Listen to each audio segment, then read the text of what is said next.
participants of the forum and those who watch us online today. On behalf of the Europe Center, I would like to congratulate you at the Ukraine-Japan Forum. And in this regard, I have two news. One is good, and one is you know concerning, I would say, not bad. But the good news is that the second Ukraine and Japan forum that we managed to organize during the last year, and we observed that there is a number of people in Ukraine who are interested in Japan and everything that's taking place in Asia, and we see there, and likewise in Japan, there is a circle, a pool of experts being formed that are interested in Ukraine and what's taking place here in our region. And first, it's very important because the main purpose of this forum, when we designed it, so the main purpose was to encourage a dialogue between experts. First of all, before I want to emphasize that this is expertise, not a form of declarations, and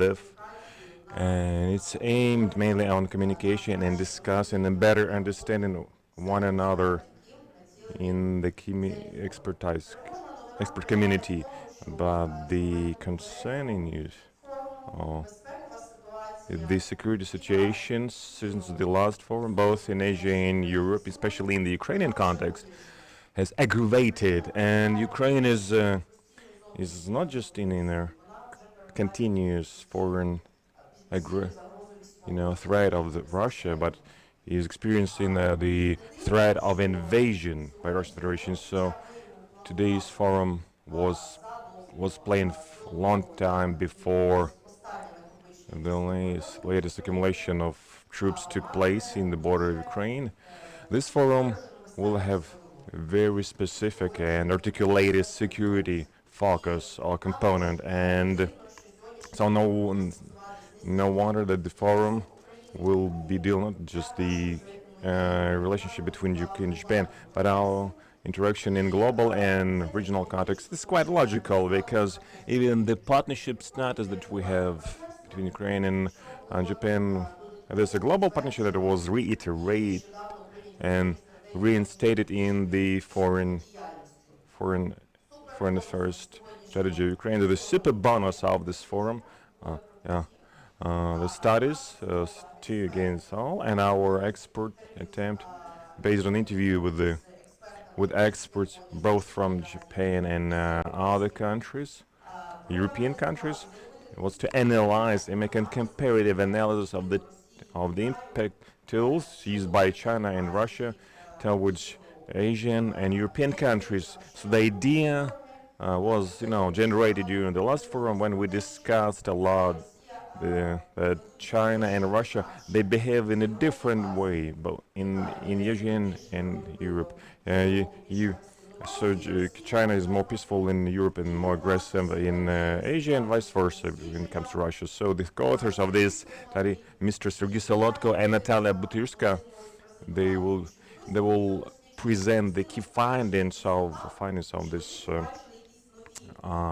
study, or maybe they were able to see some new trends that should be taken into account by both Japan and Ukraine, because we all perfectly understand that what is done by Russia in Eastern Europe, in Central Europe, can be done and maybe is done by China in Central Asia. And the peculiarity of this forum is that in the panel discussion regarding the interaction on the level of Lublin Triangle and Japan in Asia. And this is the outcome. This is the outcome of the last forum's discussion. When we spoke a lot about Japan's interest in cooperation with regional formats. It used to be Guam, but now one of our recommendations that was sent was that it was paying more attention to Lublin Triangle. So this is the first time we will have this discussion. I hope this discussion will man the interest of Japan towards Lublin Triangle and interaction with European countries. So once again, I'd like to thank for wonderful partnership of Japanese embassy and to Ukraine and the Ukrainian embassy to Japan. We have two extraordinary parliamentary ambassadors. One of them is offline, and for Mr. Konorma. So this is the first, maybe the public event in Ukraine where he takes place. So we congratulate you, Mr. Ambassador, here in Ukraine, and so I would like to give you the floor and give the welcoming speech. Mr. Ambassador, the floor is yours.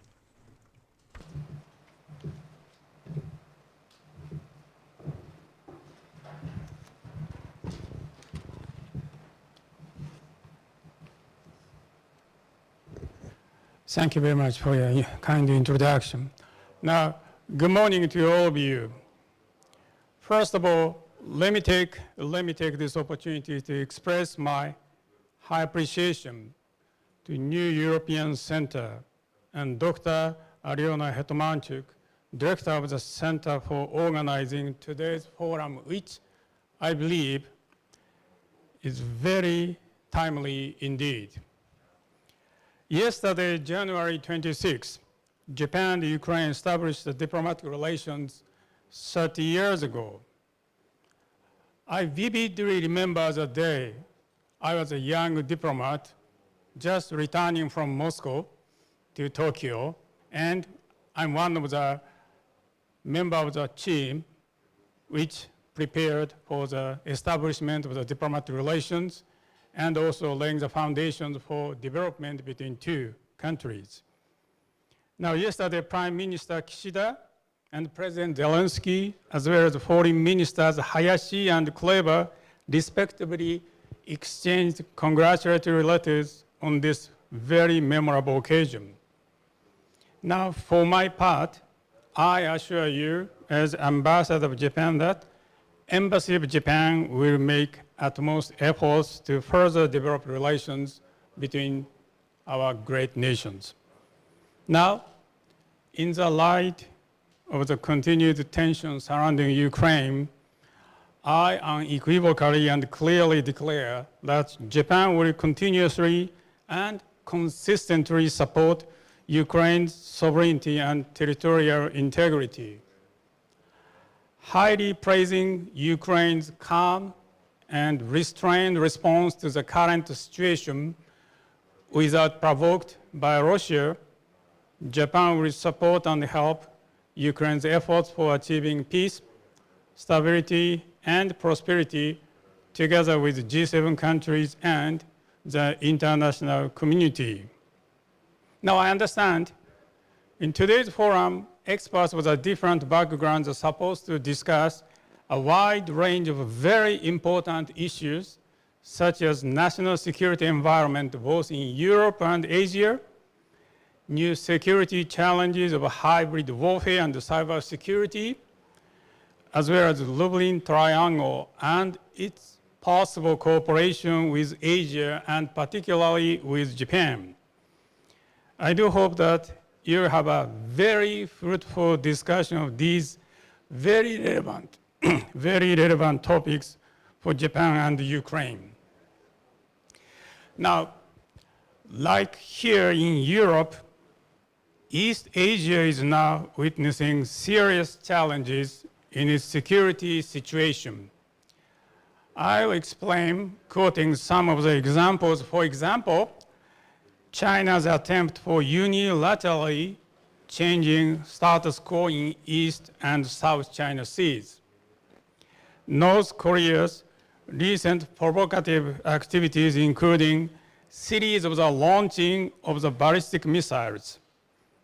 And also, we have witnessed very active joint military exercise conducted by Russia and China in the Sea of Japan, as well as the surrounding area in the West Pacific.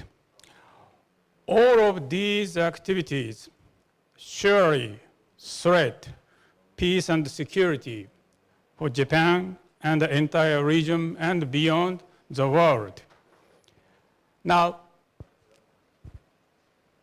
we often told that Ukraine and Japan far away from each other, but as a matter of fact, Japan and Ukraine practically neighbors with some countries in the middle. So I fully understand and believe that our security environment is whole and undivided and mutually related. Japan surely shares security concerns and challenges with Ukraine and Europe. And at the same time, I expect each and every one of you to fully understand how severe the environment in the security in East Asia and surrounding areas in Japan. Now, friends and colleagues, more than 30 years passed since the collapse of the Soviet Union and creation of the new world order, which we all enthusiastically welcomed back then as a new era of hope and friendship among all nations. Again, as a young diplomat, I was one of them who enthusiastically welcomed the new opportunities. I even basked in euphoria, which unfortunately lasted only 30 years. Now, friends and colleagues, the world today faces a greatest crisis ever. We need wisdom and sober thinking more than ever. Now, I hope that this forum is going to contribute to seeking and finding solution to the current crisis. Thank you very much.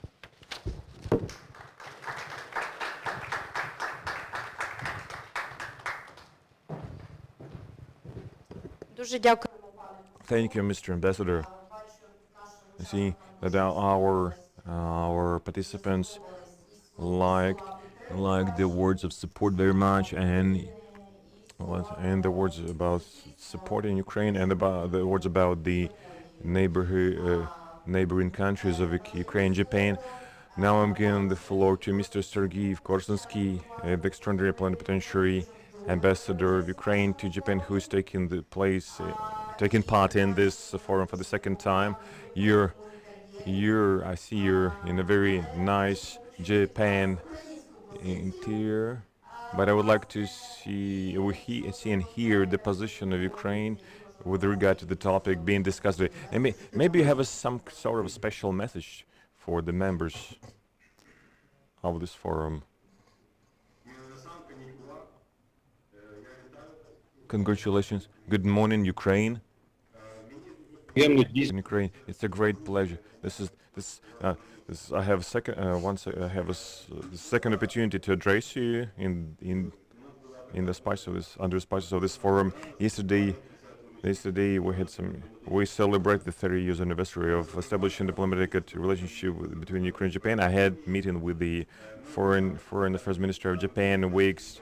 The prime ministers, foreign affairs and presidents exchanged greeting letters.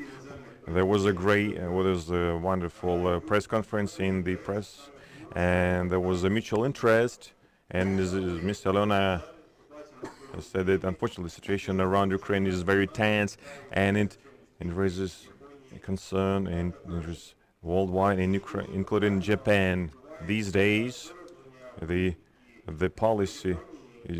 Japan policy is being developed towards the tension that is taking place on the border of Ukraine, and the G7 is coordinating the effort with regard towards Russia. At 5 o'clock in the evening check-in time, there were Japan summit took place, where they discussed the different issues, including the situation in Ukraine, and the Prime Minister of Japan. After that, during the during the meeting with the president, he made a remark that Japan is taking very seriously the situation and monitors, and is getting ready together with G7 countries to take steps and to respond to the activities of Russian. As you know, it is provoked, psychotic reaction of the Russian Federation embassy in Russia in Tokyo. From time to time they post on Twitter, arrogant statement with regard to Japan, and they did it this time again. But I believe that this time this will not this will this will not this won't have any consequences, because in Japan they too clearly understand there is a direct kind of relationship between what's taking place here in Ukraine and what may take place in Asia. It's a great pleasure that we start our conversation and end it with the representative of the Japanese government, that principle of the principle of free maritime connection, the principle of integrity of the borders should be maintained. It relates both to Japan, Asia, America, Europe, and so our task.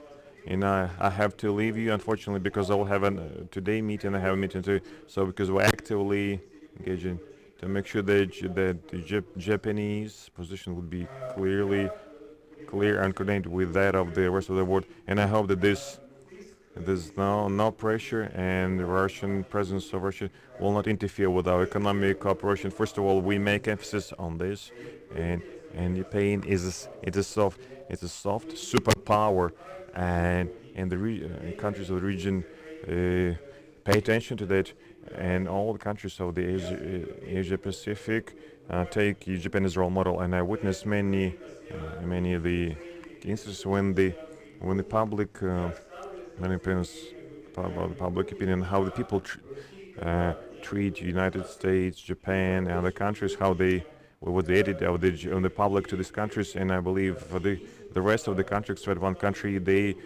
absolutely they give the first place to Japan as the country they trust and the country that they welcome, and the country whose opinion is very important. So once again, the opinion of Japan is very important for us too, and I hope that we will continue. For me, in a couple of days, we'll have a very powerful online event. There is a Japanese business association that we will arrange online meeting of our businessmen, especially in IT, in high technology sector, with their Japanese counterparts. So it's very important to give a message that we have and we will continue our cooperation regardless of the pressure on the part of Russia.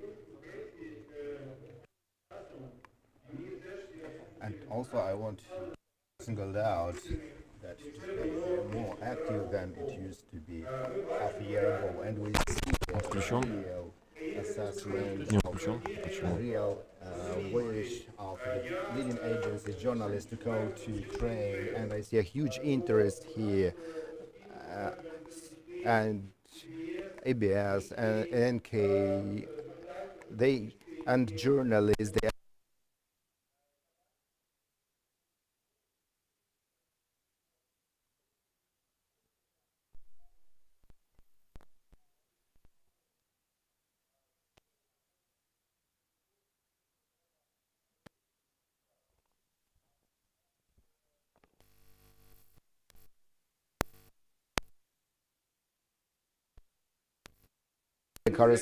international foreign correspondents which are placed in Moscow, who are providing information which is not objective. And I also want to extend my thanks to our colleagues from the Embassy of Japan in Kyiv. They are doing a great job, and we know that, and we appreciate that. That's why I want to say first, really, it's really important to talk about the security. It's really important to understand that the world is unanimous, it's globalized, and the of butterfly, which is known if something happens in Pacific Ocean, it will be reflected in Atlantic Ocean, and that's why we need to have a common picture. So take into consideration the list of attendees here. This is maybe the best way to have such people as experts whom we know and respect and whom we work with, both from Ukraine and Japan. And I hope to see you all here, and I believe that God will make the situation easier for us, and we will have more opportunities to have a roundtable discussion with the participation of experts, not only officials, public officials. And thank you very much for invitation, and I hope this is not the final forum. I believe there will be the next, the third, the fourth forum, and our mood will be much better, and we are going to talk about a positive agenda. Again, thank you very much. This is a great honor for me to address you and take part in this event. Thank you very thank you. Нас дійсно був задум. Mr. Ambassador, and from the very beginning we believe that this will be a visit of Japanese experts to Ukraine. But unfortunately, because of the pandemic, we don't have such a possibility. Thanks very much again to two ambassadors. And now I'd like to ask the moderator, Serhiy Solodky, who is, or maybe even I can ask and invite the panelists, online panelists. We have them online from Tokyo. Serhiy, please. Thank you very much, Alona. Alexei Harань, you are welcome. And Alexander, please take your seats and get ready.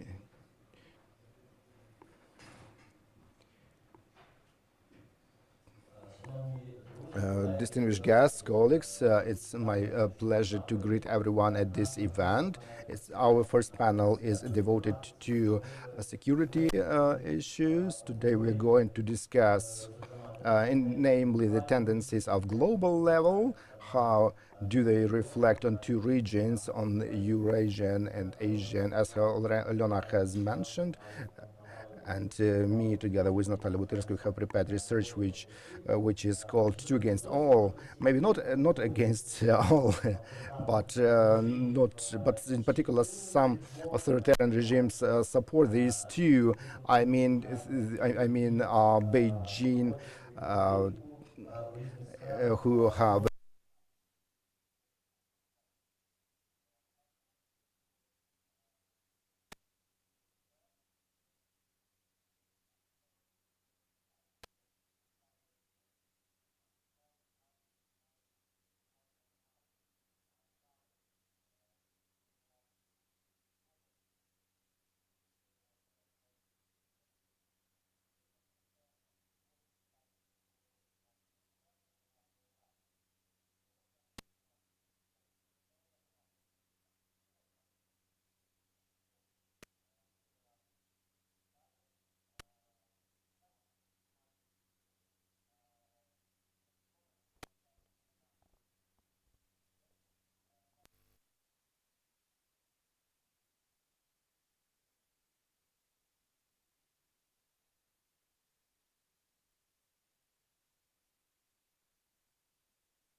minutes for remarks in order to have more time for discussion.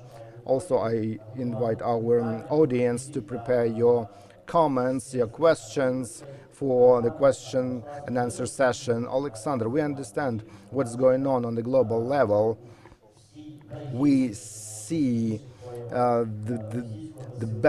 the worst manifestation of Russian aggressive policy, which is trying to regain its sphere of influence on the European continent, and we see the behavior, offensive politics of Russia, who dispatched so-called peacekeeping contingent to Kazakhstan. We see the aggressive rhetoric on behalf of China and using blackmail as in regarding European countries, and also Ukraine felt that. So where do you see these parallels between Russia and China, where they do not understand each other, and where and how threatening, and what is the danger of deepening that alliance between China and Russia, and what Asia should be waiting what Asia should expect, especially Japan, which is in the focus of our forum.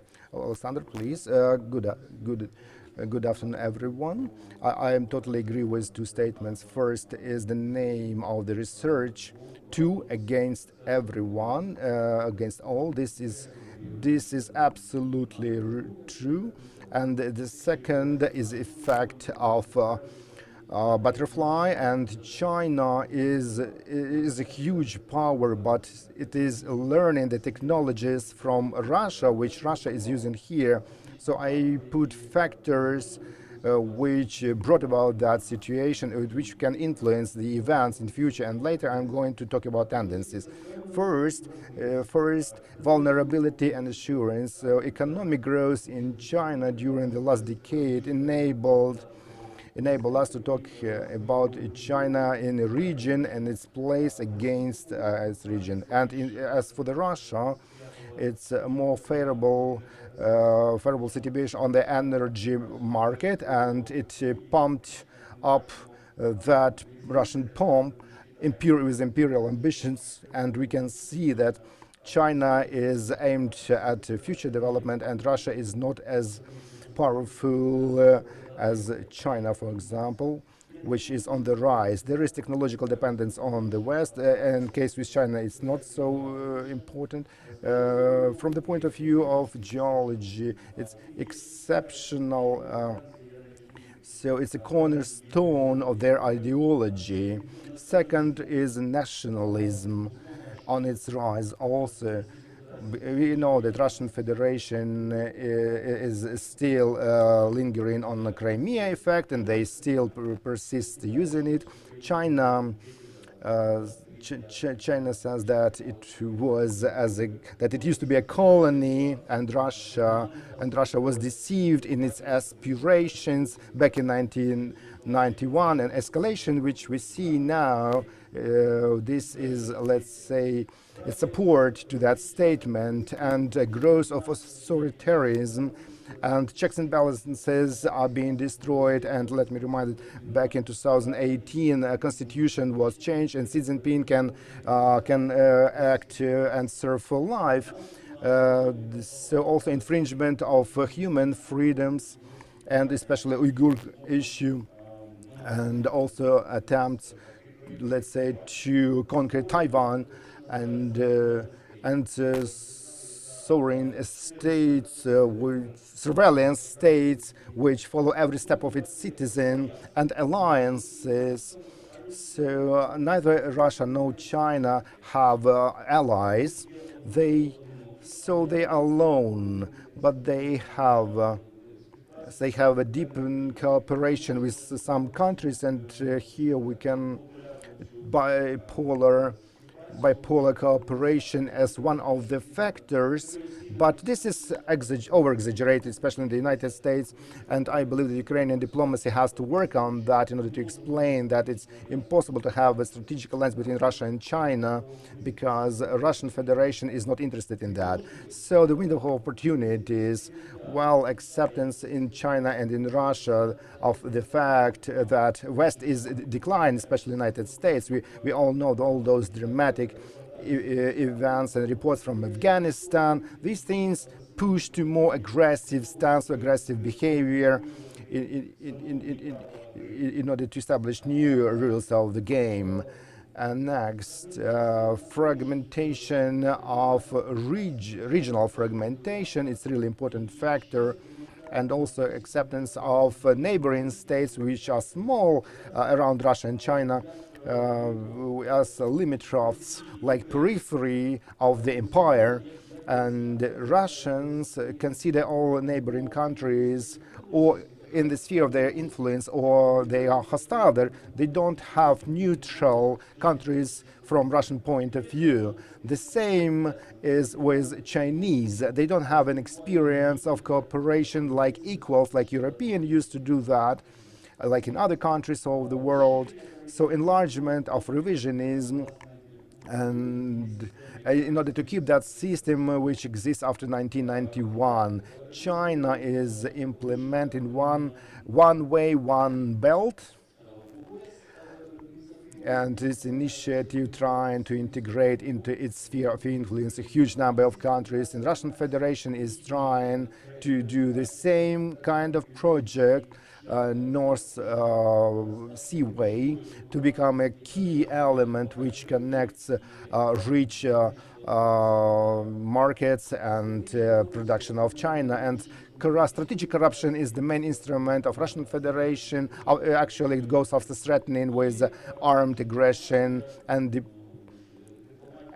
diplomacy, which favors, or actually, it deals with the hull of debts. That's what China is doing. So soft power, Russia has soft power, and this is absolutely different from the concept of Russia, because China is making kind of illusion of soft power, which does not exist, in contrary to Western societies, where societies themselves are attracting forces, not the states. Both these forces, they try to suggest alternative to the world. That's what we call not liberal way of development. With China, it's quite understandable, because it's more or less a successful situation when we look at many factors, especially economic. But Russian Federation is a set of absolutely different things, like communism and leftish idea, plus monarchism, plus conservatism. So Russia is not a conservative state according to all the standards, and the fragmentation around of the surrounding environment. And I'm talking about European part of NATO, because most countries of European continents, they see those threats differently. For example, northern countries, Baltic states, are focused on Arctic, and the eastern flank of NATO sees the threat from Russia, and the south is focused on Middle East and Africa, and as we can hear from the Chancellor of Germany and other leaders of European countries, they are unwilling to create a unanimous, cohesive front of deterring Russia in its way to impose a new system of European security on its neighbors and belligerents. So United States and its allies are considered to be enemies by China and by Russia, and for Russia, it's a great issue, especially nuclear weapons and advancement of such threats towards the United States in order to get some concessions from the United States. In case with China, it's enlargement of their nuclear, their missiles arsenal of short and middle range.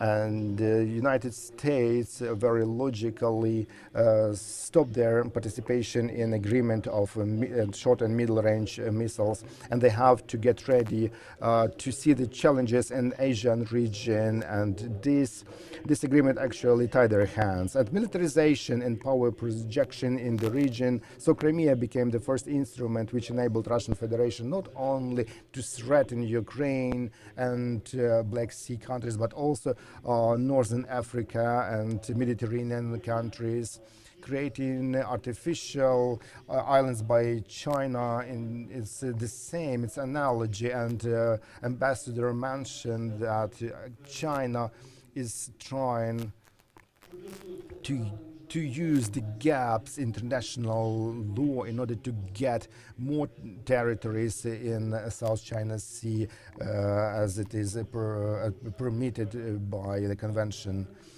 And I have two more things. Acting in a gray zone is the key issue, very important issue for China, using civilian and military infrastructure for military purposes. And this outer space and cyberspace are things where we can see and expect big activities. And Russia sees the pressure of time, and it uses more hard power. So China is capable of implementing its interests without resorting to the military force. Thank you very much.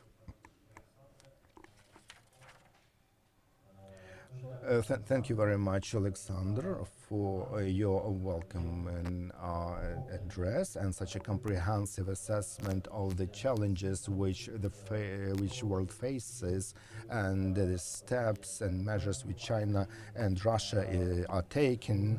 And the main thing, these steps not always, or almost always, bring about some unfavorable results for China and Russia, especially in the context of the soft power, when we see how the attitude changed towards China and Russia during the last years.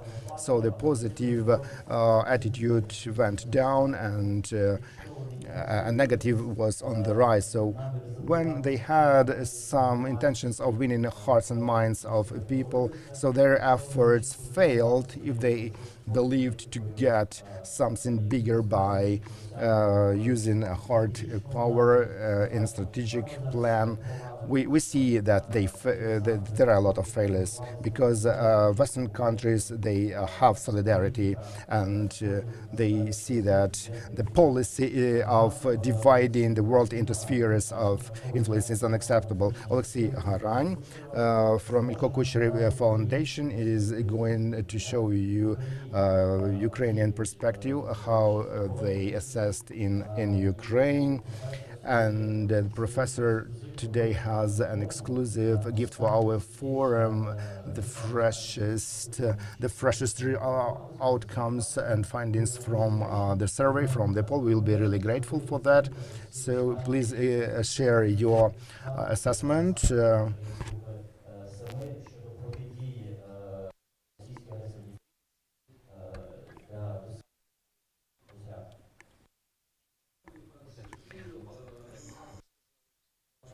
Our organizers told me to use Ukrainian, so I will use Japanese only. Konnichiwa.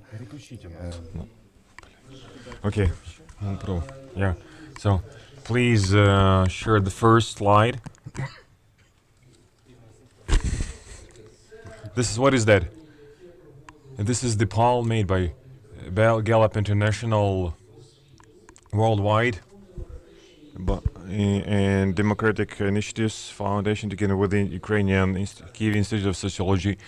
They held this interview here in Ukraine. There were several questions. One of them relates to geopolitics, and the question regarding how the role of four players or superpowers is related, where green represents good or positive attitude, and the red represents the destabilizing impact. Or we will present this data on Tuesday only, so please don't share with this information with the media until Tuesday.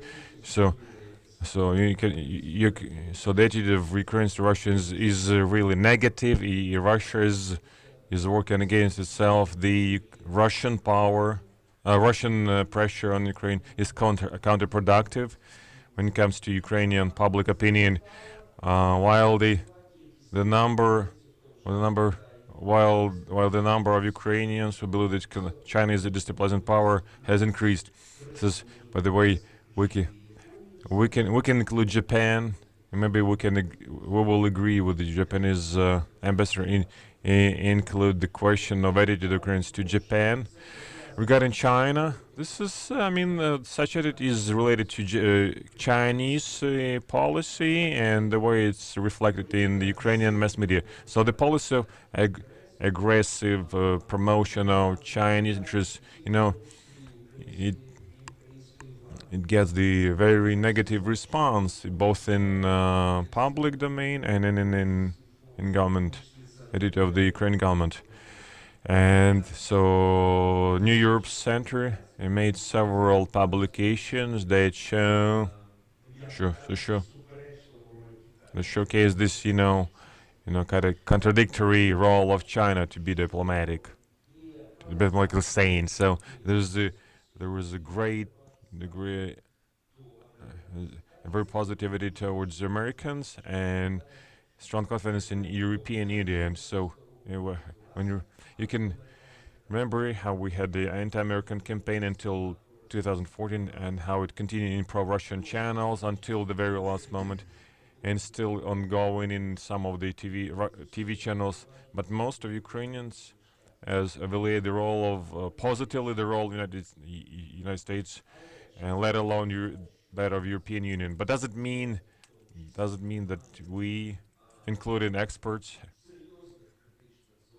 have more critical, comments regarding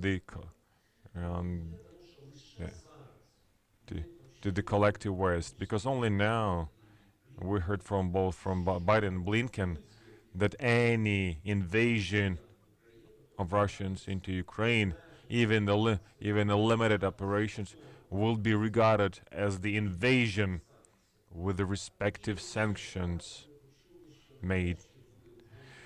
And only heard that the personal sanctions against sanction will be imposed. Only now, after years of war, this is something that could have stopped Russians much early, but the West hasn't expanded the sanctions after the Baltso in 2015 and after the violation of free maritime communication in Azov and the Black Sea. In Japan, you face the similar situation when it comes to your maritime borders. And so the West made no sanctions and made no sanctions against the crawl and annexion of Azov Sea. So after these statements which we positively relate,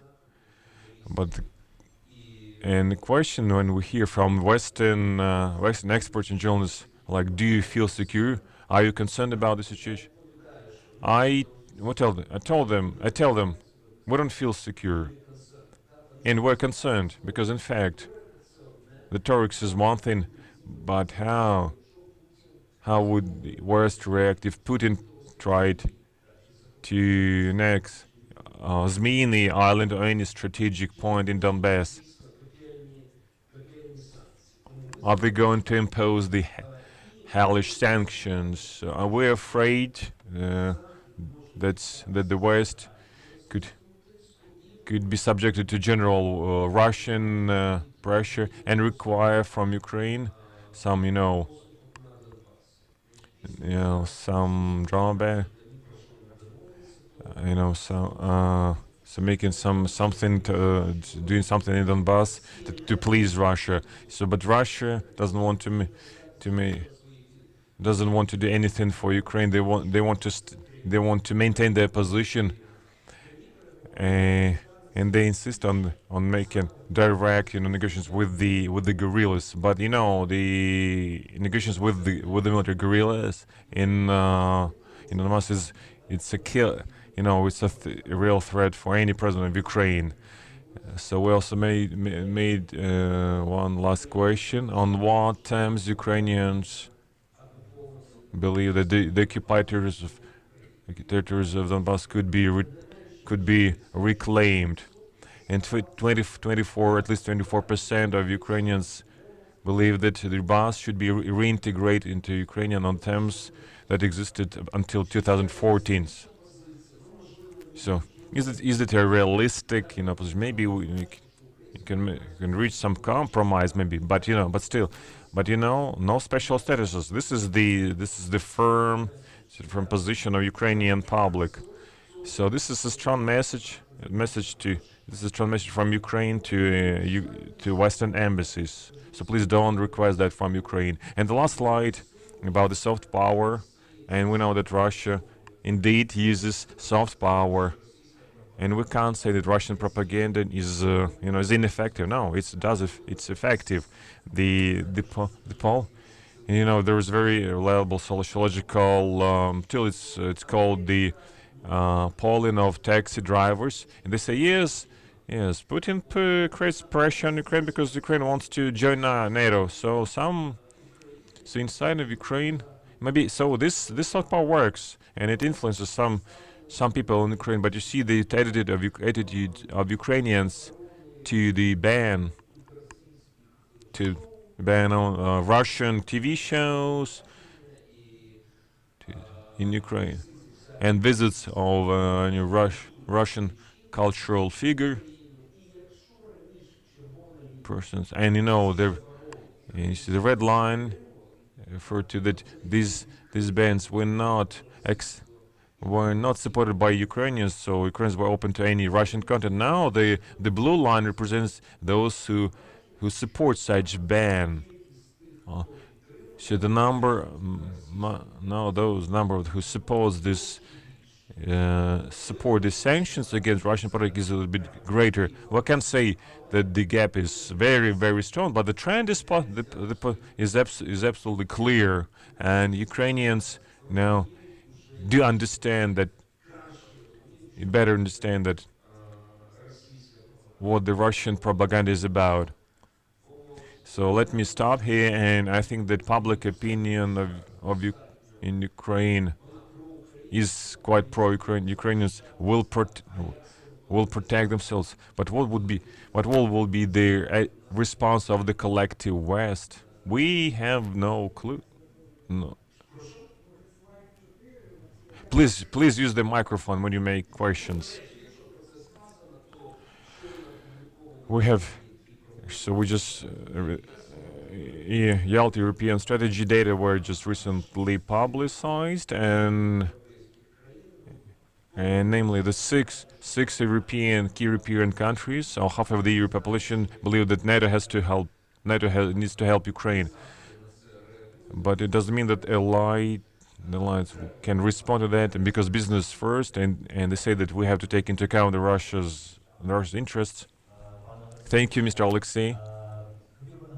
I'd like to remind you that New Europe Center presented sociological poll last year where we touched one of these topics, and we asked whom Ukraine should support in case of the aggravation of the position between the United States and Japan, United States and China, and more than 60% believe they have to support United States. So what do Ukraine decided to quit entering NATO, but 60% of Ukrainians think that we should not quit this idea, and this. So we're trying to make Western opinion makers to listen to the public opinion in Ukraine and to be more realistic when it comes to Russia. There is another interesting figure, because in Ukraine, we can throw. There's sometimes they try to throw in some data that Ukrainians support the direct negotiations with the Russian Federation. So if you want to specify the way Ukrainian negotiations should take place with Russia, and now data shows that 50% of Ukrainians believe that direct negotiations with Russia are possible only with the participation of international mediators. And this is a very strong message for Ukrainian establishment, Ukrainian government. I'd like to address our Japanese speakers, Mr. Mitsuda Tsuruoki, and from the Keio University Center. Mr. Tsuruoka, I'm happy to see you at our forum. My question is that there is this assumption, and it's frequently expressed in the world press that the Russian aggression against Ukraine and the military assault could provoke, and China to more aggressive activities, but in Asia. So what are you how do you see the possible outcomes in for Asia of this Russian trends? What is the vision of Tokyo and how the Russian aggression be responded? So what is the vision in Japan regarding the strengthening the sanctions against Russian Federation? Thank you very much. Thank you very much, and thank you very much for the kind introduction, and thank you very much for the invitation. I'm very much looking forward to this. Responding to your question, I just wanted to share a Japanese discussions on these issues to you. First, the situation is now very volatile, and the tensions, level of tensions is really high. But what is important for us to be reminded is that, yes, of course, the security and the future of Ukraine is at stake, but at the same time, what is at stake is much beyond Ukraine. So international order itself is very much at stake, because now is the time for us to say no to the change of status quo by force or coercion, and no to the idea and conception of spheres of influence. So these are the things that Japan is very much against, not only in the vicinity of Japan, but also in Europe as well. So from that perspective, the crisis now surrounding Ukraine is really important and matters for Japan as well. So first on the Russia-China sort of nexus or the linkage, I myself don't really believe that if Russia does something in Ukraine or invade into Ukraine, then Beijing would do something against Taiwan. I don't really think so, because now this year, the 2022, is really important for the Beijing leadership, Mr. Xi Jinping, because the Winter Olympic Game is coming in 2 weeks' time, or 2 weeks or 1 week, or actually 10 days or so. So the success of the Olympic is really important for the Beijing leadership, and also after summer, they are going to have the CCP, the Chinese Communist Party National Congress, where Xi Jinping is expected to be re-elected as the leader of the party and the leader of the head of state. So it's really an important year for Beijing leadership. So they cannot afford to try and adventure vis-a-vis Taiwan or wherever.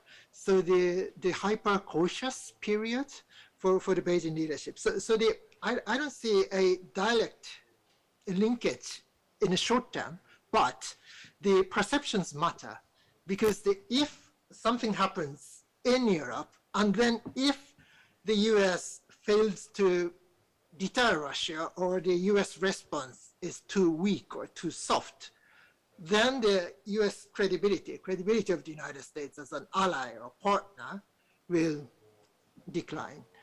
And that's a good news for not only for Beijing, but also for anyone which is trying to challenge the current international order. So and that would, at least in theory, in midterm, perhaps they might embolden China's behaviors. But on the other hand, the opposite scenario is also concerning, because if the US commits itself too much to Europe, it may be good news for Ukraine, but for countries and for allies and partners of the US in other parts of the world, it's a bit of a source of concern, because if the US is preoccupied by dealing with the situation in Europe, which means that the US might not be able to respond to the security threats and challenges in other parts of the world, particularly vis-a-vis China in the Indo-Pacific region. So what we need is to avoid both scenarios. And for that to happen, it is important to deter Russia's aggression against Ukraine. so that we could avoid such two inconvenient scenarios.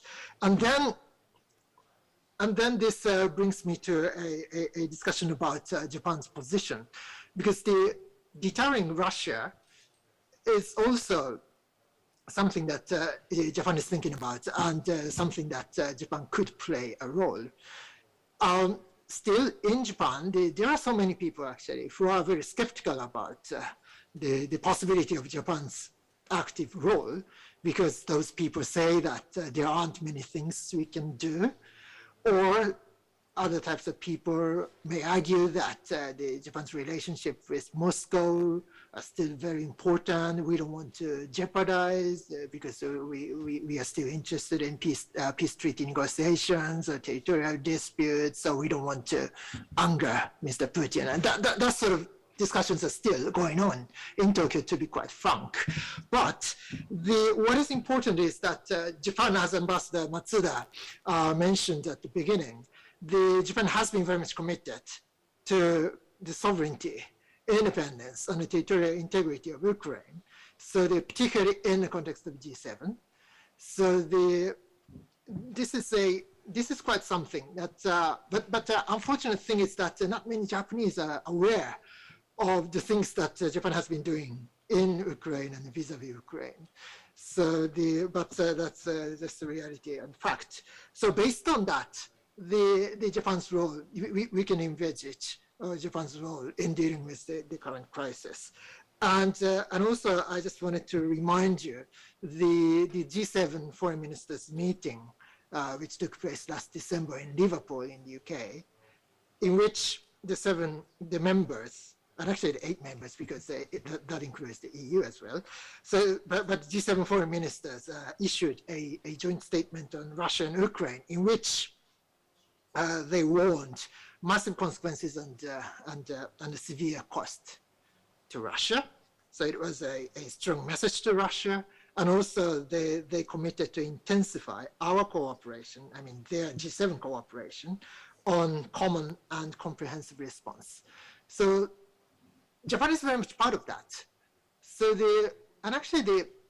some Japanese tend to forget about that, but it's just a reality.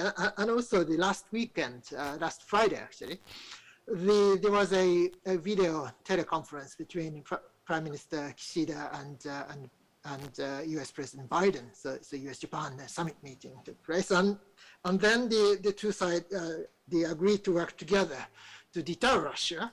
And also they expressed their commitment to strong action against any aggression, Russia's aggression against Ukraine. So I don't think Japan now has a clear set of options or clear set of sanction measures already in place. I don't really think so. Still, there's a lot of work to be done, but as far as a political commitment at the top level, including Prime Minister Kishida and Foreign Minister Hayashi, the commitment is already there. So the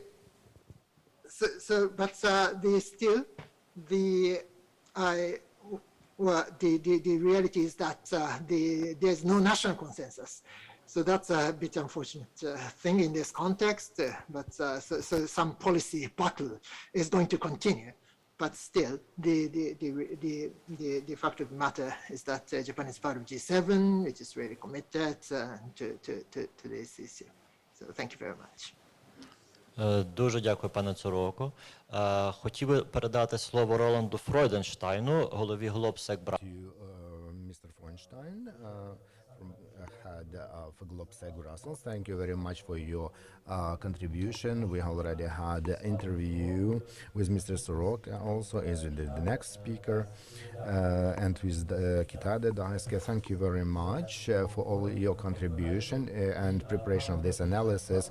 Mr. Freudenstein, we have a question which was the centerpiece of our analysis. What is the common between behavior of Russia and China towards Europe and Asia? I'd like to hear your opinion. It will be interesting also for our audience. So what are your recommendations, how a democratic world should react to this onslaught by China and Russia? Доброго. Thanks for having me. And I would like to say that there is nothing I disagree with what has been said.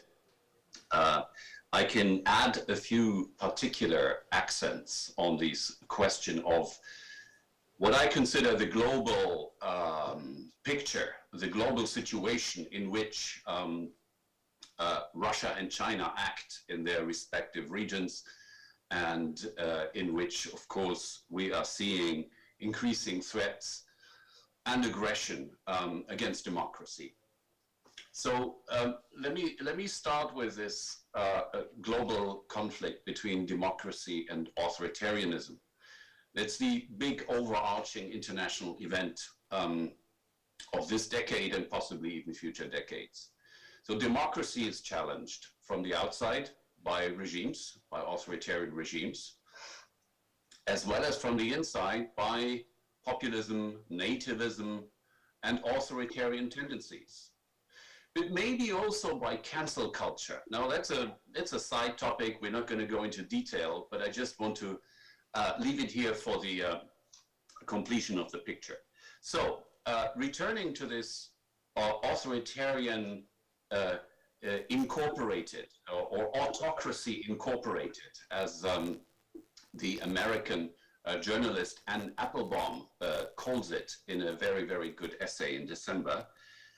So Autocracy Incorporated is a loose global alliance of autocratic regimes, clearly led today by China and Russia. And the differences between these two countries have been already emphasized. You know, I mean, Russia is clearly in decline, demographically, economically, technologically. China is partly on the rise in these, and we all expect how strong China is going to be economically, politically, and militarily in the near future.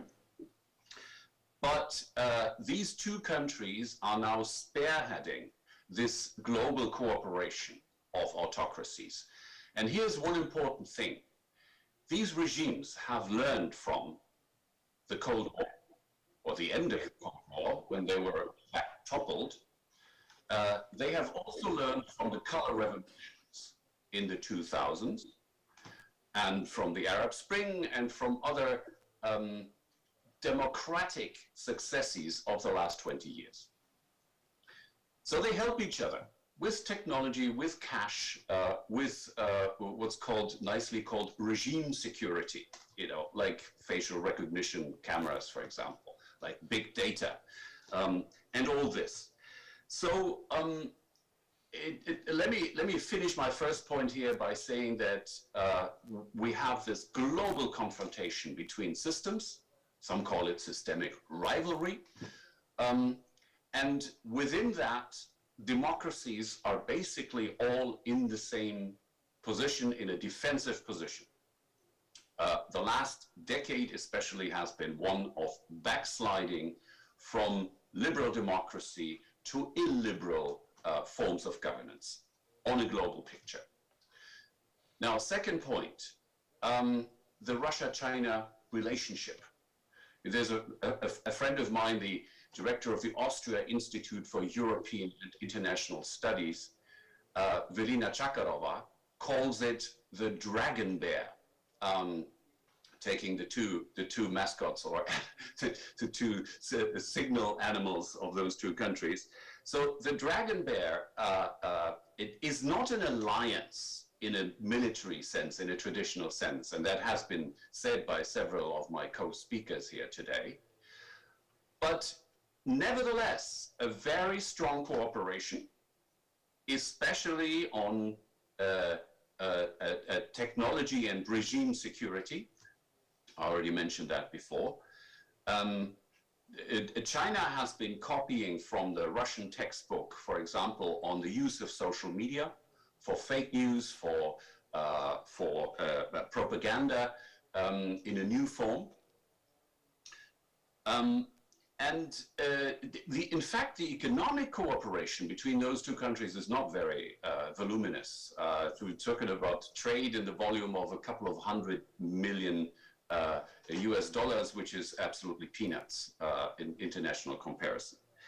But nevertheless, those two countries have a very strong bond because they have a common enemy, and that is democracy in the West.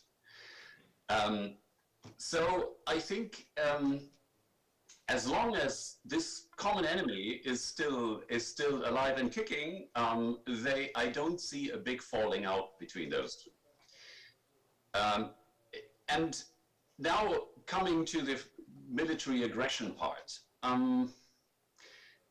it has been said, for example, by Professor Tsuruoka, that there is no automatism that an aggression by Russia against, or a stepping up of Russian aggression against Ukraine will automatically trigger Chinese actions against Taiwan. That is true. The temptation, however, will be very big to increase the pressure on Taiwan. And I could see possible intermediate steps between leaving the status quo as it is and occupying Taiwan. There are things in between, such as, for example, taking the islands that are closer to the mainland, like Quemoy, and then testing the Western reaction to that. So I think there are scenarios in which Russia and China do coordinate their actions. It is true that full Russian invasion of Ukraine with military at the moment would look embarrassing for Xi Jinping, which doesn't mean that Putin is not going to do it, right? I mean, we know that there were phone calls in recent days. We can speculate that Xi Jinping asked Putin not to do anything rash at the moment. Whether he's going to listen to that, we don't know. So, you know, for the time being, we're talking about a very strong axis, Russia-China, and it has many aspects and technology and military, joint exercises, possible coordination of military aggression in the long run, and of course the common enemy in the West and in democracy. Third point and final point for me: what does that mean for the other countries in the world, for liberal democracy? Well, first of all, it means that if they coordinate their policies, then we have to do the same. And this is why everything that has been said about NATO and the European Union and democracies needing to help Ukraine is true. So there's absolute agreement on my side. I believe that the core of the Western response to Russia is NATO at the moment. You know, it's amazing. Just 3 years ago, I think the French President Macron called NATO brain dead. There were people who have written NATO off as an important actor. This is over now. I mean, I'm talking to you from Brussels, and I can assure you that NATO is alive and kicking. NATO is the most important thing we have at the moment here, right? So NATO is the core of the Western response to Russian aggression. And in fact, we may see NATO enlargement by countries like Finland and Sweden very soon. And the core of the response to China in the Indo-Pacific are, for the moment, bilateral security arrangements of the US with Japan, with South Korea, with Taiwan, with Australia, as well as the loose quadrilateral cooperation that is called the Quad, meaning US, Japan, India, and Australia. But overarching this is a global cooperation of democracies. And President Biden has, I think, very, very correctly called for global cooperation of democracies and has even begun a consultation process in the Alliance for Democracy conference that took place in December last year, and that will have a follow-up. What is the core of this cooperation of democracies? Of course, exchange of information, of intelligence, a best practice in defending democracy, in increasing democratic resilience, in fighting corruption, in countering disinformation, in promoting civil society, promoting democracy in the rest of the world, the global solidarity of democrats. And here civil society is much more important than governments. And of course, common technology export policies,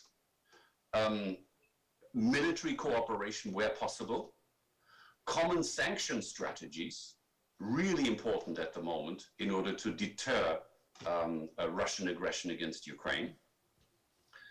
And yes, support of the victims of aggression with arms, with weapons. That's very clear. And I want to close here my remarks with a critical statement on especially my home country, Germany, and its government currently, which is refusing to basically sell any weapons to Ukraine in this critical juncture, and is even blocking the deliveries of others to Ukraine, which is shameful, to be honest.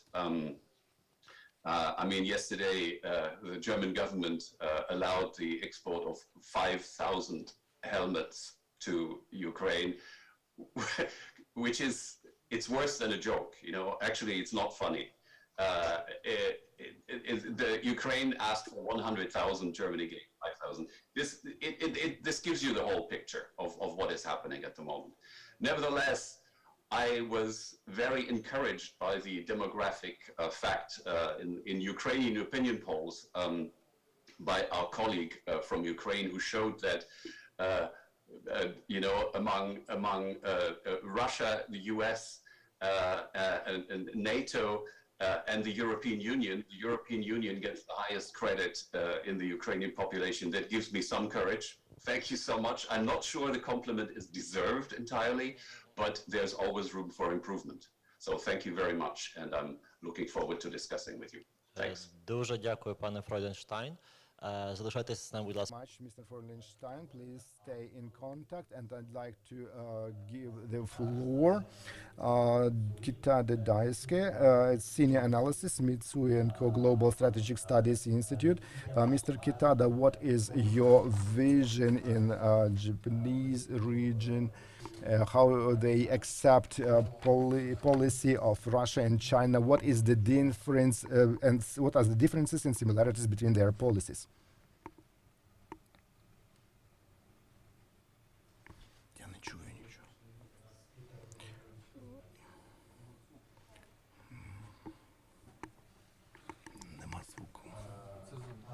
Mr. Kitada, please wait a second.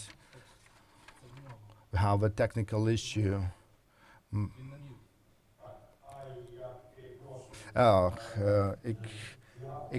Excuse me. I'm Russian speaking actually, but I prepared my speech in Ukrainian language. And we accept you and welcome you to Ukrainian political nation. The increase of the security situation, what I'm going to talk about, is can seem provocative, but I'd like to say that in Asia, Russia is accepted as a neutral or often constructive player, but it does. And it's not because Russia is striving to be like that, but there are several reasons for such such clean reputation of Russia. First is estimation of Russia in the region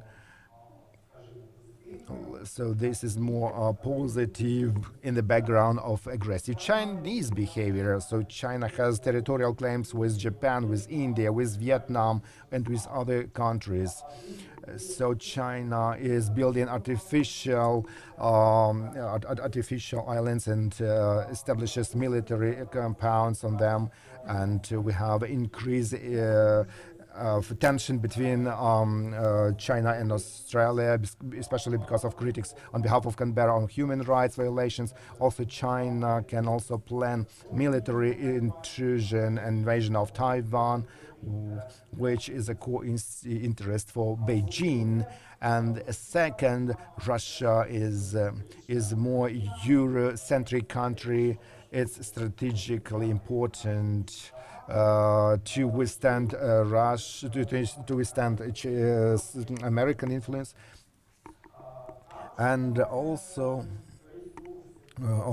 Russia doesn't have resources to work on two fronts, on directions, on the Eurasian and the European fronts. So the absence of resource, it means absence or lack of history of bad deeds of Russia in Asia. That's why in Asian Pacific region, the picture is that China is a bad policeman and Russia acts like a good or at least neutral policeman.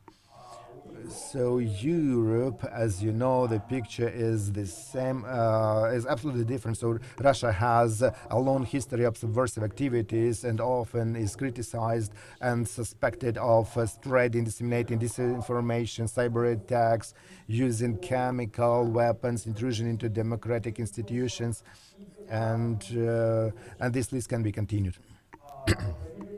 In energy sector, in Europe, Kremlin is criticized for using natural gas as a weapon, and there's still discussion is going on of letting go the Nord Stream. And in Asia, Russia is a reliable supplier of natural gas. Is considered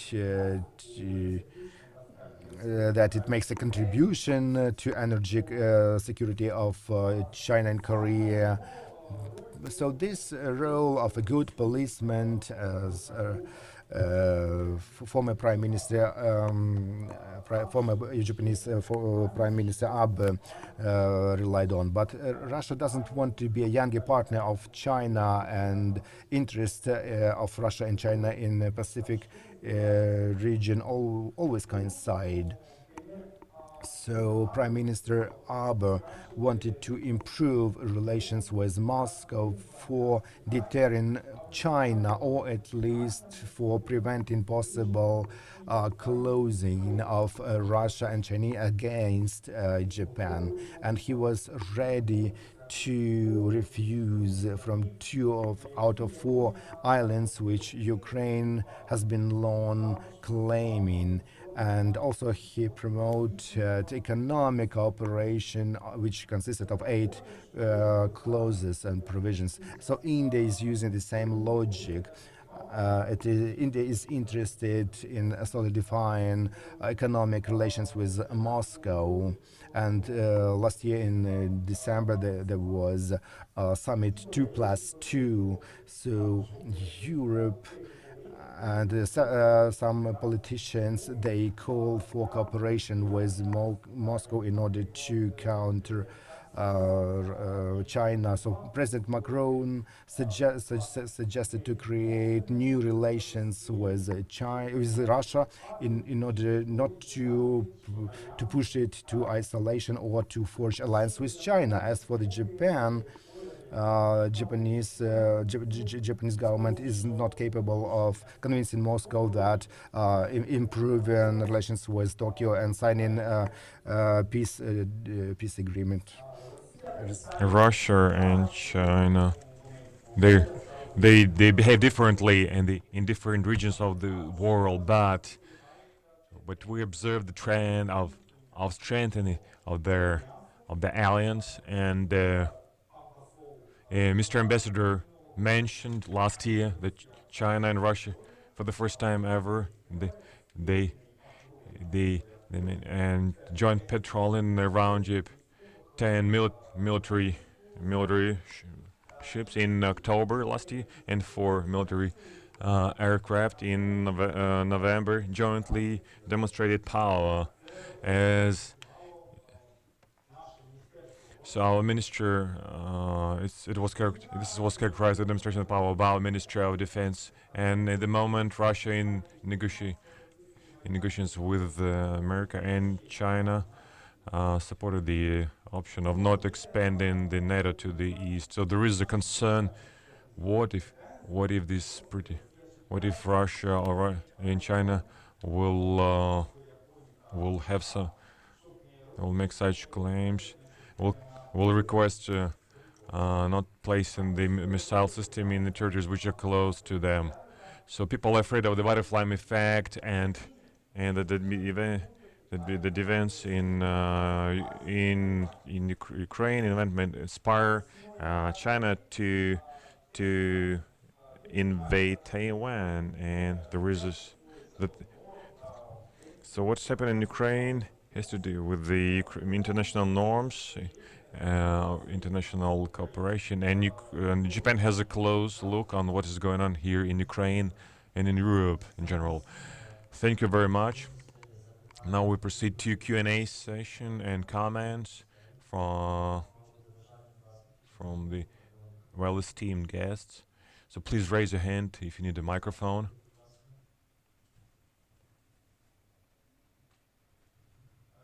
Thank you. Stav Krivdik, associate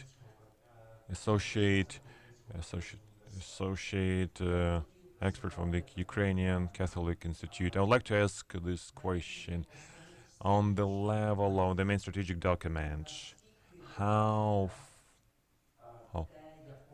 do you see the way how key strategic priorities are negotiated between China and Russia, including their vision of the situation in Ukraine and Japan? Because I drew my attention to this because in the Chinese document, a Chinese national defense, China states that the increasing of NATO in Europe is the factor of destabilizing and domination of the United States in Europe.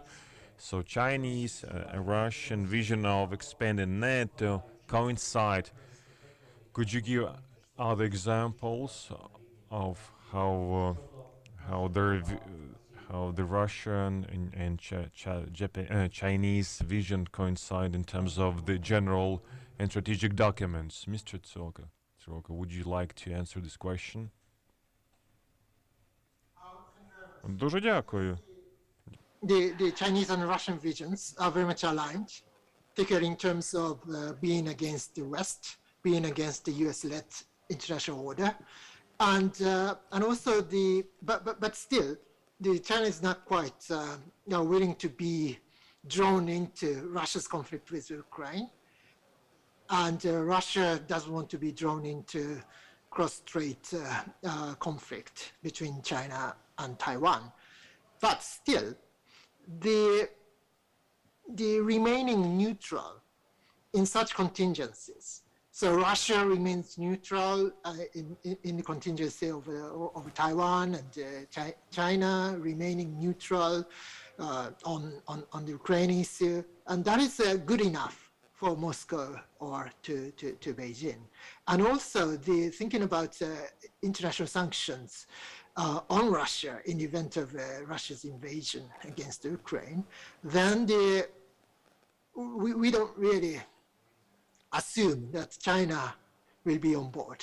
So the role of China will become more important for Russia under Western sanctions, and as of course, market, and particularly the natural gas market, and also a source of investment and a source of technology, because now the Americans and Europeans are very much talking about export control of sophisticated technologies like AI or quantum and these issues. So So this, if this the export control is also to be included in sanctions package, then Russia will have to lean more to China. Of course, that's not Russia's first choice, but still, that's something we can sort of envisage. Thank you.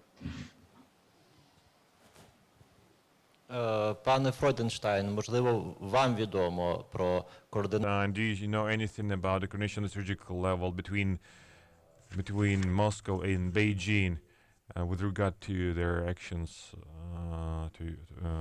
in Ukraine, or Russia's activities in Ukraine?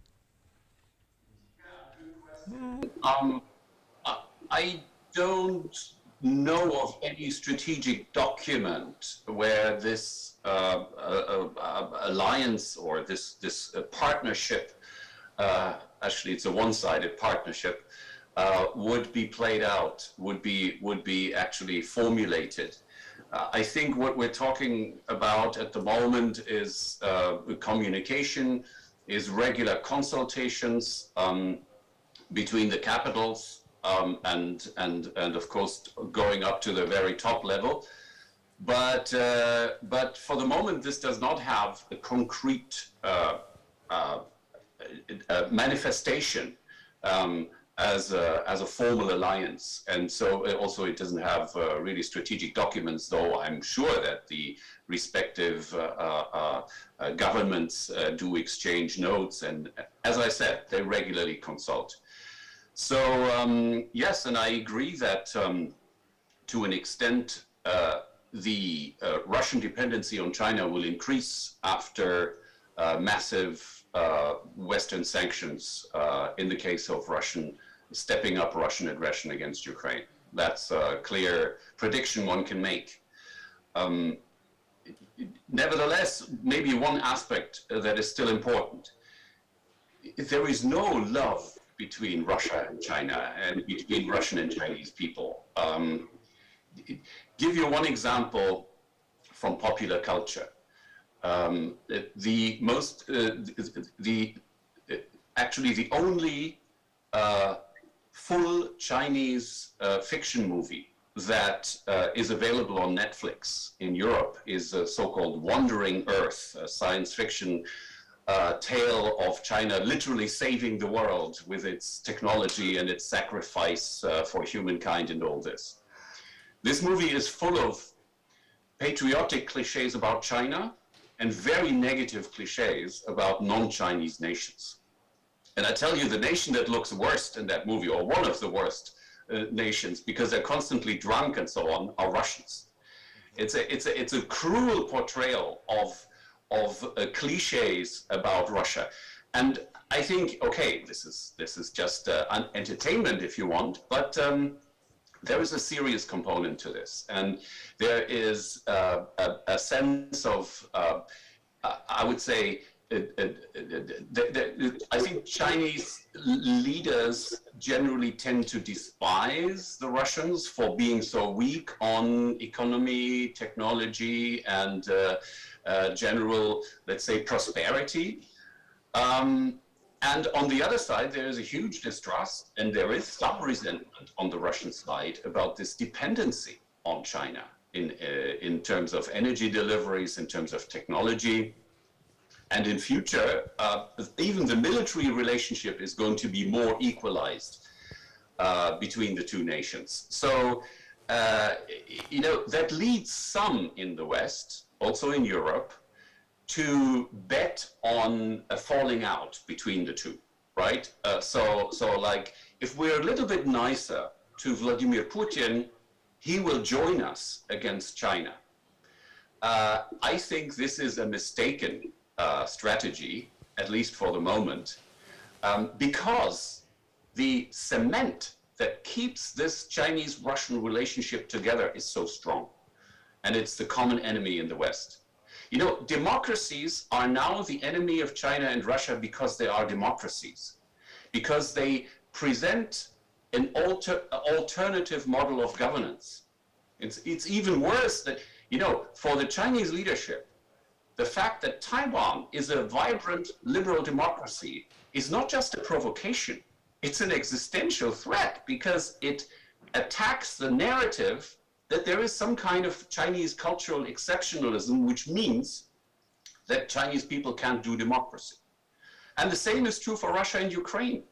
You know what what the Kremlin fears most about Ukraine today is not NATO membership, or not the formal aspects of NATO membership. It's not this missile stuff that there are Western NATO missiles based in Ukraine.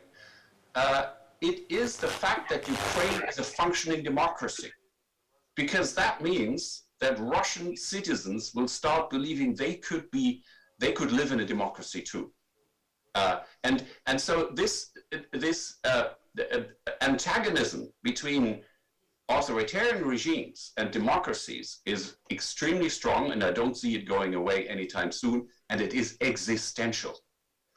Thank you. Дуже дякую. Дуже дякую. Thank you very much. We have four questions from the audience. So I'll suggest guests to ask this question, and then the speakers could comment on them.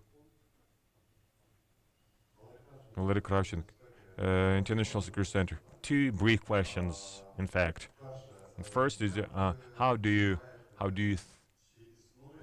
you think, is there any collective axis, anti-American, Beijing, Tehran, Moscow axis, and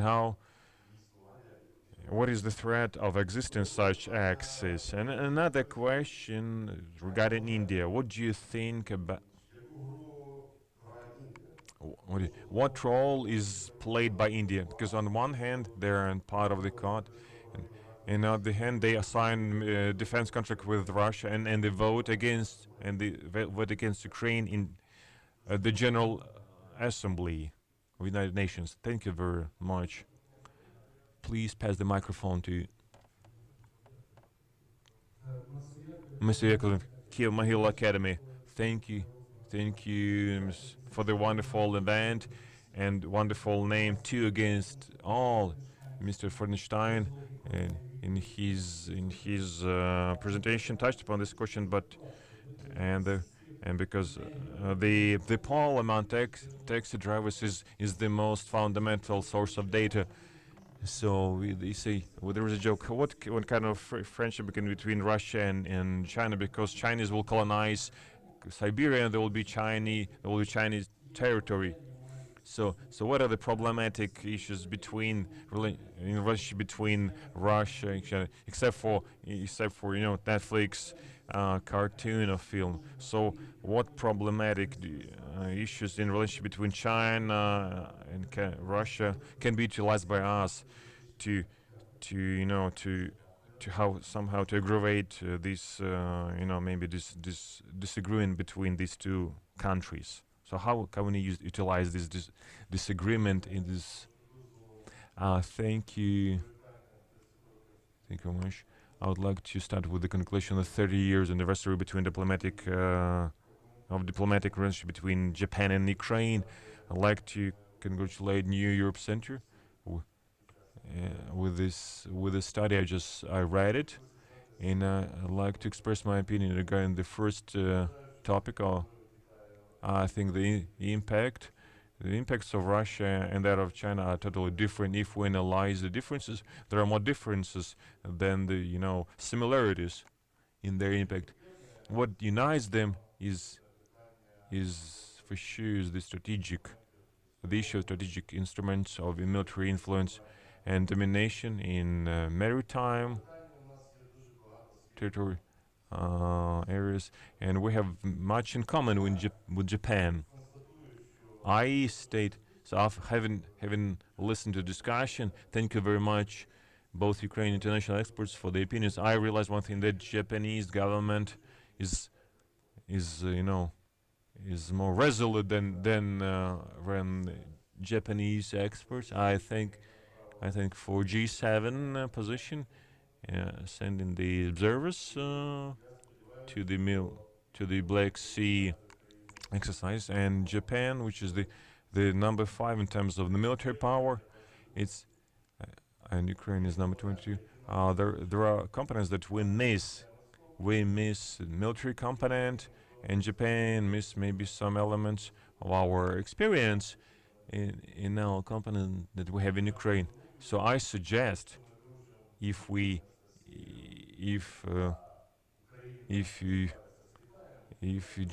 so maybe let's unite our efforts in Black Sea to reinforce our influence in Black Sea and then in Japan Sea. I think the potential of our relationship is not fully disclosed, and I think this is this time for more resolute actions. Let us not look back on the great powers of this world.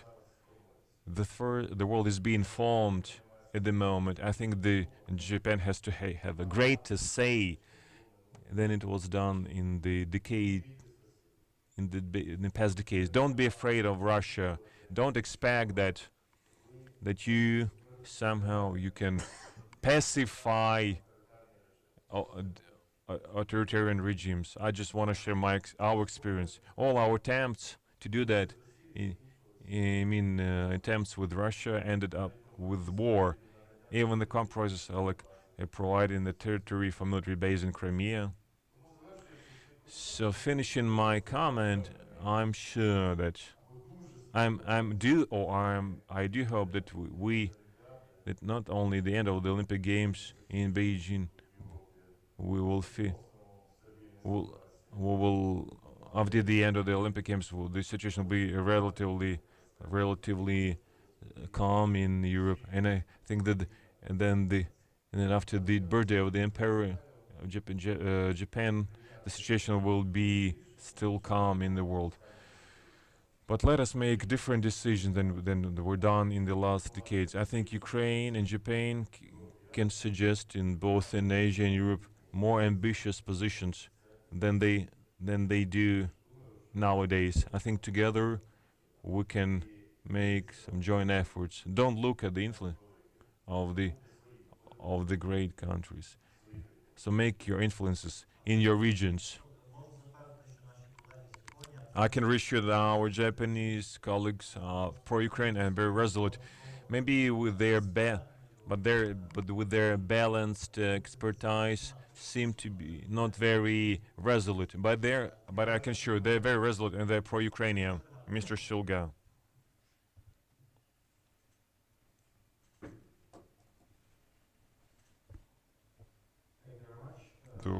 My question, well, first of all, appreciation for our Japanese friends for committing to Ukraine's sovereignty and territorial integrity, and we have seen quite a consistent position of Japan, in particular on Crimea,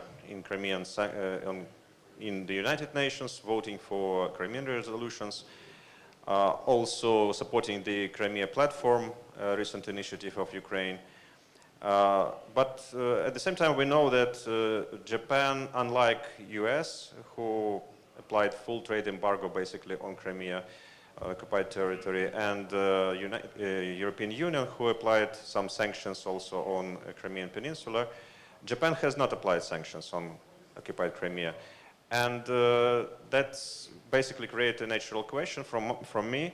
I mean, if Japan goes on with the non-recognition policy on Crimea, whether we can expect that Japan would come further with practical actions of non-recognition policy in the way of sanctions on the occupied Ukrainian territory, which is temporarily occupied, absolutely illegitimate, and as we heard, Japan shares the vision that no borders can be changed by force, neither in Europe nor in Asia. So whether we can expect that Japan will go further with practical steps on Crimea. Thank you.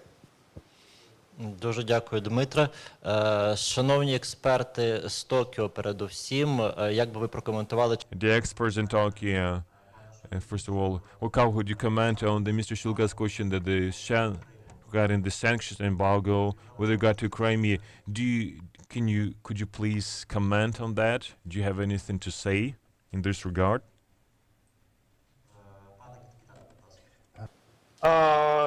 Я перейду напевно, на англійську. I will switch to English so I can deliver my thoughts fully. On Crimea, actually Japan has imposed some sanctions on this matter. So I would like to say that Japan does not import products produced in Crimea. So maybe you do not understand well, but Japan actually has imposed sanctions on Crimea. So this is suit to Japan's position on Crimea, that Crimea is a part of Ukraine. Дуже дякую за роз'яснення. Повертаюся в зворотньому напрямку до питання. Very much for your statement, and now I'm going back to Mr. Yakovlev's question. What are the problematic issues regarding the relations of China and Russia? So Ukraine can take advantage of. Mr. Soroka, maybe you can tell us something about the differences and some is something visible and something hidden agenda between Russia and China. It's quite true that there are so many differences between the two countries, between Russia and China, and it's no secret. But still the reality is that the Russia for China is very important, and China for Russia as well is very important. Of course, you can argue that the China for Russia is more important than Russia for China, but still, the reality is that neither Moscow nor Beijing can afford to alienating the other. So that's quite true. So as long as Mr. Putin is president of the Russian Federation and Xi Jinping, the leader of China, then this relationship, so never to provoke or never to antagonize the other sort of relationship is going to continue. So we should not have an illusion that we can drive a wedge by, for example, from a Japanese perspective, there are still some people arguing that we can drive a wedge between China and Russia by getting closer to Moscow. And that was something that the former Prime Minister Abe sort of pursued. But the support for that position in Japan, I think, is declining.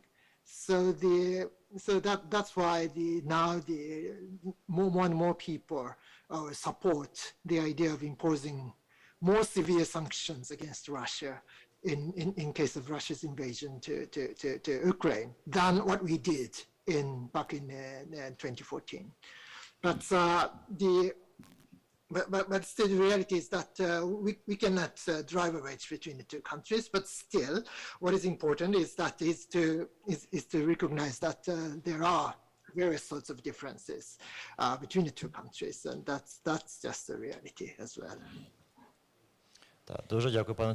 Thank you very much, Mr. Soroka. And Maxim, I would encourage you to read the publication which we have showed today, especially in relation to studies and especially oil resources which are found by Vietnamese. And now Moscow is keeping calm, but is looking how China is trying to get into the Central Asia. So can Ukraine use it? I don't know that, but the conflict situation between Russia and China existing, and our colleague from Tokyo mentioned that. So the question was from Valery Kravchenko about anti-American axis,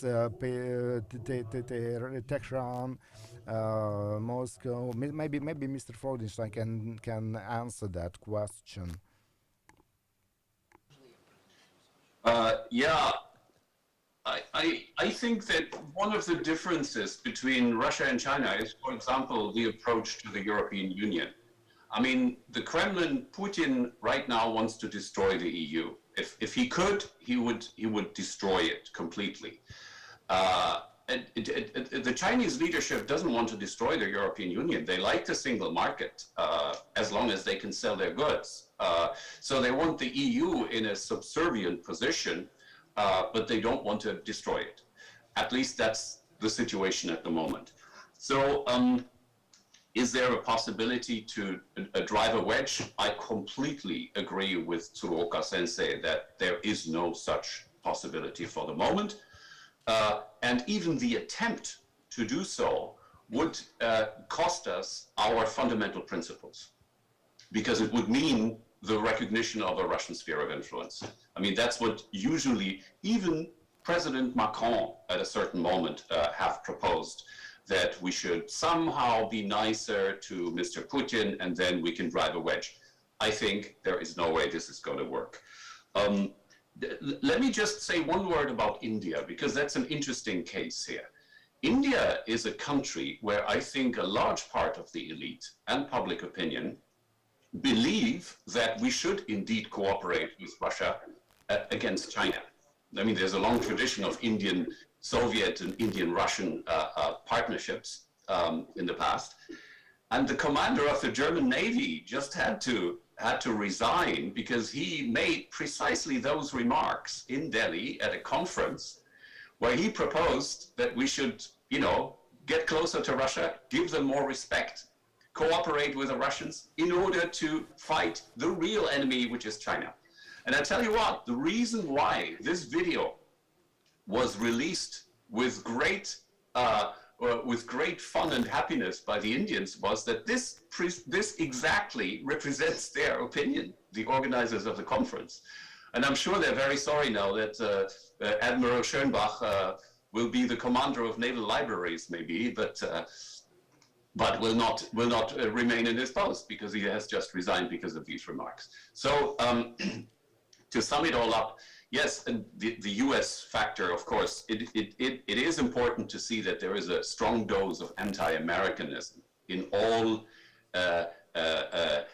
tendencies to appease Russia and China and to be nicer and more cooperative to the Chinese Communist Party and to the Kremlin. That is absolutely true. And I want to close on this note that where I really commend Japanese-Ukrainian cooperation is precisely as part of this global alliance of democracies, because that is what is really important. And last word, today is Holocaust Remembrance Day, 27th of January, the liberation of Auschwitz in 1945. And let us remember that the Holocaust was not ended by peace conferences or by diplomatic agreements. There are times in history when you have to use defense and deterrence, and you have to defend democracy. We are in such a moment, and I think that Ukraine and Japan have very, very important, crucial roles to play in this global effort. Thank you. Дуже дякую. На жаль, наша Very much. Unfortunately, our panel has finished, but I cannot address to our Ukrainian participants because we had more foreign panelists, Alexander, Alexei. Quite often we can hear that Western opinion leaders and politicians say that we have to establish dialogue with Russia, do not push it to the embrace of China. And it can be even more fearsome alliance. So what would you say, what would you answer to those experts and leaders? Thank you very much.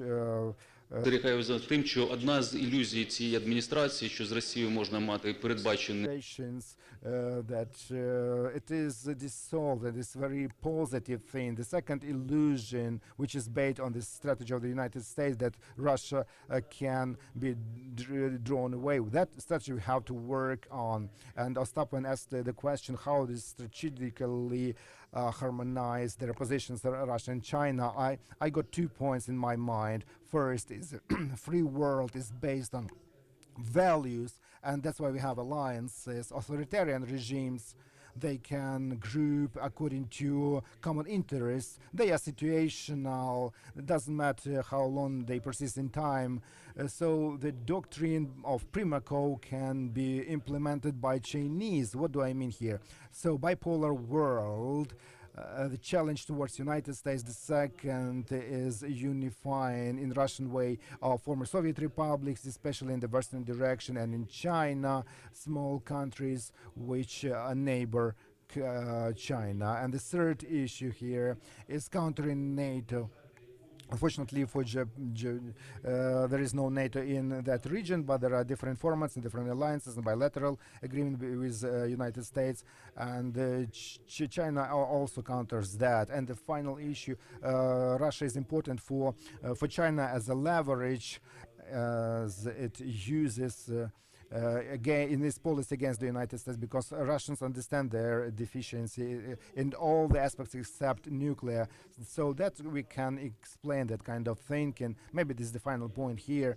I have talked to one Russian expert and asked him what happens if the confrontation happens. So will China annex Taiwan, and does Russia support it? So he said no, God forbid. We want that Taiwan want to be a bone of contention, so this conflict should persist in the region, so United States can deliver some of its resources to that region. So that's the key moment here, which shows that there is no strategic alliance, that it cannot be a strategic alliance between Russia and China, and when they will understand that in Washington, it will be easier to understand and to work on that. So metaphor, Russia plays one chess part in chess, and West and us, we play different parts. So our advantage can be here that we won't play the same game with China and Russia on the same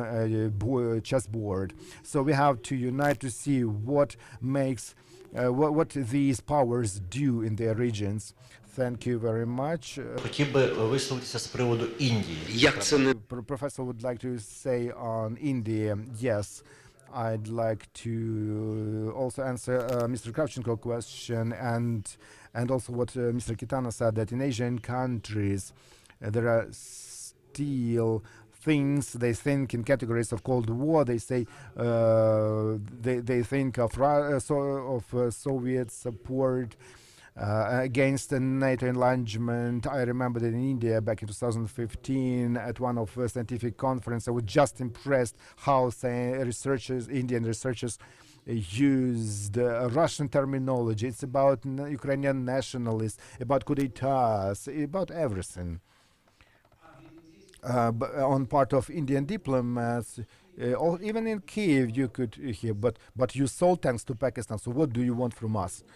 So that's why I'd like to say in this context, in general, when we talk about Asian countries, most of the Asian countries, they face the problem of countering foreign domination in different forms, struggle for territorial integrity, struggle against separatism and terrorism. And here I always say, in Ukraine, we are doing that. Actually, we face all the same problems which Asian countries face. So why do you listen to Russian propaganda but do not hear us? And I believe that we should make these parallels, that we fight for national liberation, against separatism, against terrorism. Maybe we will have a better understanding.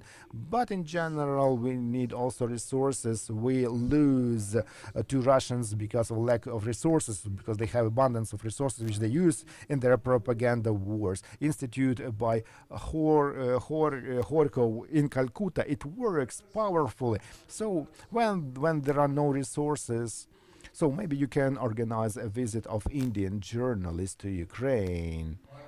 Alexei, thank you very much. And I'd like to give a floor to Ambassador of Ukraine, who listened attentively to hold the panel, but it seems like he's not in connection right now, unfortunately. So during the next panel, we will give him a floor. Thank you very much for your participation during the first panel. Please stay with us. The next panel will be even more interesting. Yes, please, Professor, stay with us. We are going to talk about new challenges to security, namely experience of Ukraine and Japan. Thank you very much to our online participants. In 15 minutes, we are going back to continue with our discussion. Thank you very much.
Так.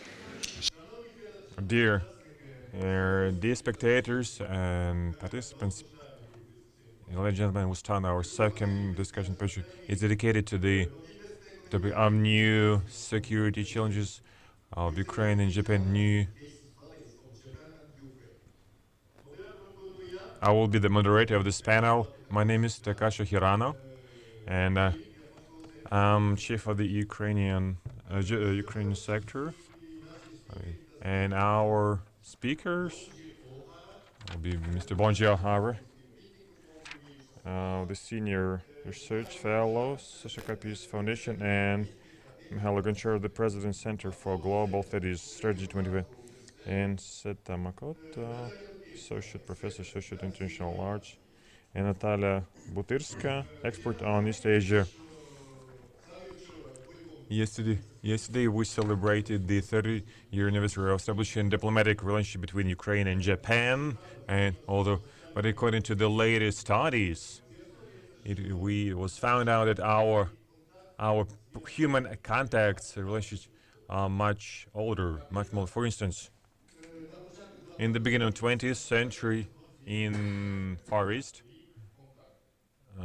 we had contacts in Far East between Ukraine and in Japan, and Japanese studied who Ukrainians are, what trades, and they considered the options of cooperating with them in terms of security issues. But this idea wasn't implemented. But after the restoration of Ukraine, Oki and Toki haven't immediately noticed that we have the same security challenges in common, because we lived we're in different camps during the Cold War, or because we didn't realize how geopolitical security issues we had around ourselves. And after 30 years, the challenges are definitely ahead of us, and we face them, and they're similar to some extent. We see security challenges around Ukraine, and namely military challenges, and of course there is an indirect element of hybrid war.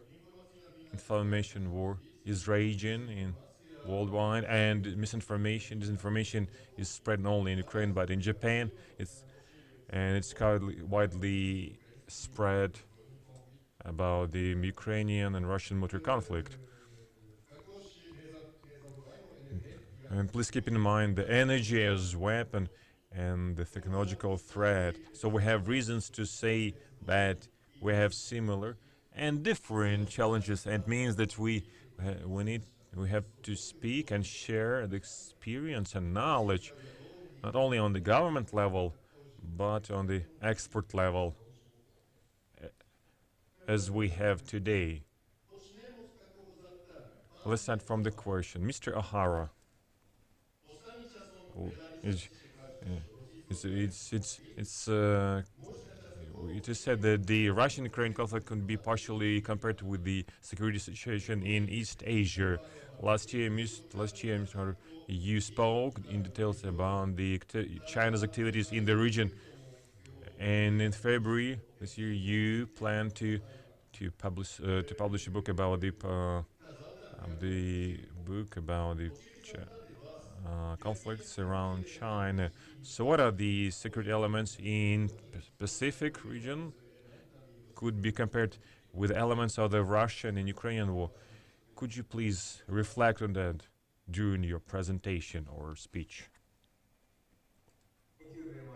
I'm Bonji Ohara from the Sosaga Peace Foundation. I will share my slide.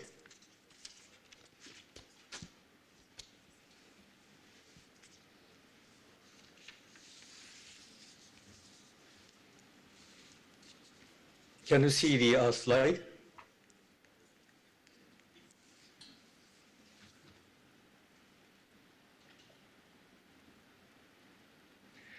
Okay, I'd like to introduce my idea about the Taiwan contingency scenario. And as Chair said, I published the book named Taiwan Contingency Scenario as a result of research project in the Sasagawa Peace Foundation in this month. At first, we need to understand the game which are played by the United States and China. And then I'd like to introduce the Japan and US effort to deal with the Chinese behavior in this area or the region or the in the international community. And it will be the base of our discussion about the linkage or the similarity between the Japanese security and the Ukraine security. Now the United States playing the game of political warfare. The definition is like that: the aggressive use of political means to achieve national objects. Secretary of Defense Austin has stated the concept of coming U.S. national security strategy will be the integrated deterrence. Now, integrated deterrence is the new version of the political warfare. The integrated means the not only in the military operation between Navy, Army, Air Force, and also the new domains, cyberspace and outer space, but also integrate the military and private sectors, and also officials and private sectors. And one more integration is the United States and allies or and partner countries. So the Secretary Austin raised the two key points in the integrated deterrence as the partnership and the innovation. So it shows the U.S. perception about the what would be important in the security operation. And China is playing the game, so-called the holistic security, using the so-called holistic security architecture. The architecture will include the traditional security and political security, and territorial security, military security, economic security, cultural security, social security, and science technology security, information intelligence security, and also ecological security, and resource security, and nuclear security. So the we must understand the United States and China is using all of the political means to compete with each other. So now we need to consider the hybrid warfare when it comes to deal with the military action of the China. And China traditionally good to conduct the influence operation, but it also includes many means. And China is using the means of public diplomacy to increase influence on the target societies. But it also concerned or they are linked with the disinformation campaign. We cannot separate those of two. And United States and China are using the means of economic sanctions. But the economic means also include the economic blockade, like the blockade the port or the blockade the airport. And also the hybrid warfare include the cyber attack. As you know, the even in a peacetime, the some countries conducting the cyber attack by sending the malware or the espionage. Also, they will try to, cause the instability in the target society by attacking the financial system, traffic system, or the lifelines. And also, they try to isolate the target countries, government, and the society from the information from other countries by illegal attack to the satellite or the submarine cable landing stations like that. And also the those kind of operations have the target of military or the weapon systems, and also jamming also will be used in the operation. And China is always pressuring Taiwan by military by conducting the Navy exercise around Taiwan, or the sending the fighter jet to the close to Taiwan. This is the gray zone scenario in the Taiwan contingency scenario, which I wrote in the book. The first, China will pressure military on Taiwan, so the deployment of unit and military exercise, etc. And forcing the continuous tension in Taiwanese society. Then also conduct the cyber attacks on the lifelines, financial system, transportation system, etc. Then causing chaos in Taiwanese society, forcing the Taiwanese government to respond it. It also can be said the cost-imposing operation. And destruction of the submarine cable landing station and other facilities by illegal operation. Try to make the situation of informational isolation of Taiwan. Then increase the insecurity in Taiwanese society.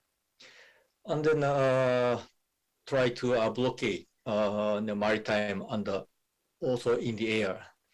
Then Taiwan's port and airport are blocked. Then Taiwan cannot get the enough goods or supplies for providing the Taiwanese societies, Taiwanese people. Then try to cause the panic in the Taiwanese society due to a shortage of supplies. Then China recognized, after China recognized the there is the enough, unstable condition in Taiwanese society, then conducting disinformation campaign, causing the disruption and the conflict within the Taiwanese society, triggering riots and providing pretext for China's intervention in Taiwan. This is the operation which expected in the gray zone, but it does not mean the China will conduct the those kind of operation immediately. It is the scenario which will be used for the considering the how to deal with those kind of operations. Now the our personal life, and, social activities, economic activities, and also the military operations are based on the data. And the data is on the network. So the now the United States sometimes say they will fight the data-centric warfares. I say data-centric operations because include the private sectors. Now the United States is changing the concept of warfare from the network-centric warfare to the data-centric warfares. So this is the image of data-centric operation and so-called digital trust. how to guarantee the safe and free use of data on the network. So in this sense, the key technology to be a game changer, one of them will be the artificial intelligence. And in the cybersecurity, the AI is being used to both sword and shield. So the somebody tried to conduct a cyber attack, then develop the application, cyber attack application is much easier than present.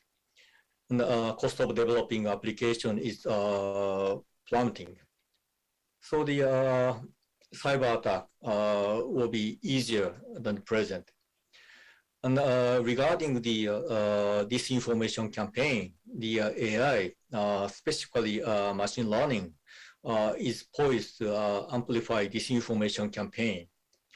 And the attackers use the AI to construct realistic photographs and profiles of the account owners. Then it is difficult to define the who is the attackers. So the now the situation is getting difficult to deal with.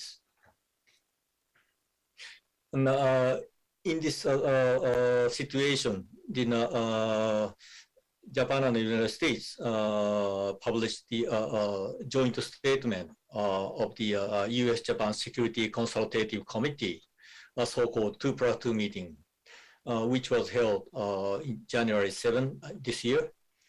And we need to focus the fourth element. Then both the Japan and the United States pursue the joint investment that accelerate innovation and ensure the alliance maintains its technological edge in critical and emerging field, including the artificial intelligence, machine learning, and directed energy, and quantum computing.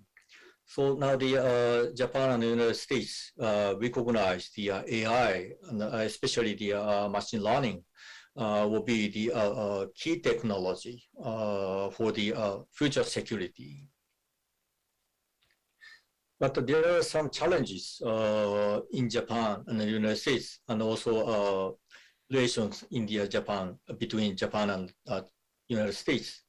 First of all, the Japan has its own national interests and national goals. So since the Japan and the United States have different national goals, they inevitably cannot share the common strategy. So the how to align vision and priorities will be the difficult question.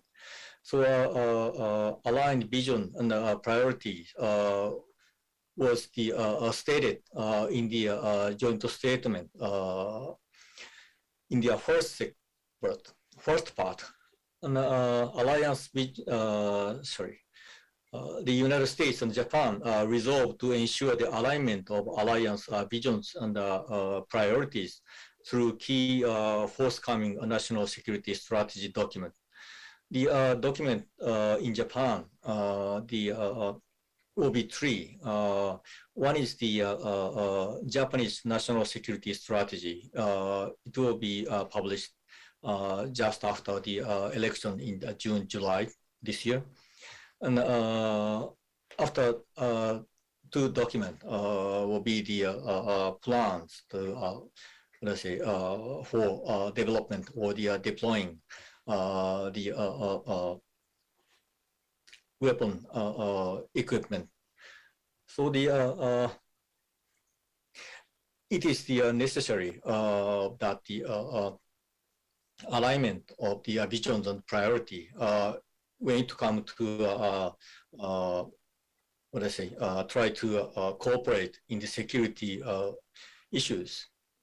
The second one is the lack of capability in Japan. Japan does not have a framework for handling information, including security clearance. And also the laws government let's say governing the extraterritorial cyber operations or organizing to the observe cyber security in Japan. Those kind of system or regime the Japan does not have. So the Japan has to consider the how to establish those kind of system in Japan, or else the Japan cannot cooperate with the United States in the cyber operations or the counter disinformation campaign operations. And the last one must be the perception gap between the government and the private sectors. The Japan is a democratic country, so the let's say it is unclear how effective the government efforts concerning cybersecurity or the counter disinformation in both the Japan and the United States. The threat perception gap in between the government and the private sector will be the problem. But those kind of situation must be exist in the Ukraine, I think. So those kind of situation and Japanese experience, Japanese effort must be the good learning for the Ukraine, I hope. Thank you very much. Thank you very much, Mr. Hara. And you mentioned cyber security, and I also think that Japan is the first country which started consultations on cyber security with Ukraine. Also, and this information is a problem in our society in Japan, and this. And on this issue, we can find some cooperation with Ukraine, to the best of my belief. Mr. Ocharu, you also said that today you're going to talk about tandem of Russia and China in the energy sector. And I believe that Japanese expect what Japanese expect in this cooperation with Russia. Let me remind that on the 17th of January, Prime Minister Kishida mentioned that Japan is going to develop relations with Russia, especially in energy sector. Just a few words on that, if you please. Передусім хочу подякувати Центру «Нова Європа» за організацію цього заходу, запрошення і можливість висловити свою оцінку якраз в контексті, який ви позначили. Але передусім хотів би зауважити. That I'd like to start with a few sentences as for the context of our meeting today in general and our first panel. So to establish the bridge to the energy sector topic. First, when I talk about the tandem China and Russia, it doesn't matter whether it's a strategic tandem or situational tandem, how long it can exist for short-term perspective, long-term perspective. This is important. But China and Russia, they cooperate on other things than, for example, cooperation between the United States and Europe, or Ukraine and the United States, which have prepared some documents like Charter on Strategic Partnership, when we checked every clause, every provision. So Chinese, they do it in a little bit different form, in kind of a way pertaining to autocratic regimes. So what is important, a coincidence of interest. So how long are they going to work on the common interest? You know that there was a Soviet, Imperial Russia, there were some conflict periods. So what we should pay attention on, let's get back to 1969. Two wars. Short war. China against Vietnam. It lasted a little bit longer than 1 month. It was bad. It was a bad outcome for China and Soviet invasion of Afghanistan for 2 years. So relations between China and Soviet Union was not the same like between China and Russia now.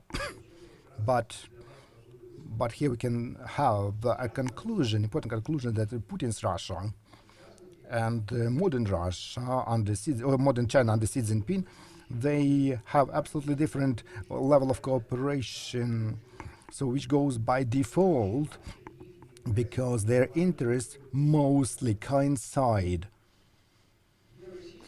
There is Russian model of Eurasian empire from Vladivostok to Lisbon, and there is the Chinese vision from Shanghai to that Lisbon. And here 2 countries, by default, they cooperate, and this tandem, which in many things is based on energy cooperation and on using by Russia its energy resources as, let's say, universal leverage of influence in the context of the policy or its politics with different countries which are of strategic interest for Russian Federation. And pay attention that in the context of events in Kazakhstan, which took place this year, and Russian actions there, and reaction of China to those events. So, Foreign Minister of China, doesn't matter what contradictions they had, visible or invisible, he made a very important statement. Until Russia and China are still going to be big countries and they will stay shoulder to shoulder and deepen their cooperation, the world order will not turn into chaos and hegemony will not prevail. So they understand the United States as hegemonist. So strategic mission of Russia and China is to squeeze out United States of America from Europe, from Asia, and then they will have a room for maneuver for creating Eurasian empire. Doesn't matter Russian model or Chinese model, which will be formed in the course of cooperation of these 2 countries. Energy policy of Russia is really interesting from the point of view of the achieving political and geopolitical aims in Europe. In Europe and in Asia, Russia is acting in a different way, but the models are similar, more or less. So in order to understand Russian energy policy in the context of hybrid operations, it's enough to understand, and I quoted that quite recently, and often not all experts pay attention to that the first strategy, energy strategy of Russia, which appeared back in 2003 when Putin was at the beginning of his rule, it started with a very simple statement: Russia has huge resources of energy and huge and huge fuel complex, which is the instrument of domestic and foreign policy, and the role on fuel markets determines its influence, political influence. So they do not hide anything, despite the fact that in other variants of this document, that phrase was taken away, but the spirit persists, and Russia achieved a lot of success here. So European market, fuel market and energy resources market, starting back from the last year, shows illustratively what is going on. So what is going on when partner country or groups of countries like European Union allow Russian energy companies, now we are talking about Gazprom, to occupy dominant position on the market. So these events which take place on that market, where Gazprom is dominating 46% and is provided and supplied by Russia, 46.8%. it's not even 1/3, which according to the rules of diversification is allowed. So all that domination should be assessed not only within the framework of economic ordinance, but also within the military domain, because on the gas labor in Europe, we can see Russian escalation for the purpose of DS, so-called de-escalation.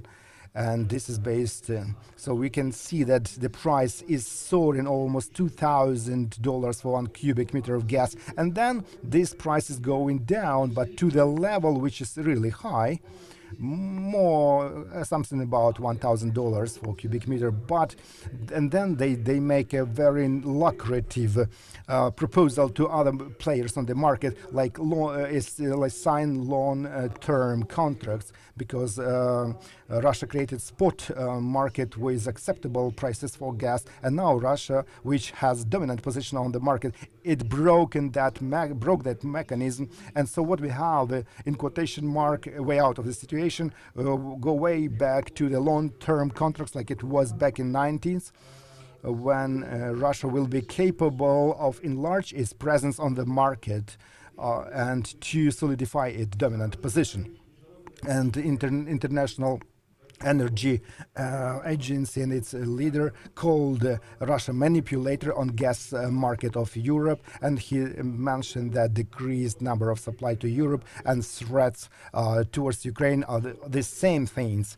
And in this context, what is important is to understand what mechanism is Russia using. It's not just capturing of the market. It's also a mechanism which we in Ukraine and in Europe call Schroederization.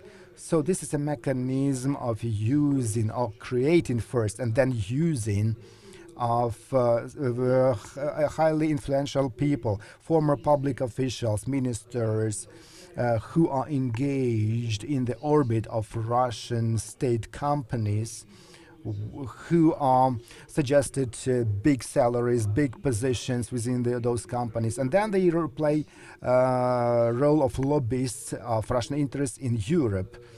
So fortunately, Japan is not under the influence of Schroederization. I cannot call even a name of even one Japanese prime minister who worked in Russian companies. But Gerhard Schroeder, as former German chancellor, is working for Gazprom and serving Gazprom. But also we can call two federal chancellors, Kerner and Schüssel from Austria, French Prime Minister Fillon, Karin Kleisel from Austria, former parliament speaker Paul Lipponen from Finland, and a range of less visible political figures who worked in high positions in their countries. And so now, and it's one of the factors which Russia uses against Russia within European Union. So what is Russia doing in context of Asia, in the context of triangle, Russia, Japan, and China? So technically and geographically, it's absolutely different variants which you have to consider. Well, Japan is an island country, and you cannot have pipelines. Fortunately, this attempt failed, but as Japan imports all the necessary natural gas, it's liquidized gas. Russia is trying to certify its LNG project with all the needs of Japan. Luckily, according to statistics, the share of Russian supplies to Japan is not big. Back in 2020, it's around 8.2%. So the first place is taken by Australia, almost 39%. But Russia is, as far as I understand that, is pressing Japanese companies against the wall of Arctic trap. Mr. O'Hara, on the example of cyber security, showed that there is a gap between the vision, the state vision, governmental vision, and the vision by private companies. Such gap exists not only in the sphere of cybersecurity, but also in the sphere of energy, not only in Japan, but also in Germany. That's why I'm drawing your attention to Germany, because there are projects which are highly discussed, especially Nord Stream 2. This is a result among not the coincidences of visions of governments and private sector. When private sector, especially German private sector, says it's not a bad thing if you have one more project with Russia, because Germany needs more gas, because Germany is getting a transition into green energy. But maybe you notice that there are problems which arise from this. But government couldn't counter that, because the priority is the business interest. So when we look at the history of Japan and Russian relations in gas sphere, the priority is given mostly to the interests of private business, to companies like Mitsubishi, Mitsui, and they are attracted by Russian party, and they're attracted to take part in Arctic project, and to pay attention to the less extent than it is done for Chinese companies. Chinese companies are engaged much more. So now, obviously, our Japanese friends can acknowledge that it is expedited. The project Force of Siberia 2, it will be absolutely different project which is in place. I mean, Force of Project 1, because it should connect gas resources sites with the labor of consumers in China. And this is Arctic deposits, and they are becoming the main for supplying to Europe. And thus, if Russia realize this project, implement this project, the Force of Siberia 2, then Russia will be in unique position, and that is dream, when it will be able to manipulate both European gas market and partially Chinese gas market, but only partially, because China has diversified system of gas supply, and it won't allow any bigger share for Russia. So why are Arctic trap? Maybe it will be my final remarks. Why Arctic trap for Japan? Japanese government announced serious priorities for the achieving climate goals, for decreasing the emission of CO2, methane, and others. So in recent years, it has been decreasing the import of oil and liquefied gas.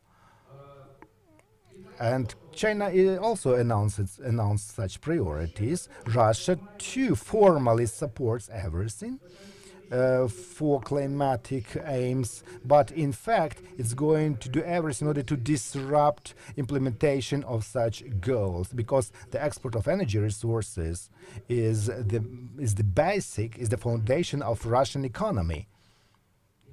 And in this or that way, for Russia, it is important to keep that export, not only gas, but oil and coal. And you have to undermine the efforts of other countries in achieving climatic goals.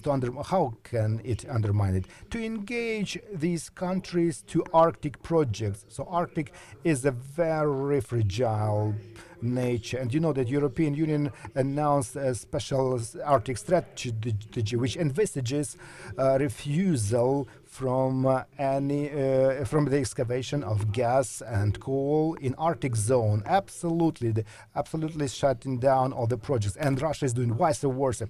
The last 10 years it intensified the new excavation sites.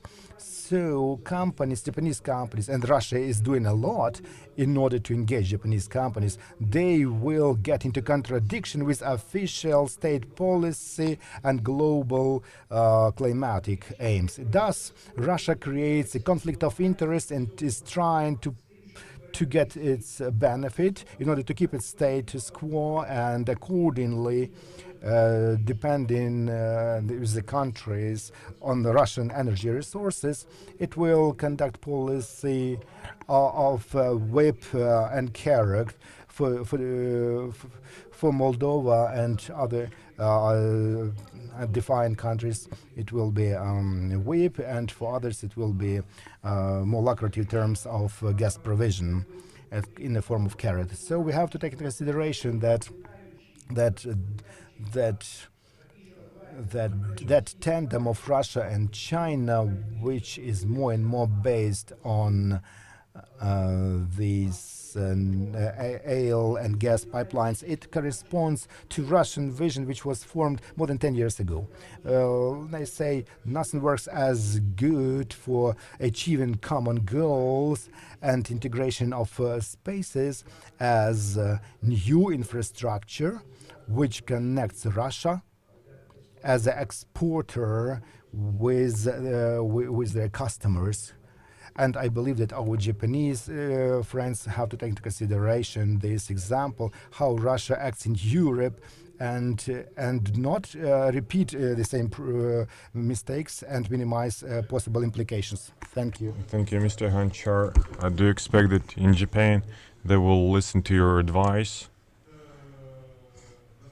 Indeed, the proof of the intention of cooperation with Russia in different areas.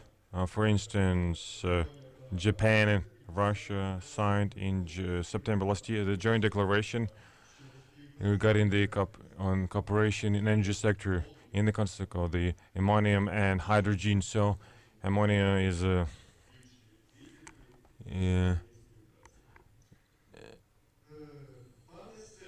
Mr. Sato,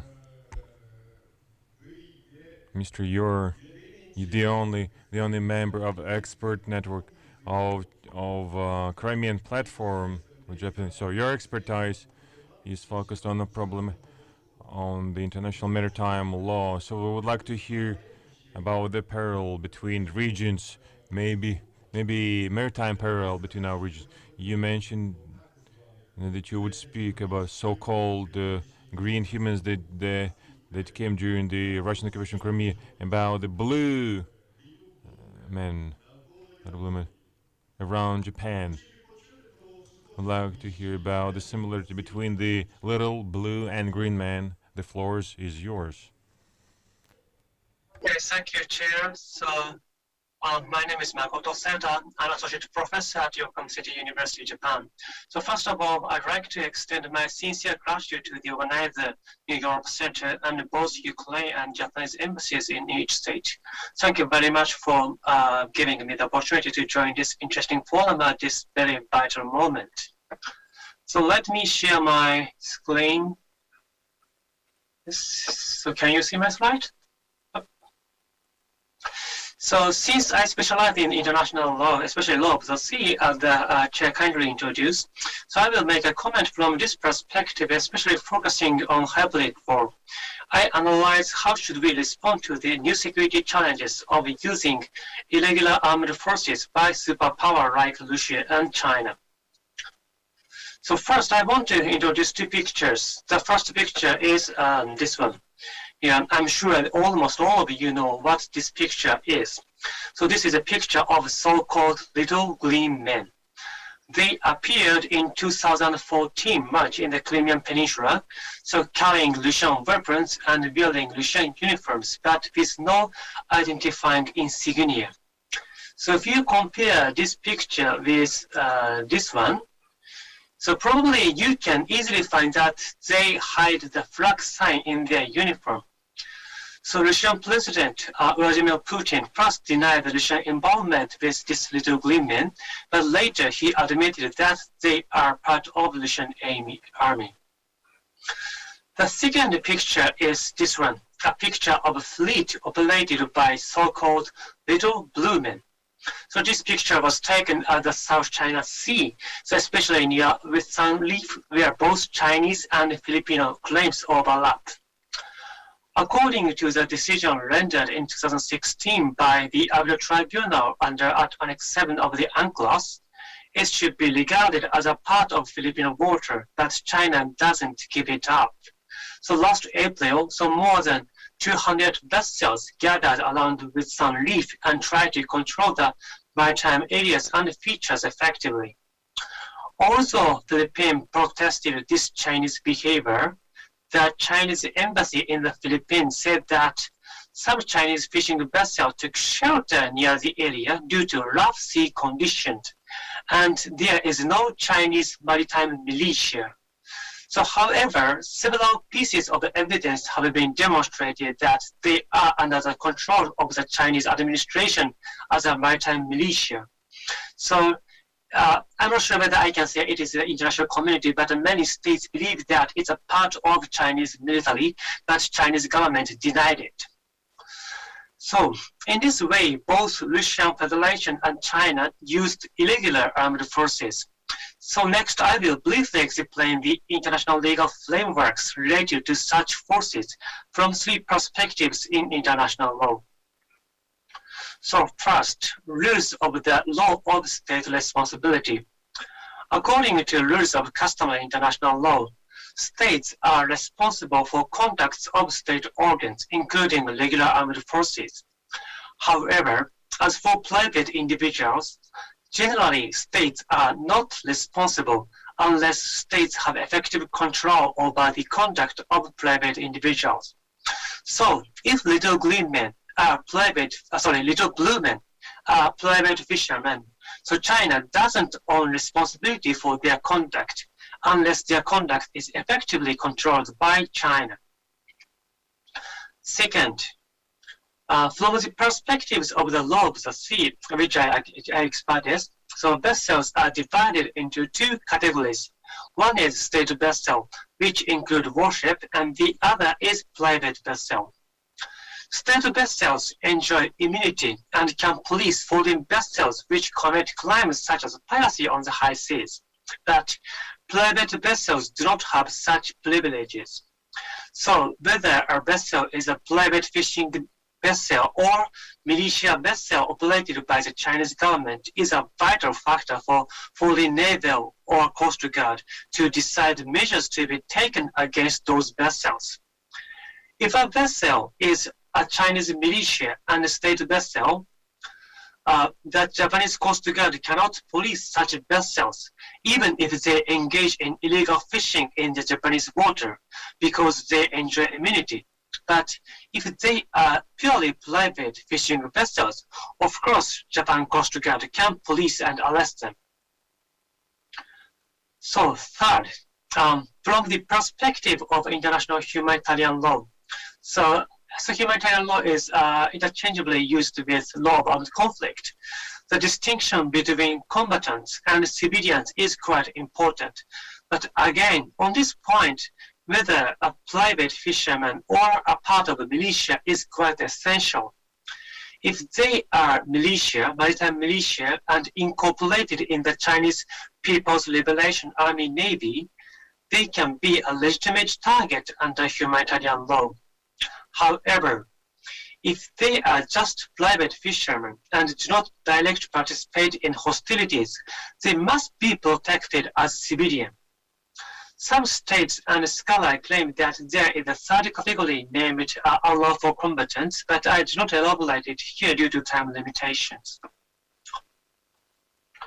Okay, so lastly, I want to consider the reason why China and Russia used irregular armed forces as I demonstrated. So I believe there are many reasons, and I cannot explain all the reasons, but here, so from a viewpoint of my expertise in international law, I want to highlight that using such force makes the opponent, so enemy state, confused and disoriented. In other words, it can be regarded as a part of lawfare together with actual military operations. So when little green men appeared in Crimea, so Ukraine and its allied states must be a little bit confused. Of course, they considered it as a Russian troops, but it is not as obvious as conduct by Russian regular armed forces. Moreover, if a state has allied states, so that state needs to share their view on evaluation of facts. For example, officially vessel is a part whether officially vessel is a part of a militia or not, and can be a legitimate military target under international law. So states must decide such issue, and which also takes time. Furthermore, if a state and its allies have a solid intention to comply with international law, they need to be more prudent to evaluate the fact. So, in order to respond to this fact, states can take two strategies. So, first, they should clarify and share the rules of international law as much as possible beforehand, so that they can act together on the basis of the same understanding and same interpretation of international law. So second, before and during armed conflict, states should gather information and evidence to demonstrate what the fact is. So this is the end of my presentation. So thank you very much. Дуже дякую, and ありがとうございました。Дуже вам дякую, пане Сето.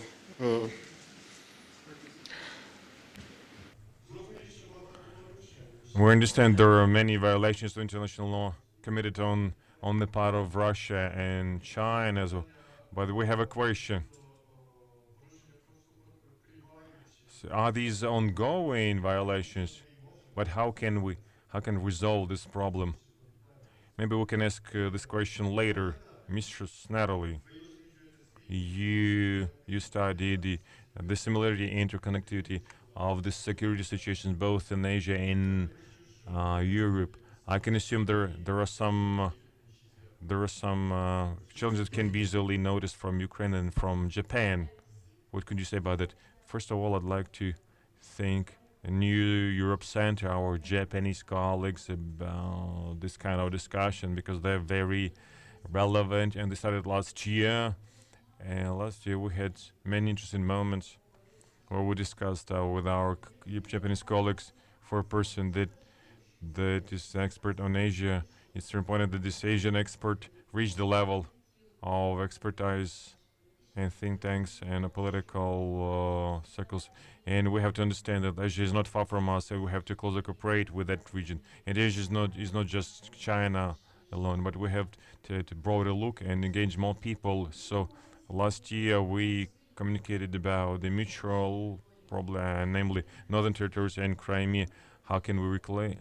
How can we recover them? But we reached the agreement or idea that the Ukraine at least borrow the Japanese experience with regard to the activity in the regional regions. I mean, they promoted Indo-Pacific strategy,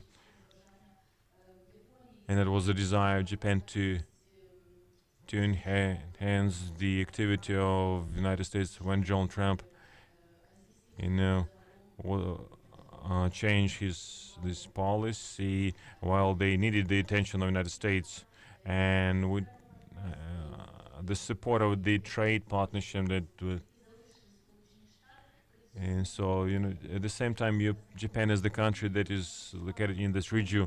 They needed the presence of Ukraine and the presence of the United States in the Pacific region, but only one year passed, and now when we come in here and we discuss the security issues, we realize this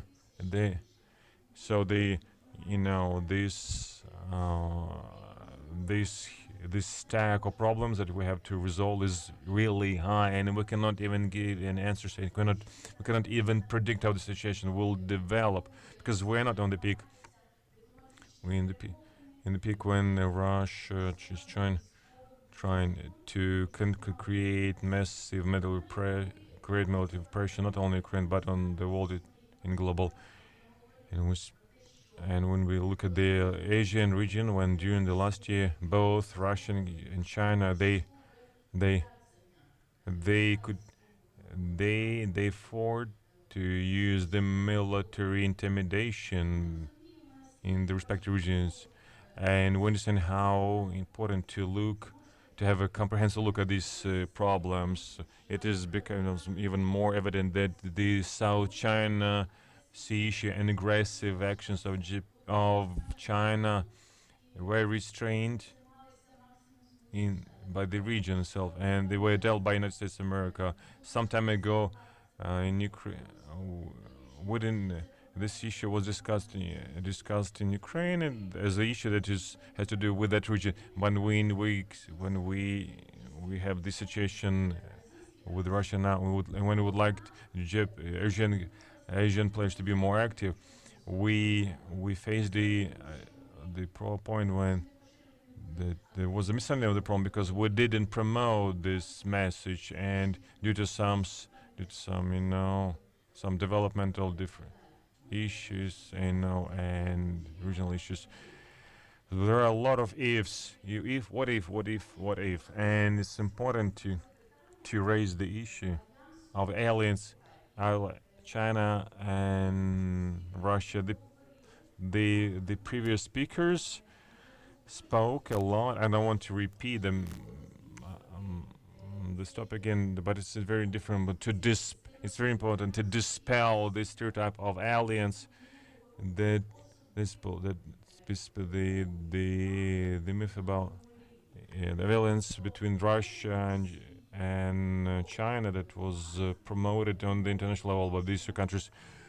So the change of strategy took place in 2014. It was the fourth change of strategy, when Western sanctions forced Russia to seek finance and support from that part of the world, and so the cooperation increased over time. And during the study that we made with Sergey, we found out that Russia was forced to subdue to conquer Asian region, and when now Russian government realized that they didn't pay much efforts in the past, and what they have now is they have the Russian Soviet legacy, and Russia in the Asian region in many issues, in key many issues, is falling behind China. And when our Japanese colleagues said that in Asian region Russia is perceived as quite positive, and that's true. If not positive, but at least it's they don't mention Russia in the context of a problematic issue. But at the same time, when we look at the rapid confrontation between the United States and China, there is a strong demand for medium and small countries that could balance this confrontation, because the region is very pragmatic. The region is survived some serious wars like Korean, Vietnam wars.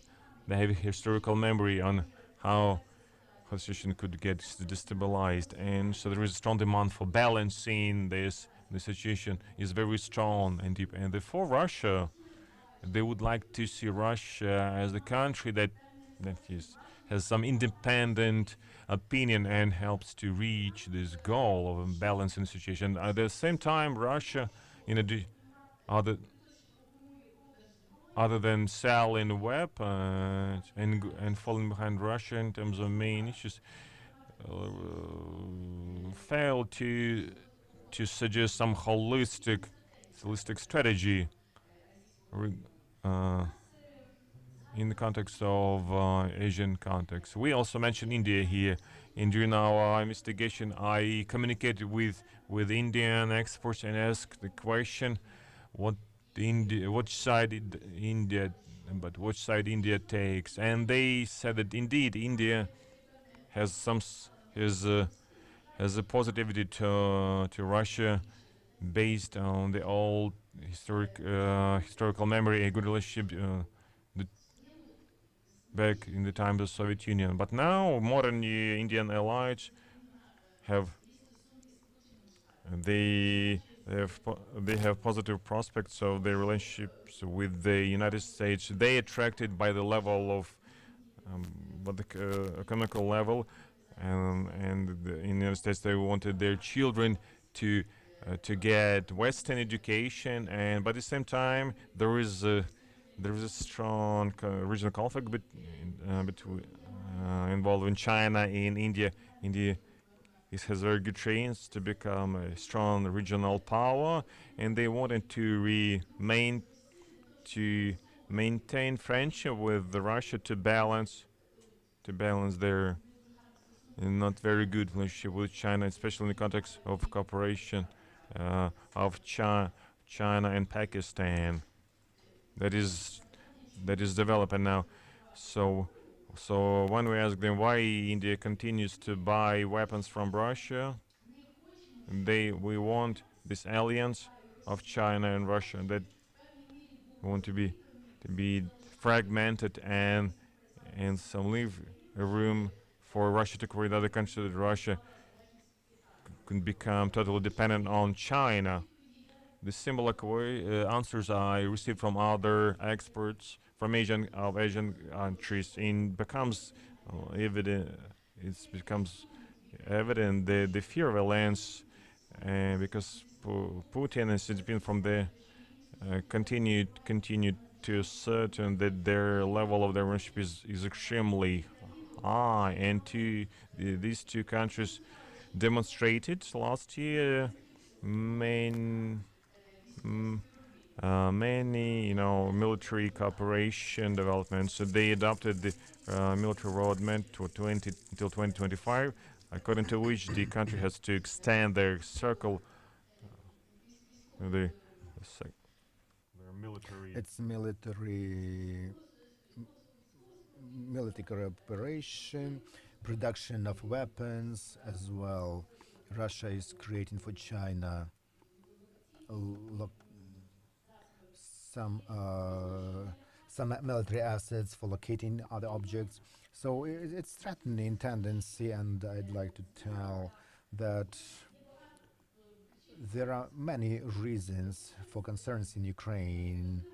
It's really important to trace some warnings on the part of Russian experts. If before they were cheering its government to spread such contacts.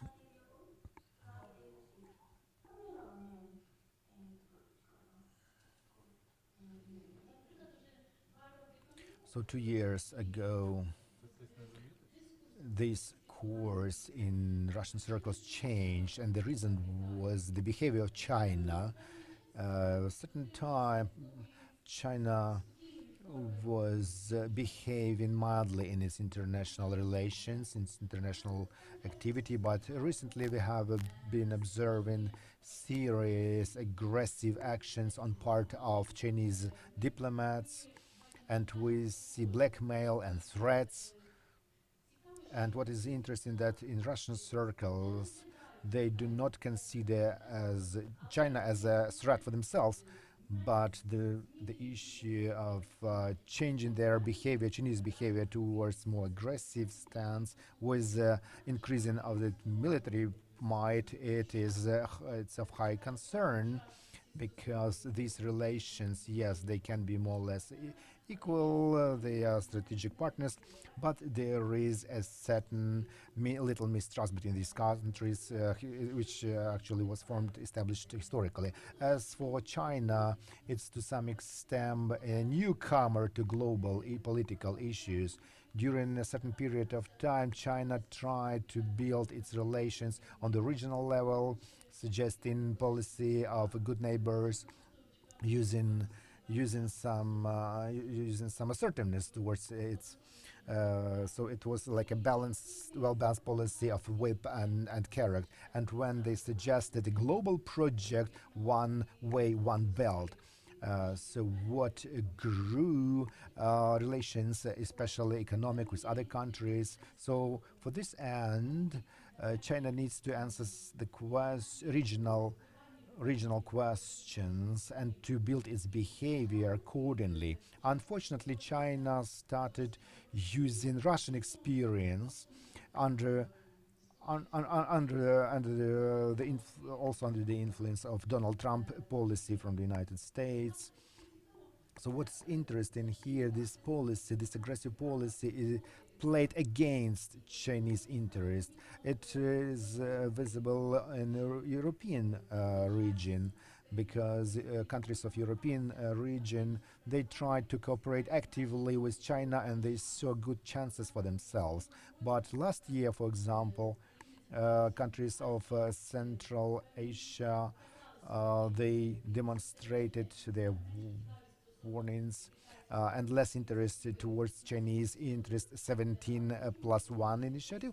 And then Lithuanian case appeared when Lithuania stopped its participation in the dialogue, and vice versa, it established its cooperation with Taiwan. So this caused this similar reaction with other European countries. And China is too aggressive. It behaved too aggressively and on the second hand, aggressive Chinese behavior causes a kind of reaction which is not welcome in the world. And yes, I see that I have to shortcut. Countries like Ukraine, like Japan, we live under the pressure of two great powers, and we have to understand the situation and to see the threats, and also we have to cooperate on the level of small states, neighboring states, in order to diminish the influences of big countries. Because anyway, the alliance which Russia and China demonstrate has a lot of weak sides, and we have to exploit those. We have to understand and exploit it, and not live under the fear that they can impose some opinions on us, like we can observe in the situation with Ukraine. Thank you very much, Natalia. A huge dilemma is you mentioned that for India, the tandem or alliance of China and Russia is not beneficial, and the same in Japan. So closing Russia and China for Japan is a bad scenario. That's why we have to make friends with Russia, which former Prime Minister said, and a similar opinion also appeared in the country, and that's why they said we have to have good relations with China too. And this is a tendency, certain tendency when small countries are trying to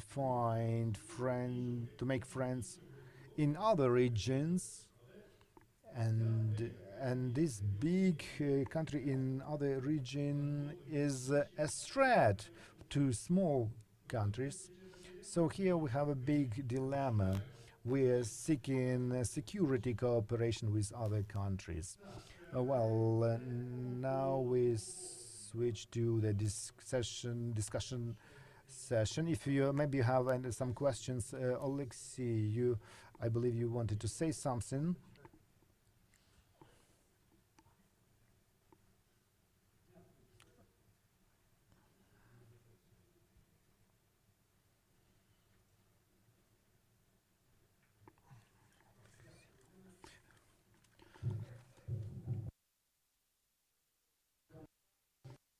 I have a short comment.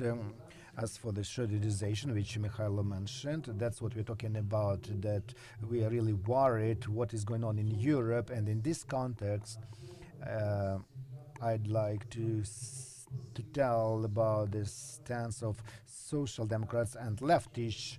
I'm talking about Europe, who are favoring Russia.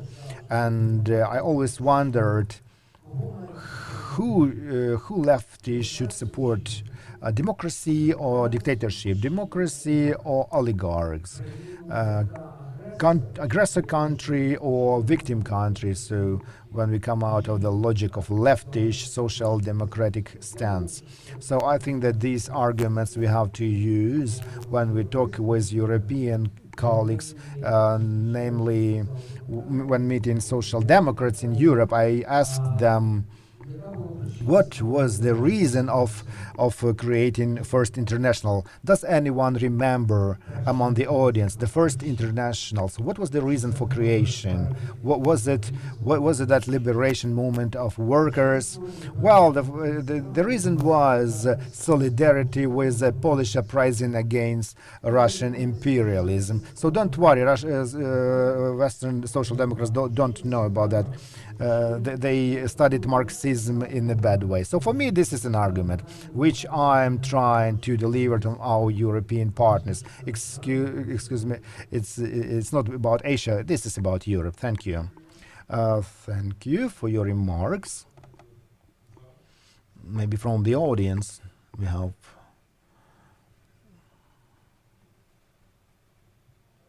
Good afternoon. You have Nia Haber, expert of international relations. Thank you for really interesting speakers. You mentioned tandem Russia and China, and also that the vision of Eurasian empire is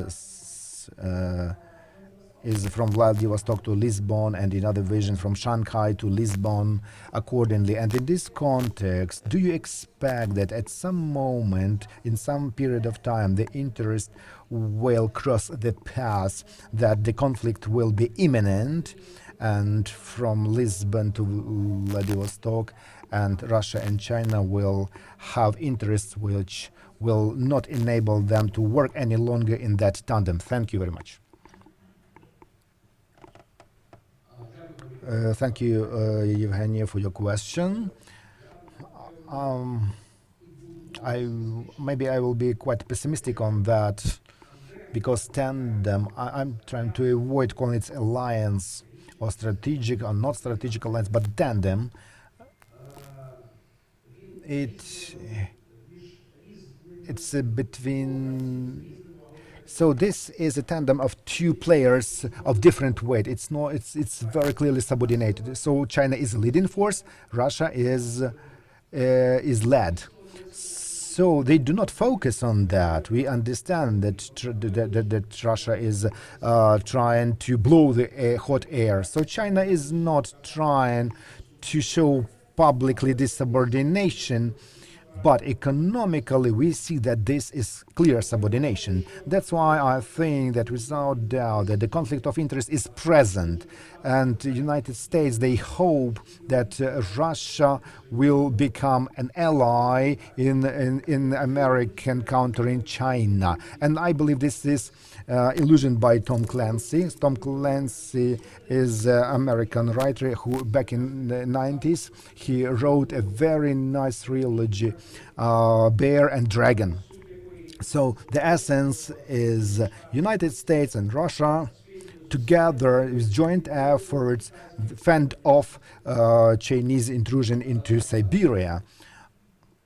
So it became very popular just in the 90s, after the Cold War, during the Yeltsin period, not Putin's period, when Russia was formally moving along the democratic path of development, and then such strategic alliance between Russia and United States for deterrence of China was logical.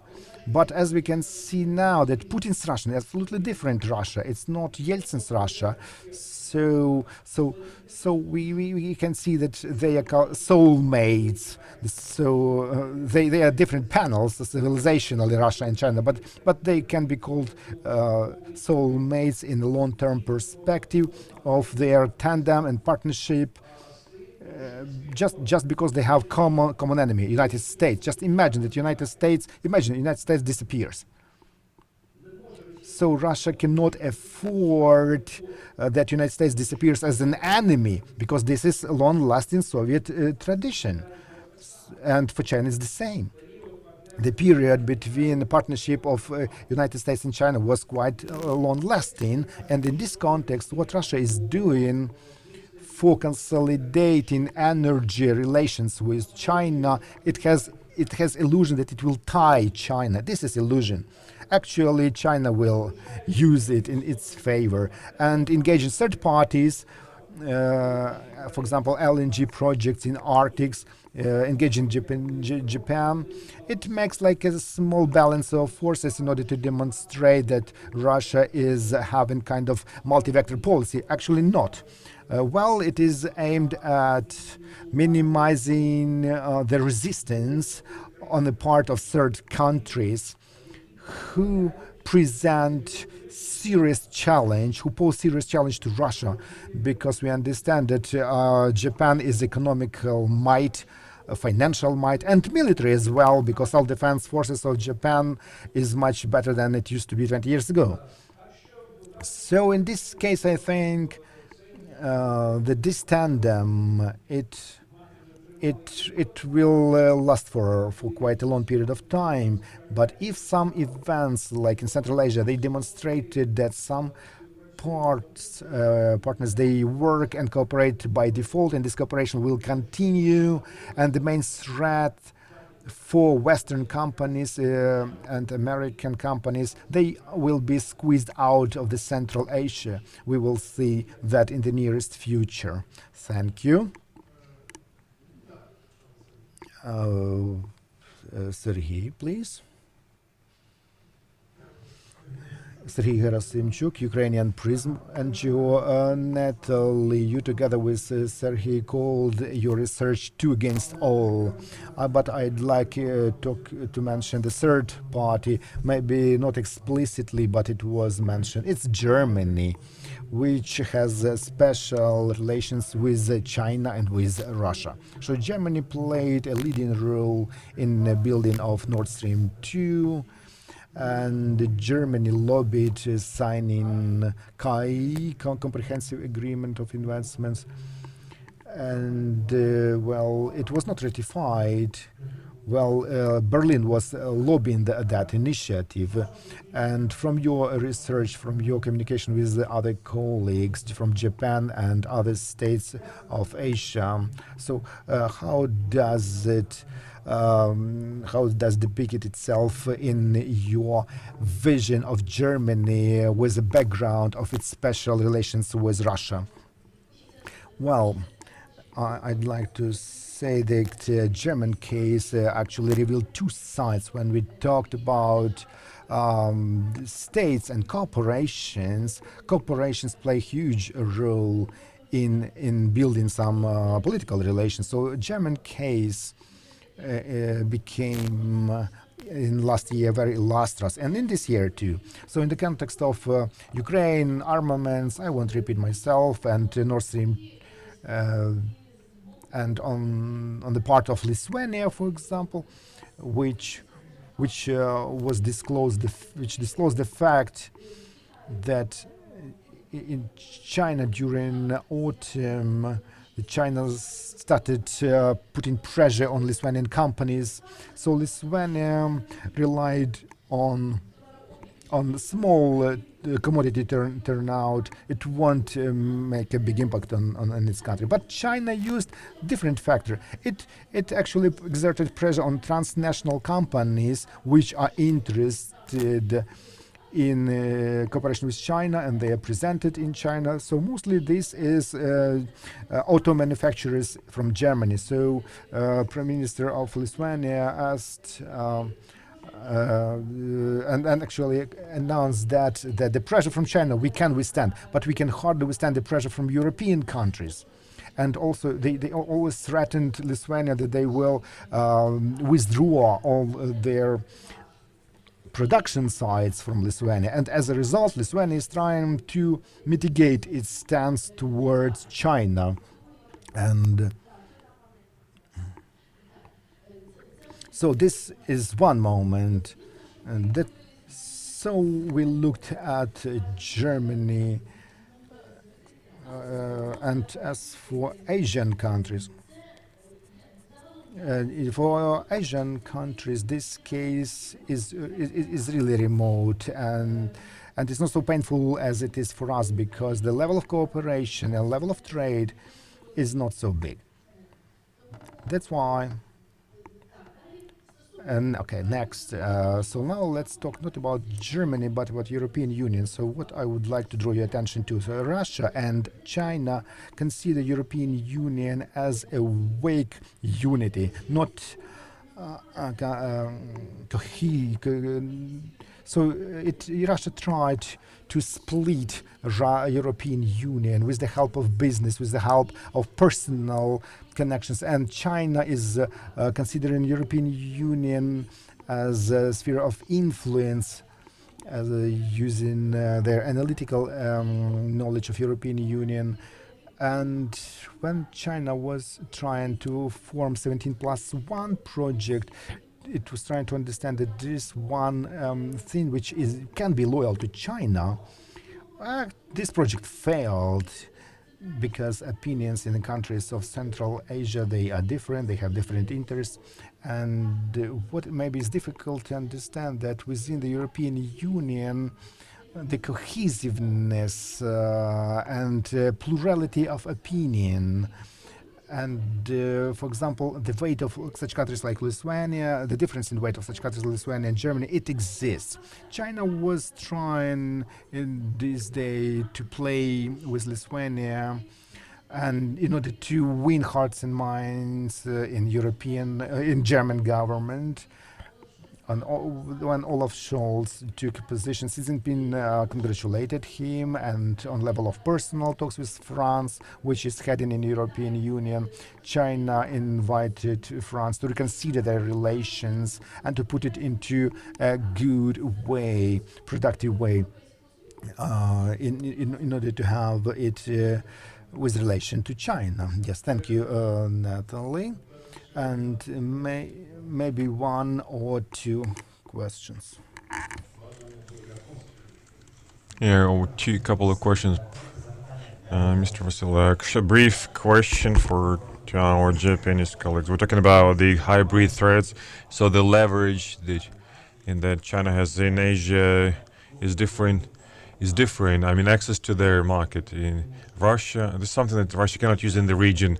If you look at the Australian case, that wasn't very cautious to comment about the violation of human rights in China, and we see how the limitations to Chinese market was imposed on Australia. So could you please comment how can use this leverage, because this is one of the examples of these hybrid threats. Mr. Hauer, maybe you can say something in this regard.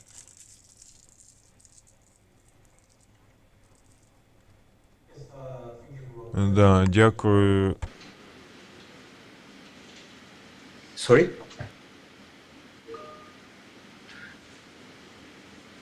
Thank you for the question. How to deter the China and Russia from conducting the operations in the gray zone, the hybrid warfare.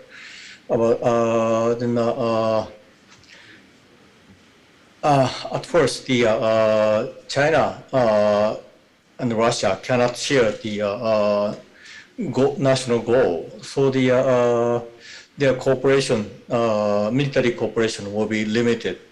Now they are deepening or strengthening the cooperation, but still in the strategic level, but not in the tactical level. Also, the China does not want Russia to invade Ukraine before the Beijing Olympic Games, but Russia will not care about the timing. It will do it by their timing if they wanted to do it. But still, the China and Russia can share the advantageous situation if the United States need to send troops into the different two directions. One is in Europe, one is in Asia. So the important is we need to deter them before the armed invasion, means in the gray zone. So the Japan and Ukraine still has the similar situation. And also Taiwan has the similar situation. And, economic sanctions, economic blockade also include the energy resources. And so the Japan tried to establish the dispersed supply chain. The differences between the democratic countries and autocratic countries, the democratic countries, Ukraine and Japan, has the partner countries or the allies. Then we can share the risk. And so the but autocratic countries difficult to have the partner countries. So the in the hybrid warfares, we cannot separate region, even especially in the cyber operation. So that it means the Japan and Ukraine has the opportunity to cooperate in this operation, and also in the digital trust or the data-centric cooperation, include disinformation campaign. We can share the risk, and also we can cooperate to guarantee the free and safe use of data. So now the Japan started the cooperation with the United States, as I said in my briefing. But I also said we can discuss the linkage or the cooperation between the Ukraine and Japan, or the Ukraine and United States, European countries. Thank you. Дякую, пане Огаро. Thank you, Mr. O'Hara. Mr. Makoto Seri. Do you have a question to Makoto Seri? May I ask a question? Okay, let me ask a question. As far as I remember, 2016, the China lost a court trial regarding the South China Sea, but still the violations of international law take place, and China continues to build military base on the artificial islands. In has implications for Ukraine when Ukraine is looking for searching for justice in international laws, especially in the maritime law. So what do we have to do under these circumstances? Thank you very much for your question. And so first of all, I want to highlight the fact that now Ukraine has already started some litigation against Russian Federation. And as Chairman Henry explained, so Philippines also made a litigation against China, and actually Philippines won. But nevertheless, China didn't comply with the decision of arbitral appellate. So probably some people might consider that the international law is meaningless, so because the judicial decision of international law doesn't have a kind of enforcement power. And I have to admit that it's a limitation of international law. But actually, thanks to the decision rendered by the arbitral tribunal, I'm sure that the Philippines got many support from many states. Actually, so Japan, so just after the arbitral award was rendered, so took the view that Japan support Philippines. And China also said that sometimes it's really difficult for small states to get together, so because they are geographically isolated. But so what I'm considering is that so all small states. So in this context, I can say that so Japan can be regarded as a small state because it's weaker compared to the opponent. So like so China or Russian Federation in the military context. So all they can rely on is just a kind of a rule. So which is not a power of force or military power. So it's a power of norm. And so in that context, so Japan emphasized the rule of law. So going back to the the kind of a value of international law. So okay, now so Ukraine started litigation against Russian Federation, and if Ukraine won the case against Russia, so probably it can easily get support from other third states, including Japan, I'm sure, because So many states consider that the rule of law for the maritime area is quite essential. So yeah, other states can easily criticize Russian behavior on that context. And I also want to highlight the difference between Russia and China. So because, as you know, so, China simply denied the kind of a decision of arbitral award. But yeah, actually, it's also true that Russia has a tendency to ignore the international law. But actually, in the case between Netherlands and Russia, so finally, Russian Federation followed the decision of international tribunals to release the crew member and the vessel, so-called, so named Arctic Sunlight. And in this, also, I'm just interested in the fact that Russia also initiated litigation against Ukraine before the European Court of Human Rights, right? So that means that if probably Russia won that case, Russia would request Ukraine to follow the decision of European Court of Human Rights. So, okay, so probably Ukraine also can do the same thing if Ukraine won the case against Russia. So on that point, I have the impression that the kind of value of international law in China and in Ukraine are a little bit different, and probably we can expect that Russia would comply with some rules of international law compared to China, especially if the court and tribunals make that decision. I might be too kind of optimistic, but so yeah, I find some kind of a different approach between Russia and China, but this is what I want to highlight now. So thank you for your question. Дякую, пане Сето. Тобто ми можемо очікувати. So we can expect the increase of support from other countries that still haven't yet supported the Crimean Declaration. The summit of Ukraine Platform Summit, after the victory of Ukraine in the international courts. The time of our panel is over. Sincerely, I'd like to sincerely thank you all for your participation. And our next panel is dedicated to Lublin Triangle. Could you please briefly disclose could you please a very important aspect that I would like to cover right now, where the Russian energy infrastructure appears, there appear Russian military troops.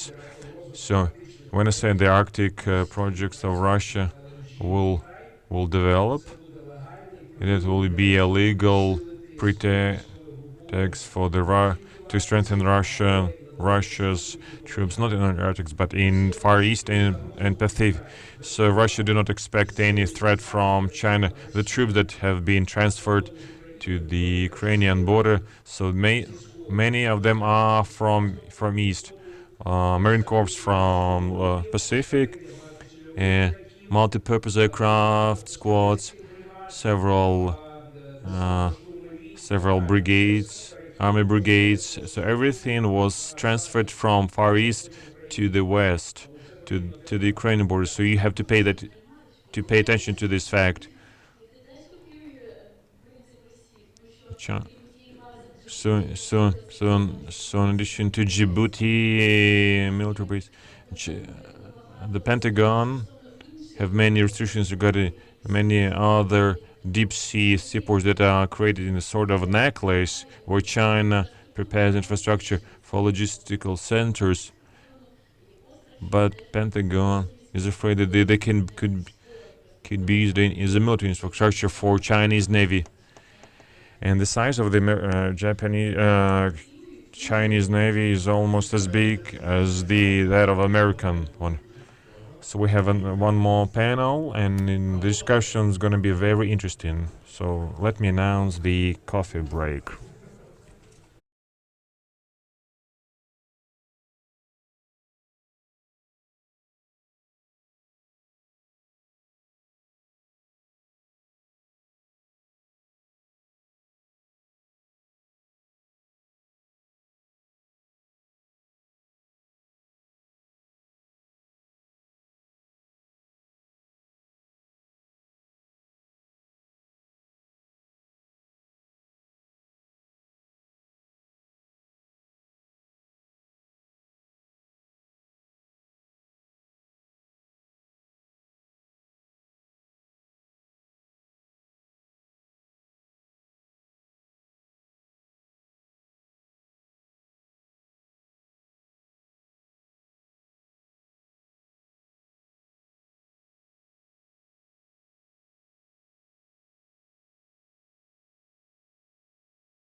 Колеги, я пропоную Dear colleagues, such as to gradually resume our work and continue our discussion and proceed to the third final, but at the same time no less interesting panel that is dedicated to relationship of Japan with the regional establishment, and namely Lublin Triangle. My name is Sergei Gerasimchuk, and during the next 1 hour and 20 minutes, I'm going to be your moderator. The topic of Japan is not new to me.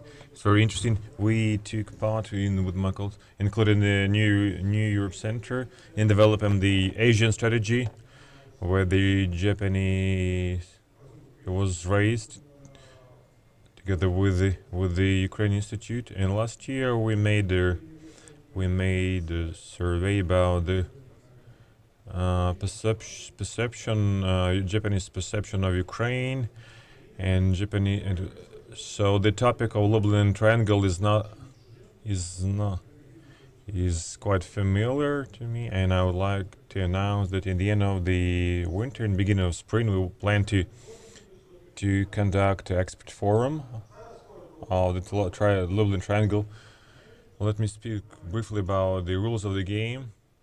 We have 4 wonderful speakers: Mr. Linkevičius, the foreign affairs minister in 2012-14. We have Mrs. Yatsuko Elishima from the Tsukuba University. She's going to be online with us. And today we have here on the stage Ms. Elena from Kyiv Hill Academy, and Jan Salkowski, our good friend from the Polish International Affairs Institute. And I suggest to start from Mr. Linkevičius. And my question, Mr. Minister, is as follows: When the Lublin Triangle was formed, obviously was the desire to unite in some sort of format 3 countries that have close historical relationship and share the same perception of the threat, namely the threat from the Russian Federation. But however, in the process of evolution of the triangle, it faced another problem, and one of the countries of the Lublin Triangle faced another problem that we partially mentioned during the previous session, and that is the aggravation between the China and Lithuania. Lithuania left 17+1. The level of relationship between China and Lithuania has decreased. You don't have ambassadors to each other. Mr. Minister, does Lithuania expect support from the Lublin Triangle partners in this in this confrontation, and do you expect to get any support from Japan in this regard? The floor is yours. You can hear me. I definitely appreciate the opportunity to take part in this discussion. At first glance, when I looked at this agenda, it looked for me a bit strange. Japan, Lublin Triangle, what could be in common? And anyway, when we are talking about various formats, it's always about know-how, always about some standards, some rules. So I definitely today, I do not think how you can help us. We all should think how to help Ukraine. In this situation, what Ukraine is facing. And in long perspective, of course, to get closer to the environment we belong to. And here I really can see some perspectives, given the fact that we definitely experienced since the beginning of our independence a very efficient use of various formats. And I would start not by the Lublin Triangle, which started a bit later, but I would say in the early 90s when I was defense minister, there were very efficient cooperation between Baltic states, which is not surprising probably. 3 Baltic states were always very close, but also in cooperation with our Nordic friends, which at the beginning it was format called 5+3, 5 Nordic countries and 3 Baltic. Then later it's called, and now it's called like Nordic Baltic 8, which also explains the nature. So it's not only cooperation, but also integration. And this is going not only about strategic issues or security cooperation, It's also going close to the ground, so to say. Municipalities are talking and cooperating, and that's very, very valuable. I believe we really can share. Also, I can mention so-called Baltic projects, which has to do with security, precisely. Baltic Battalion project, which was sponsored by Denmark. BaltNet, this is airspace control project, which is developed between Baltic states, sponsored by Norway and supported by United States. Baltron Navy Cooperation Project, which was also among 3 Baltic states, but supported by Germany, and so on and so forth. But it's early 90s. And I believe this model, the station is different, and definitely substance would be different. But the model, this know-how, how to coordinate among ourselves and how to coordinate those, so to say, donors, which country is stronger in which field, that was very, very useful, and definitely even after some time passed, we can use it also today. And then Lublin Triangle, definitely it's about, first of all, security, and I can mention, of course, Lithuanian, Polish, Ukrainian Brigade, which kind of concrete project on the ground has to do with the NATO standards, NATO procedures, training of troops, preparation for the operations, but at the same time, it's also a very important signal, also geopolitical signal, to show that Ukraine belongs to Europe. Ukraine belongs to Euro-Atlantic community, and slowly but very efficiently cooperates and gaining this experience, what we really can share with them.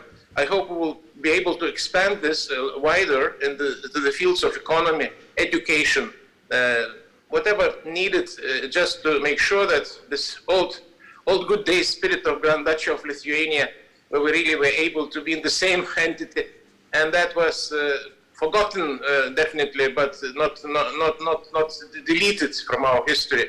And something should be really refreshed today, not only among three of us, but also I would be very happy one day to be extended to Belarus, which is for the moment not possible. But in the future, I believe that will be logical extension of this triangle to the country, which also needs our support as we speak. Now, shortly about Japan, we, I believe, have very good experience with Japanese, how to find also common understanding and build some bridges respecting each other's approach to security arrangements, knowing that Japan is not belonging to any military alliances and not going to have it. But we had unique experience cooperating in NATO-led PRTs, provincial reconstruction teams in Afghanistan. And I believe Lithuania was the country where we were able to invite our friends, and they were deployed in Chakcharan, capital of Gore province, where we were leading at that time, and they were developing development projects, supervising these projects. And that was excellent cooperation between Lithuania and Japan, but also between Japan and NATO. So again, another example where really can find some bridges and to share some experiences how it could be done. When you said about China, this is another issue to be discussed. I believe it's more about rules, rule of law, first of all, and also rules of our behavior, because it's what we're talking with. Are not talking at the expense of somebody else. We're talking just about the rules where countries should cooperate between each other, respecting principles. What we do respect, one China principle, for instance, it's negotiable, but at the same time, it's not closing opportunities to cooperate in scientific field, cultural field, in trade with territories like Taiwan, which is exactly the case. But this big, so to say, noise started because of that, basically. And what we need understanding and also support to cherish these principles of rule of law and international cohabitation, respecting differences of the systems at the same time, agreeing with some focal points which are laying on the foundation of our so to say, existence in general. So, in short, I believe we will really be able to find some opportunity to have some bridges between distances. Distances are big between our regions, but not so big between us being here neighbors in this Lublin Triangle, and we really will be more than happy to share this experience, what we gained from other formats which could be used in our cooperation today. Дякую, пане міністре. Дякую, пане. Thank you very much, Mr. Higashira. Now it's question to you. As Prime Minister already marked, the distance between our country is quite big. I'd like to ask why, despite such a big distance, Japan regularly and consistently demonstrates its interest to our country. It's not a big secret that Ukraine is one of the donors, and today the question of this session, the presence of Lublin Triangle raised at that forum also shows Japanese interested in that. So what are the main drivers and what are the main obstacles for cooperation between Japan and our region? We have It was question to me, or it was to somebody else? It was question to the next speaker, but... Sorry.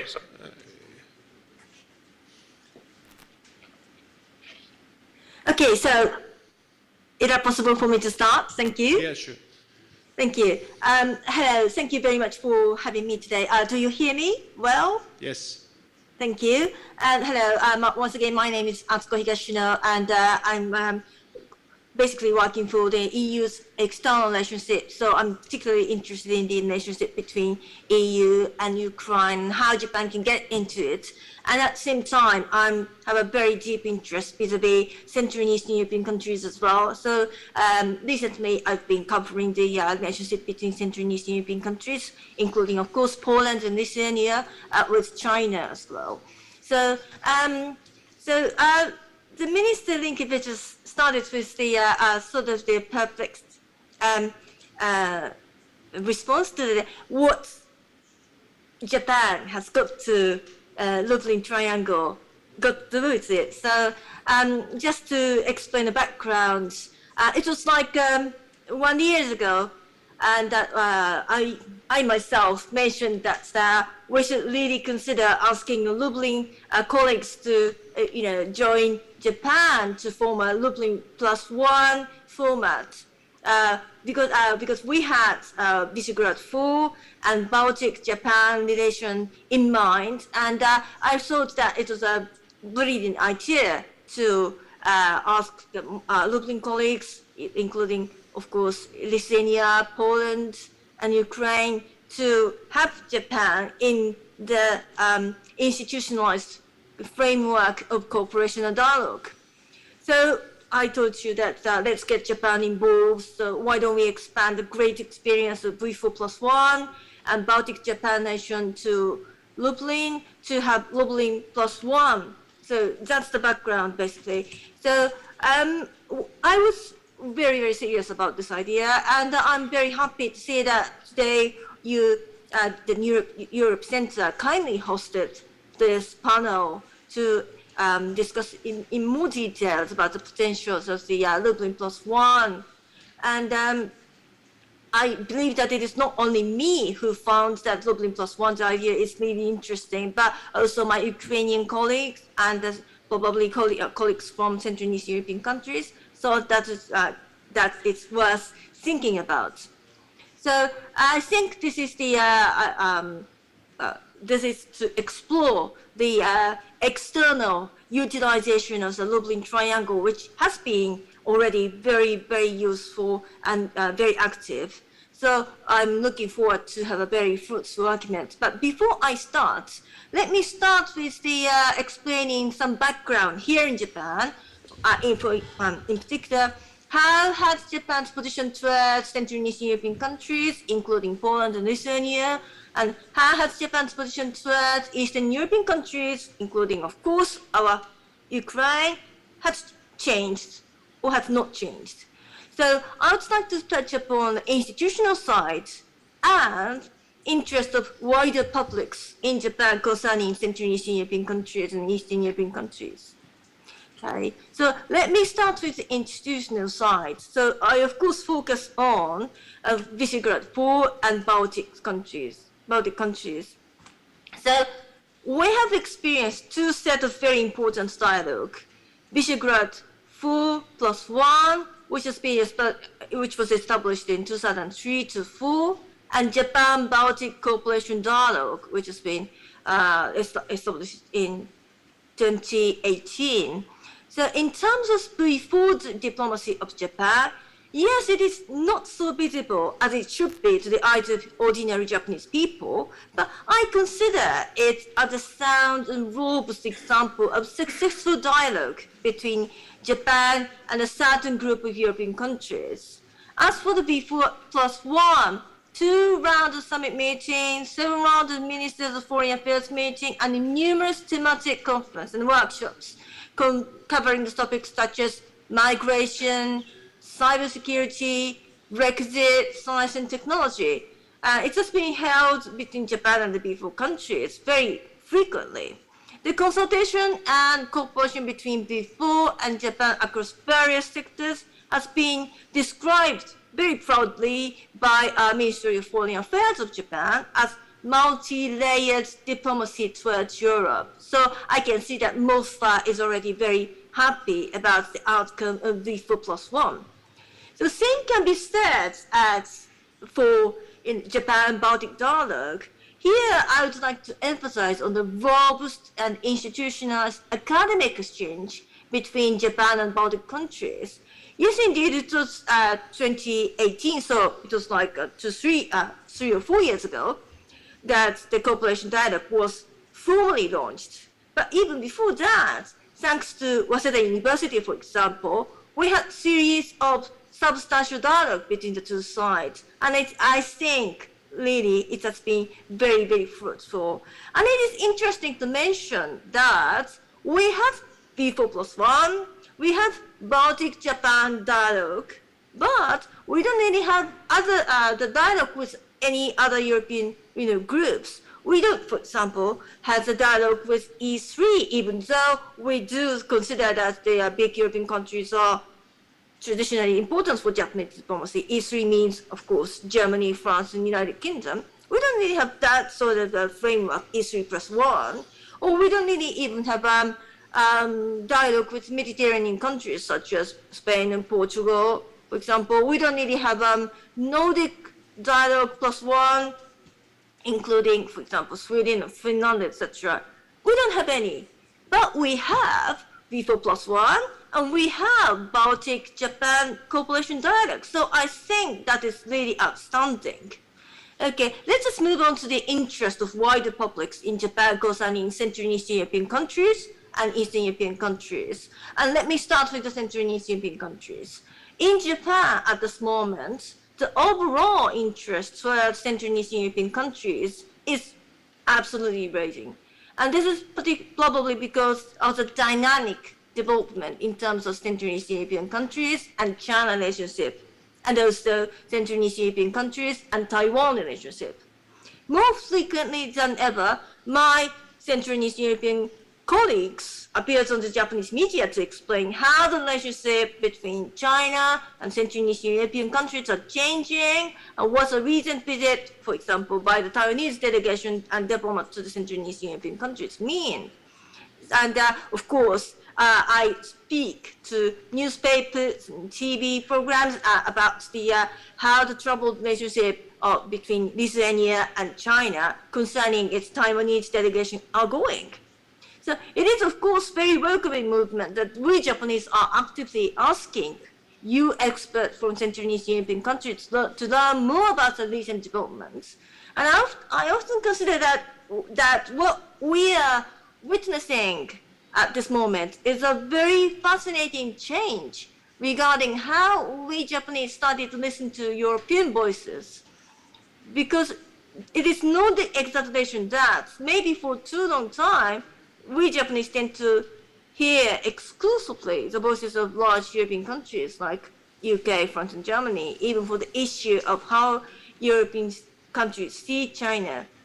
But now, partly facilitated by the fluctuating relationship between China and Central and Eastern countries, we are now greedily listening to the voices of Central and Eastern European countries in a more balanced and diversified way. So whenever I myself receive interviews from Japanese media, I also mention that we Japanese should learn from experiences on the European countries, in particular Central and Eastern European countries, because you surely know the face, they surely know the faces of China that we Japanese don't even know. We haven't had exports to the large, investment from China as much as we did, and we actually don't have an experience of worsening relationship with China from economic reasons. Yes, we do have quite a few experience of worsening relationship because of the security reasons, and it is actually ongoing, as our previous speakers spoke very bluntly. But what the Central and Eastern European countries are facing is slightly different sort of challenge from ours. So sharing these experiences and information between Japan and Central and Eastern countries would be extremely helpful learning process for both of us. So now it is time to us how to materialize expanding understanding of the situation in Central and Eastern European countries and Eastern European countries into actual and concrete way to cooperate and strengthen our connectivity. And again, I will come back to the Lublin Triangle later on, but the Lublin Triangle +1 may serve a very useful framework for that. So how about, again, the about the Japanese position towards the Eastern European countries, in particular of Ukraine? I think we have got a positive side and negative side. And for the positive sides, we Japanese are obviously getting to know more and more about Ukraine, thanks to, for example, the endeavor made by Ambassador Konsensky. We are more exposed to the information concerning Ukraine, which is obviously very, very good. But the sad reality is, Ukraine is obviously, as everybody knows, Ukraine crisis is, of course, attracting a very strong interest. However, at the same time, I do feel that many Japanese people don't really understand what is really going on. So every time I speak to media, I really have to start with something very beginning or something very basic. So, and I really think that we should simply learn more about what is really going on in Ukraine. And at the same time, I'm particularly disappointed to know that many Japanese people don't even know how Japan has been assisting Ukraine, how Japan has been cooperating with Ukraine in the framework of G7, and how the dialogue has been going on in the framework of multilateral and bilateral dialogue. So more information has to be provided to Japanese people, and Japanese people has to be more active in order to gain more information about what is going on in Eastern Europe, including Ukraine.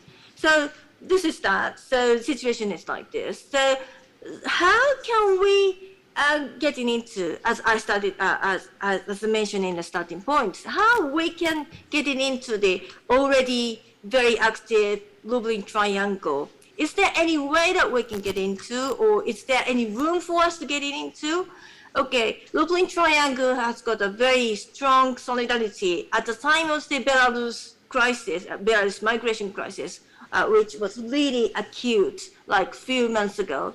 And at the same time, they are they are showing the very strong solidarity at the time of the Ukraine crisis at this moment.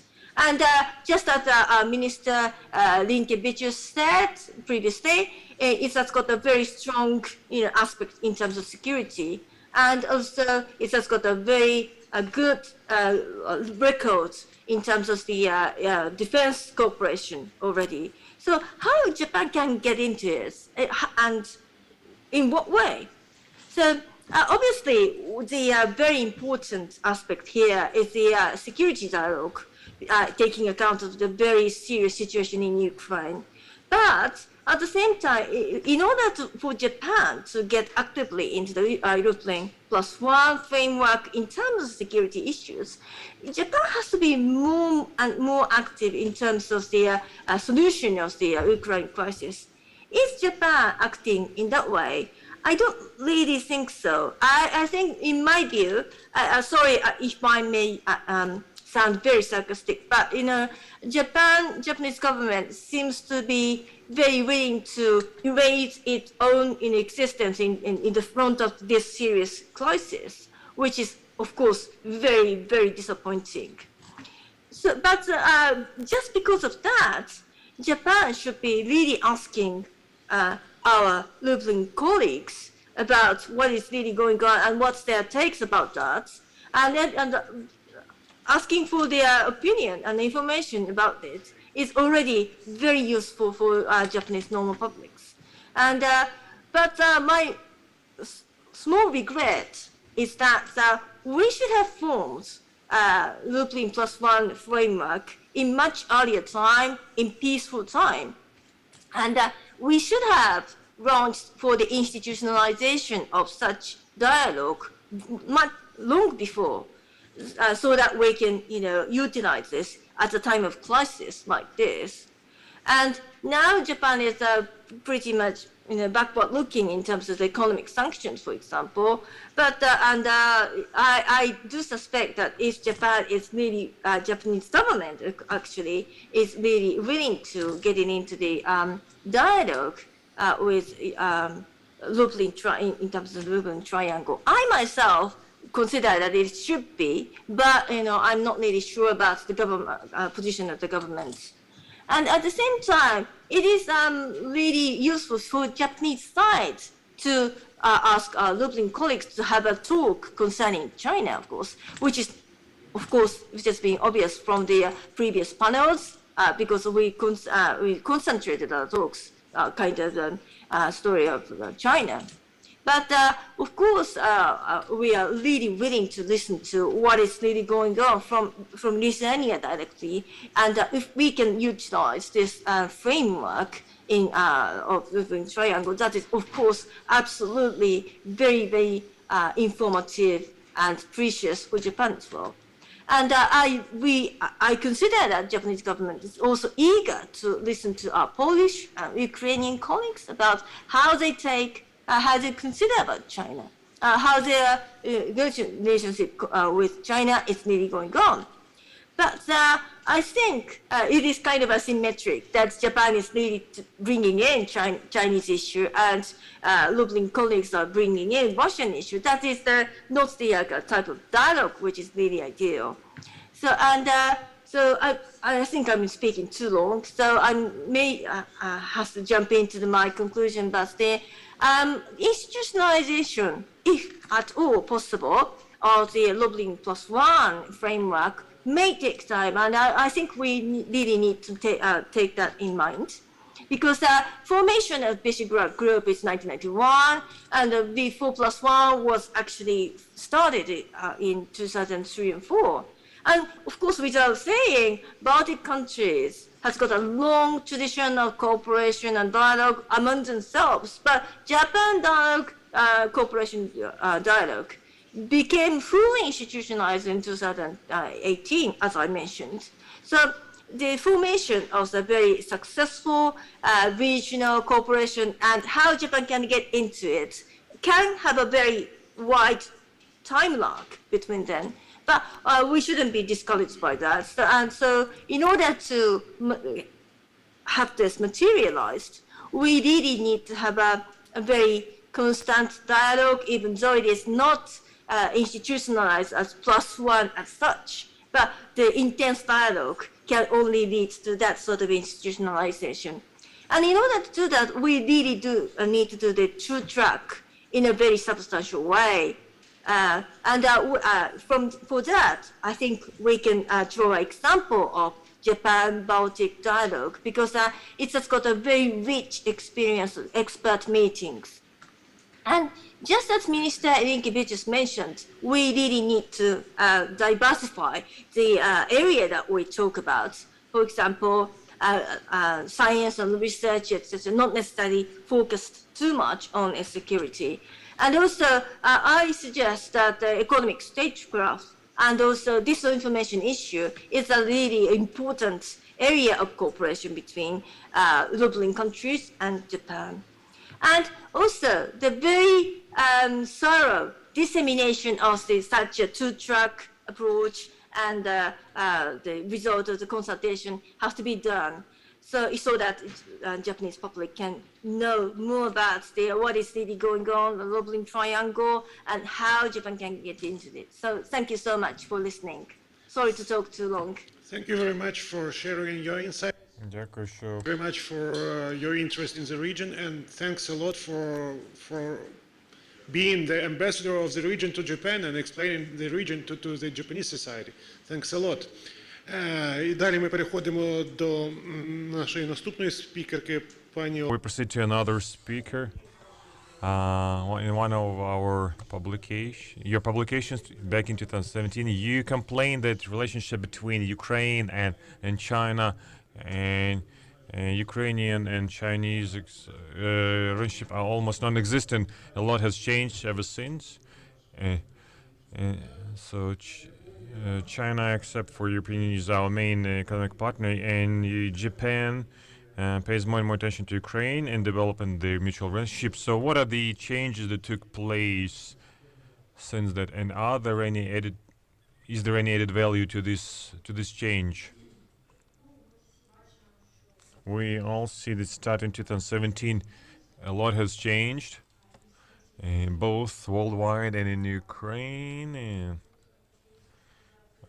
so I'd like to say and answer your question, at the same time somehow interweave into the into the discussion that we're having in at this forum, in the context of this panel discussion. So if we look at the 2017 situation and what we have now, we clearly see unfortunately, in global context, where that is characterized by the confrontation of Russia plus China versus the rest of the world, and unfortunately, what I have noticed myself, with the name of the forum is Ukraine, Japan in the global context, but 90% of the time we spoke about China and Russia. We didn't speak about Japan. We didn't speak about Ukraine, which means that's fine. That's okay. It means that it's a painful issue for both countries. I mean, Japan and Ukraine. In this regard, what we have to say is that we need to recognize the fact that we're small countries, and economically Ukraine is not a small country. Economically, I don't want to undermine its its strength, but there is a limitation. That's just the Article number 9 of the Constitution of Ukraine, where Japan voluntarily refused from their military forces, although they exist. So Japan, in fact, has self-defense troops that are very powerful, but we can refer to them as the army or the military troops. This is just a change of the terminology. But what I'm talking about is that if we look backward over the last 5 years, we see that Ukraine and Japan on both sides are countries that are heavily dependent on the United States. What I mean is that when we speak of Japan, the United States, and Japan, it's absolutely clear that Japan is the U.S. ally. In 1952 San Francisco Treaty, and 56,000 American servicemen entered the Ukraine, ensured the security not only of Japan and the region.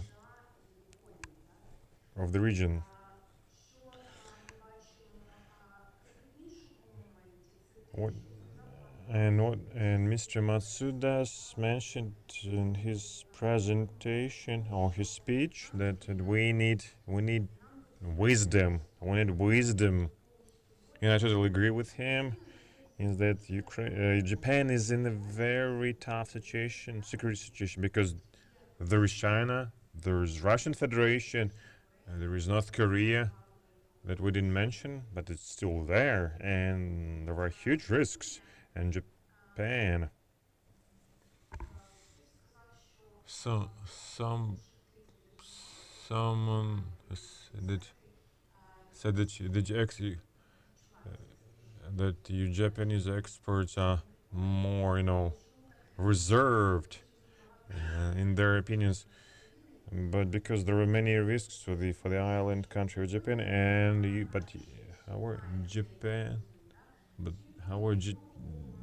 Japan on one hand supports the United States of America, but on the other hand, Japan is still a trade partner of China,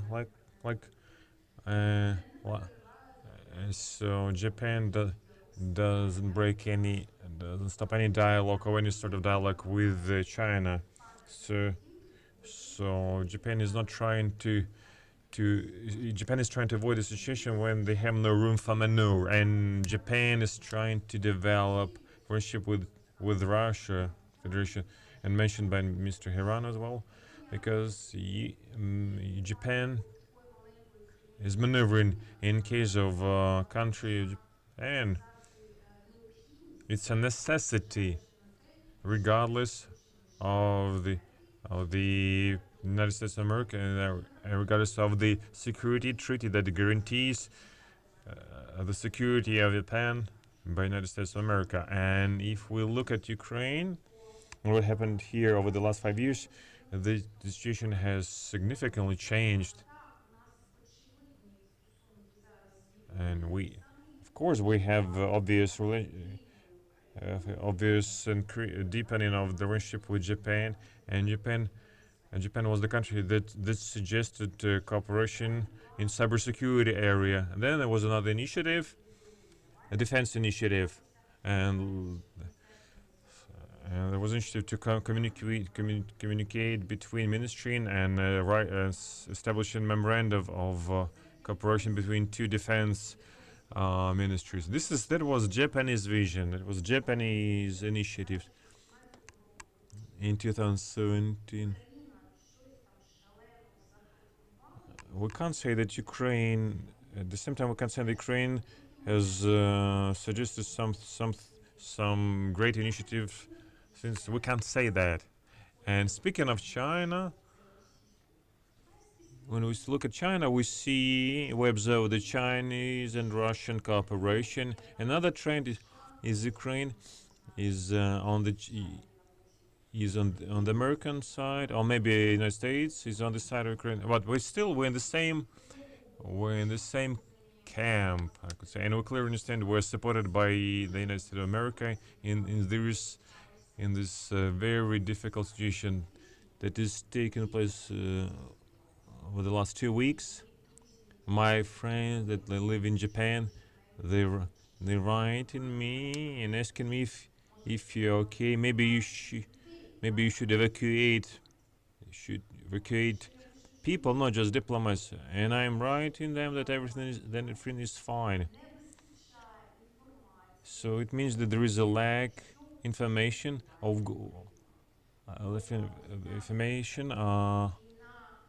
to describe what's going on here.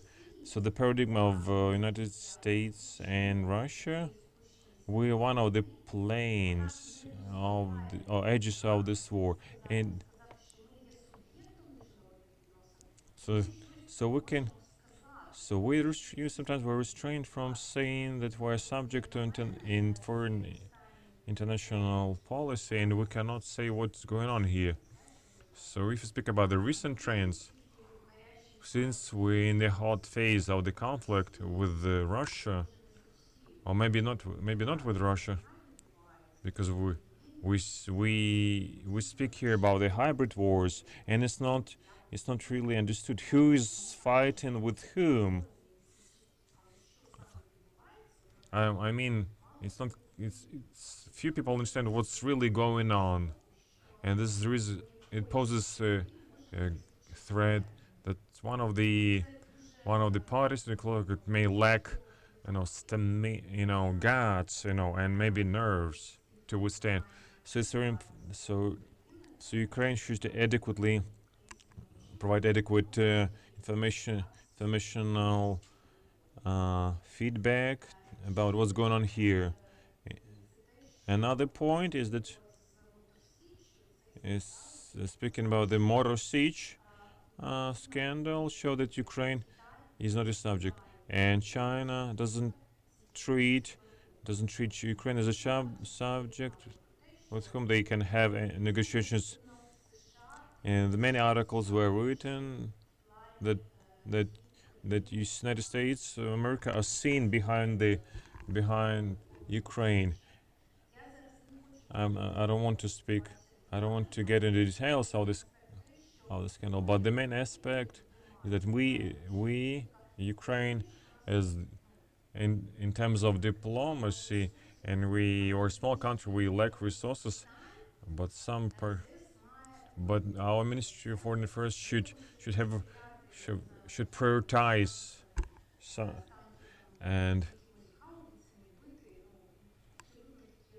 should prioritize the issue that should be, and so some things can be ignored, but another emphasis should be made on some very important issues and relevant issues. It was said the Chinese diplomats they became very rigid. They support their position, but Chinese diplomats, they used to be like that in the past.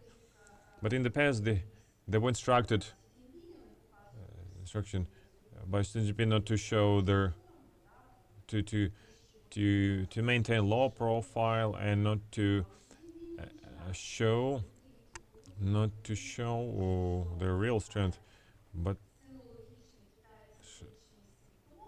so nobody has rejected the sinological approach on Chinese people. We can see they are novices in terms of international relationship. Chinese guys could only smile to such statement. And okay, to sum it up, thank you. If we're speaking of Ukraine, we became a global country in the context that the whole world is looking at the situation, closely watching the situation, but we have to have our own say of this and speak by ourselves, because otherwise we will be drowned in the mass media flows that evaluate the situation in Ukraine. So we need to be more persistent in promoting our vision of the situation. Mr. Daniel, quoting your publication of December 2021, you wrote that Ukraine should quit thinking about grand projects. It makes no sense, and Ukraine should focus on some very small but specific initiatives. I have two questions in this regard. Is Lublin Triangle a grand project or small initiative, and engaging such big players in the United States and Japan to the region? Is this a grand project, or does it make any sense to engage them? Thank you very much for this question. Thank you very much for the invitation.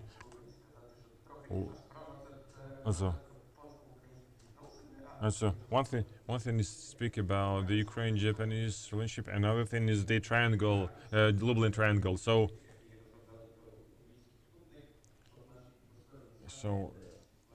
we need to think more about the multilateral cooperation. Let me answer the question about the big project. From the very beginning, we need to think about the character of Lublin Triangle.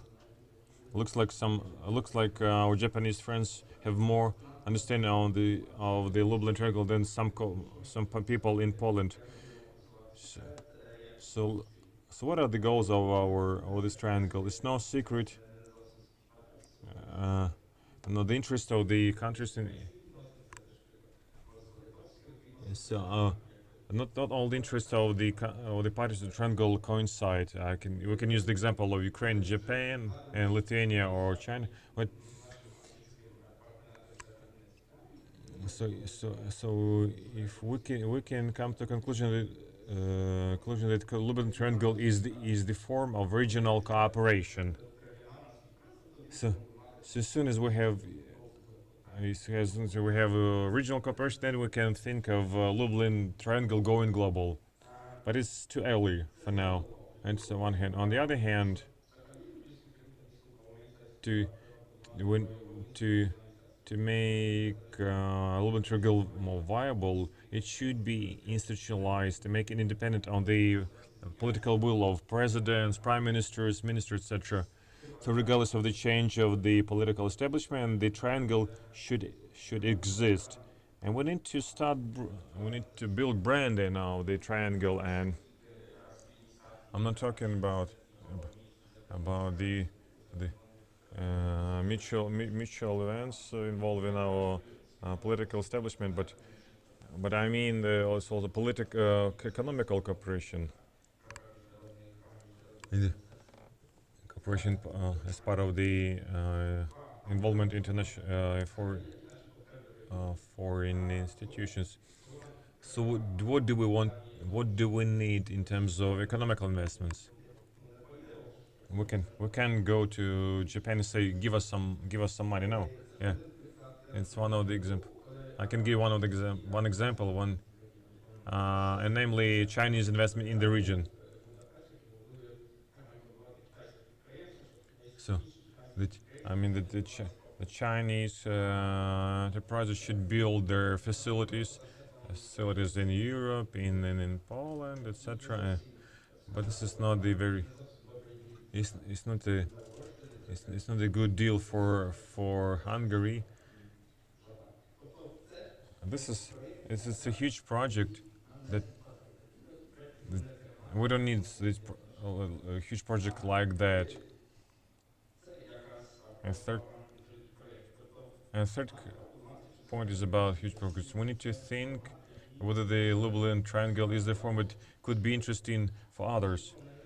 Maybe we're not too small as a triangle for our China, for our East Oriental partners. We can have something greater than that. We can have let's look at the initiative of 3 Cs. Ukraine is somehow involved in this project in terms of energy and other sectors. So we need to promote our interest within the initiative of 3 Cs.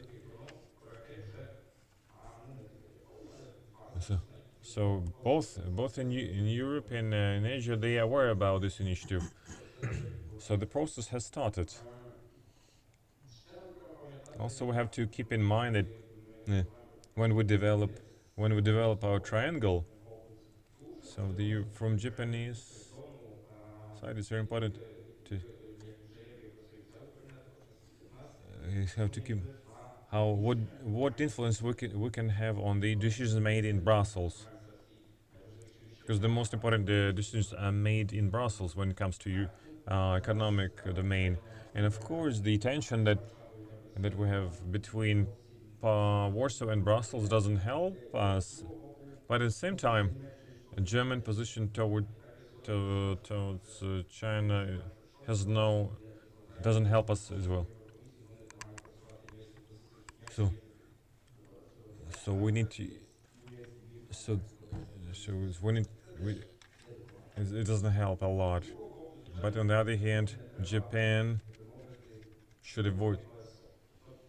not reinvent the vehicle or reinvent the wheel. And as far as I remember, Japan made investment into Polish economy since the time of the Soviet Union, and Japan is one of the greatest investors in the region, together with China and Southern Korea. And now China is taking more interest in Southern Europe. For Japan, for the Japan there is a window of opportunities to enter to enter the markets of Central Eastern Europe. I think it's very profitable in our opinion, because Japanese investments is the stimulus for development, and it differentiates Japanese investment from those of China, and so together with the Japanese investments, political context and diplomatic relationship will develop. I mean, contacts between universities as well. But we don't see this in case of China. We have to be more active when we look at format of relations, Visegrad 4 plus Japan. Japan, which advances the agenda, not obligatory and mandatory only countries of Visegrad countries. When we talk about Lublin Triangle and we know what we want, etc., so we have to put it into a Asian framework, because investment needs are huge, but possibilities are small. And for example, it's not true that Japan has all the necessary assets to satisfy all our needs, but what we need is building of different collective organizations, connection between Europe and Asia, Ukraine. It's important for Lithuania, for Lublin Triangle, for Ukraine, because we are de facto of a trade way from Europe to Asia. This is a development of infrastructure, development of railway, airports, etc. Here the window of opportunity is not only cooperation with Japan, with other countries like South Korea, China. We have a lot of investments from China, maybe not the most successful one, and the project of building roads before Euro 2012. So this project has not been finished. So it's not always a good one and successful project which you have with China. Plus energy sector, climate changes, green technologies, electric cars, and yes, that's also interest for Ukraine, localization of products, especially when our Asian partners are interested in localizing products here in Ukraine, closer to the European Union markets. That can be in Poland, in Ukraine. Also draw your attention to the competition between Poland, for example, and Ukraine. Such competition exists within the Visegrad 4. And between us, we do not have a heated debate, but actually we sometimes debate over Chinese investment, especially in relation to Hungary. So we also interesting for Japan and other countries, because because the cost of work, the cost of product is lower than in Asia. And we know markets where Asian countries can sell their products, as well as in Germany. A few words about the union of United States and Japan. This union also helps Ukraine because it opens opportunities for cooperation in security. We are not Germany, we're not France. We won't send our forces to Pacific Ocean. We don't have such possibilities, but cooperation in cyber security, in digital domain, here we have a lot of possibilities for cooperation. And final remark, we should remember that it's not only about economic relations and cooperation, but it also cooperation between Lublin Triangle and Japan, which has normative dimension, which makes us different from our cooperation with China. Not only economy, but also, as we can see, international order, international law, international rules. This opens possibilities for political dialogue. without violating sovereignty of territory and territorial integrity of countries. As one of the former panelists mentioned, that Ukraine is similar to Ukraine in this regard. The normative part of our cooperation will be more and more important, take into consideration consistent consistent conflict between democratic and authoritarian world, and this will continue. And we have to remember that Japan, unless China, here we have no controversies when we cooperate with Japan. When we cooperate with China, here we have some not very good things which we can find. Also, we have to remember that and here I come back to the thing which I mentioned at the very beginning. When we have a triangle and common interest, do we have 100% coincidence of a policy as for China? It's not the Motor Siege enterprise, but our stance and so Ukrainian stance towards Chinese investments. And here we have some questions. Several days ago, I already asked that question. Is Poland going to change stance towards China? No. Poland wants a more rigid approach of the European Union towards China, but our stance, we are open to dialogue when Berlin and Paris are engaged too, because we won't be like initiators of our rigid position and rough position towards China. We want France and Germany to join our case too. Also, I'd like to have a look at Asian strategy of Ukraine. I know that it has been prepared, and I'd like, unfortunately, it's not open publicly. Maybe it should be publicized so everyone will know what is Ukraine's approach towards China. Here I finish my dear colleagues. Here we heard stance of representatives of Poland, and I also would like to join this discussion, because in discussion we can get the truth. So we're a little bit late. Maybe it will be fair if we allocate 20 minutes for discussion. Well, Andriy, you have the first comment, as I can see.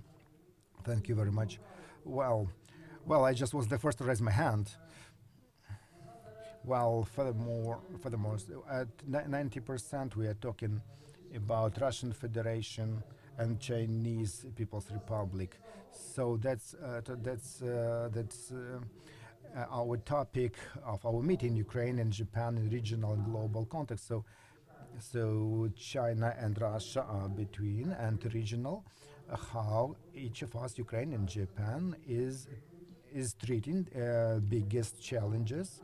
So for us it's Russian Federation, and for Japan it's China.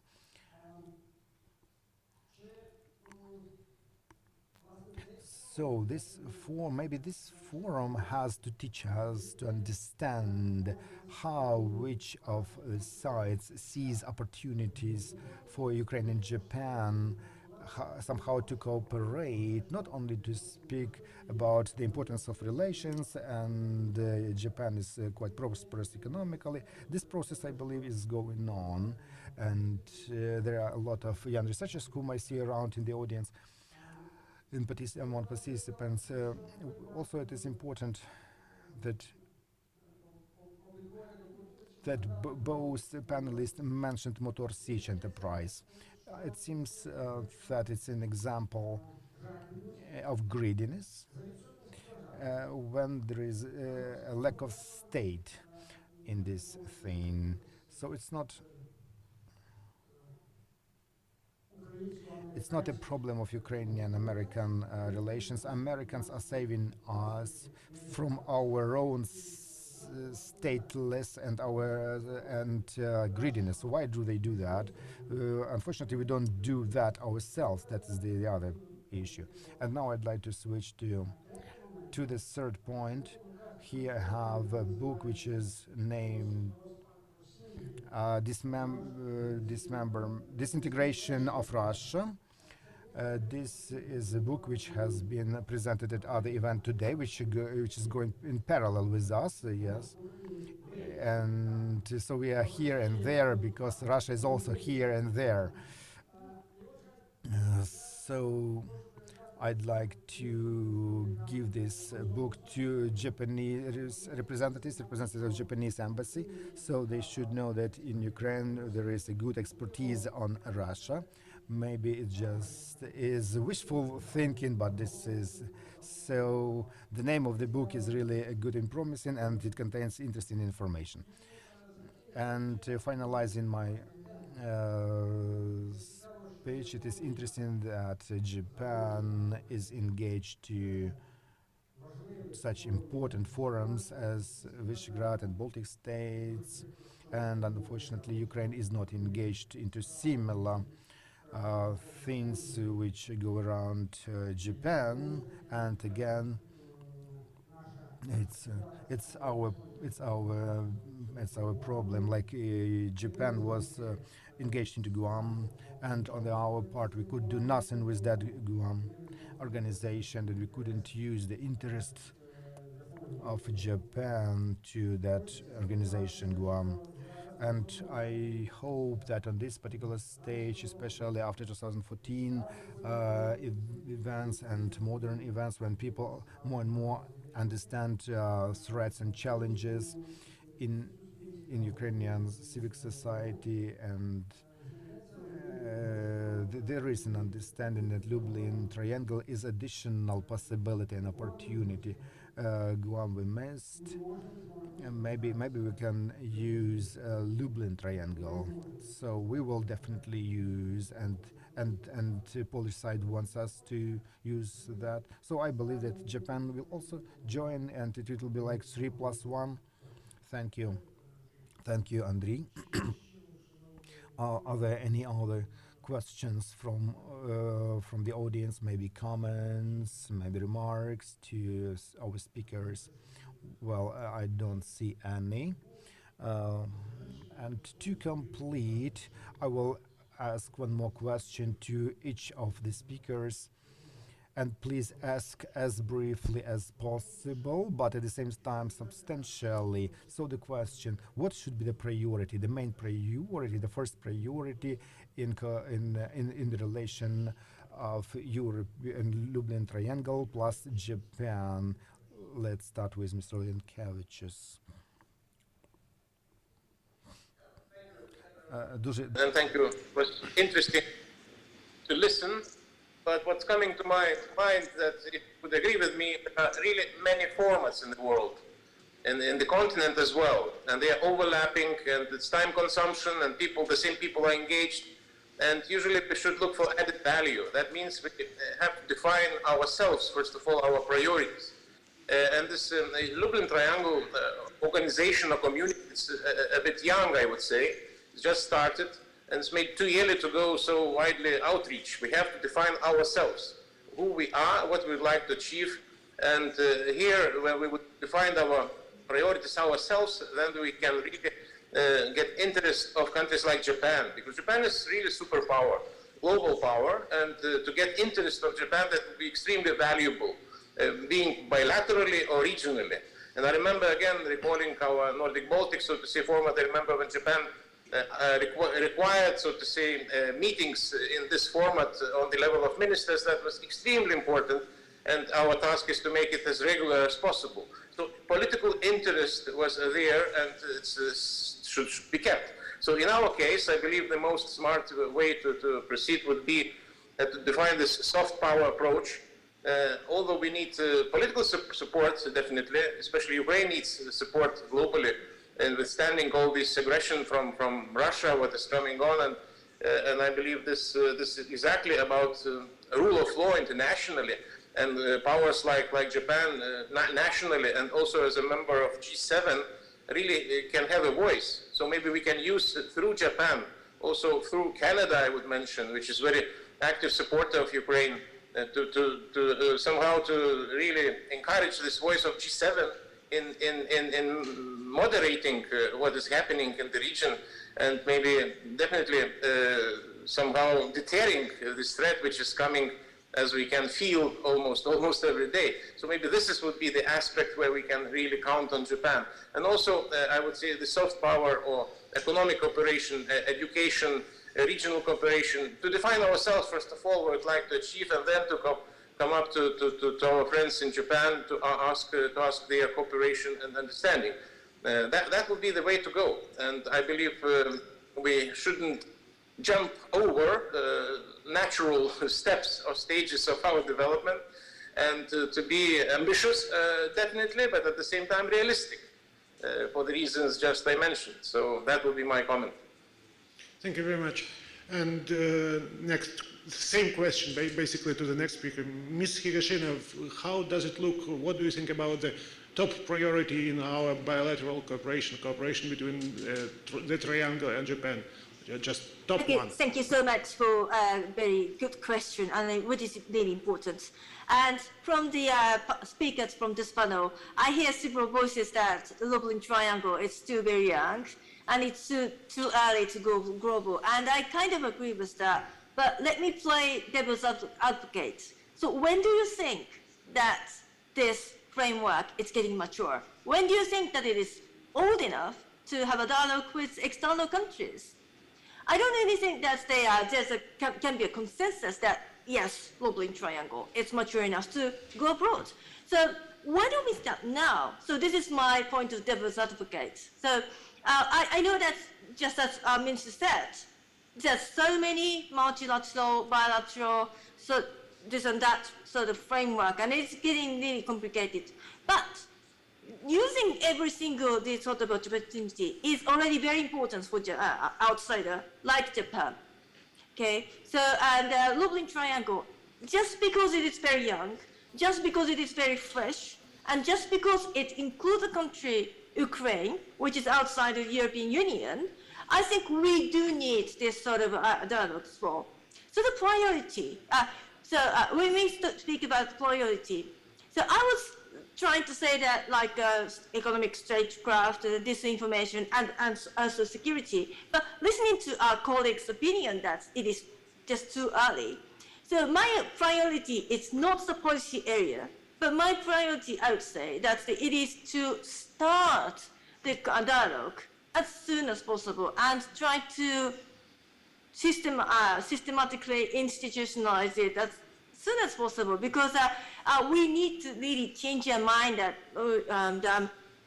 it is very young and it's too premature to talk.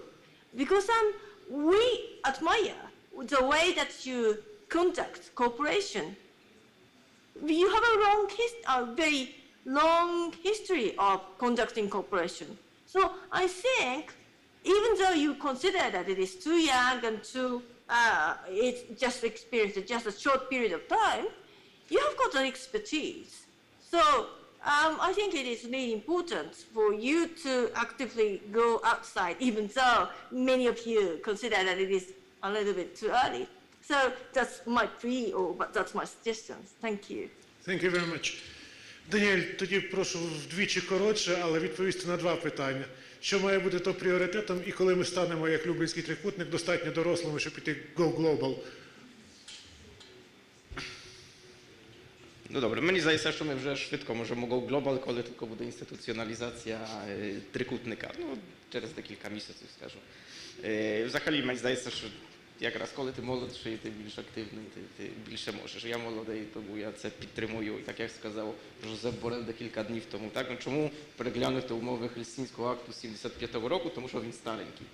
Значить, нам треба молодих, нових ініціатив, і Люблінський трикутник якраз про щось таке.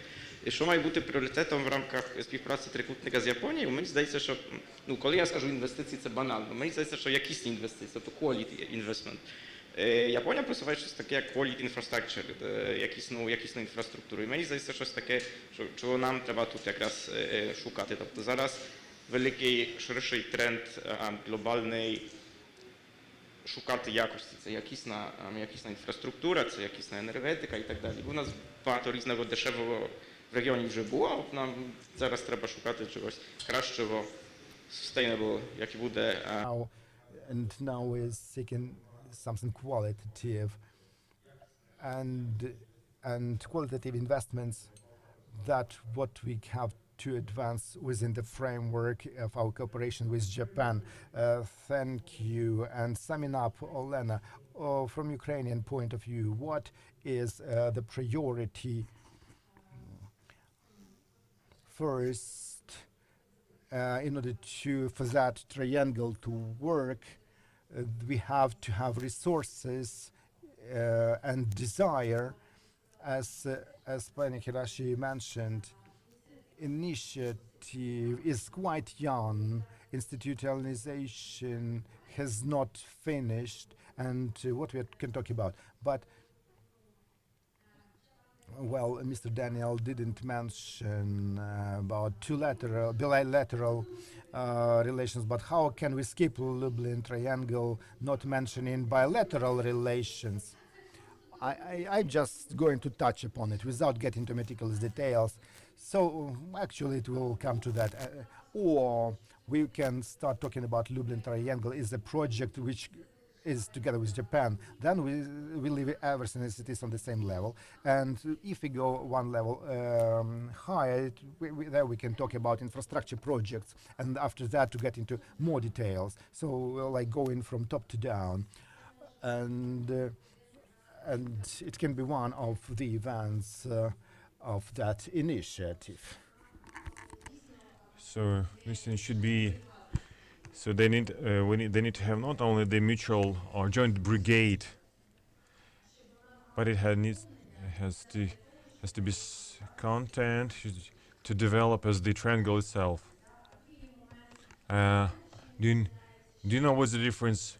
What's the difference between East and Western diplomacy?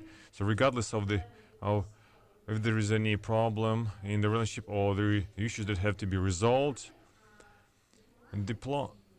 Oriental diplomats or Chinese or Japanese diplomats, they always communicate, they always cooperate. They always have a topic to discuss, and it's a very important key to speak not sporadically about relationship between Japan and Ukraine, but have an ongoing dialogue. And this is an important aspect. I can apply to the relationship between Ukraine and China. So no matter what stage of our relationship we have, the relationship can be different. There can be different stages of relationships, but we still have to communicate, and the dialogue should continue because it's the foundation for everything. So we have to communicate and become more understandable for each other. Thank you very much. And as the moderator of this session, I'd like to thank wonderful speakers for sharing your insights, your visions, and your vision of the future of our relationship. And as the last speaker at this forum, I'd like to thank all the speakers altogether for contributing to making this event interesting and fruitful platform for cooperation. And thank you, New Europe Center, for a very high quality event indeed. And I mentioned that the truth is born in discussion, but there is a Latin saying that in Vina Veritas, the truth is born in wine. So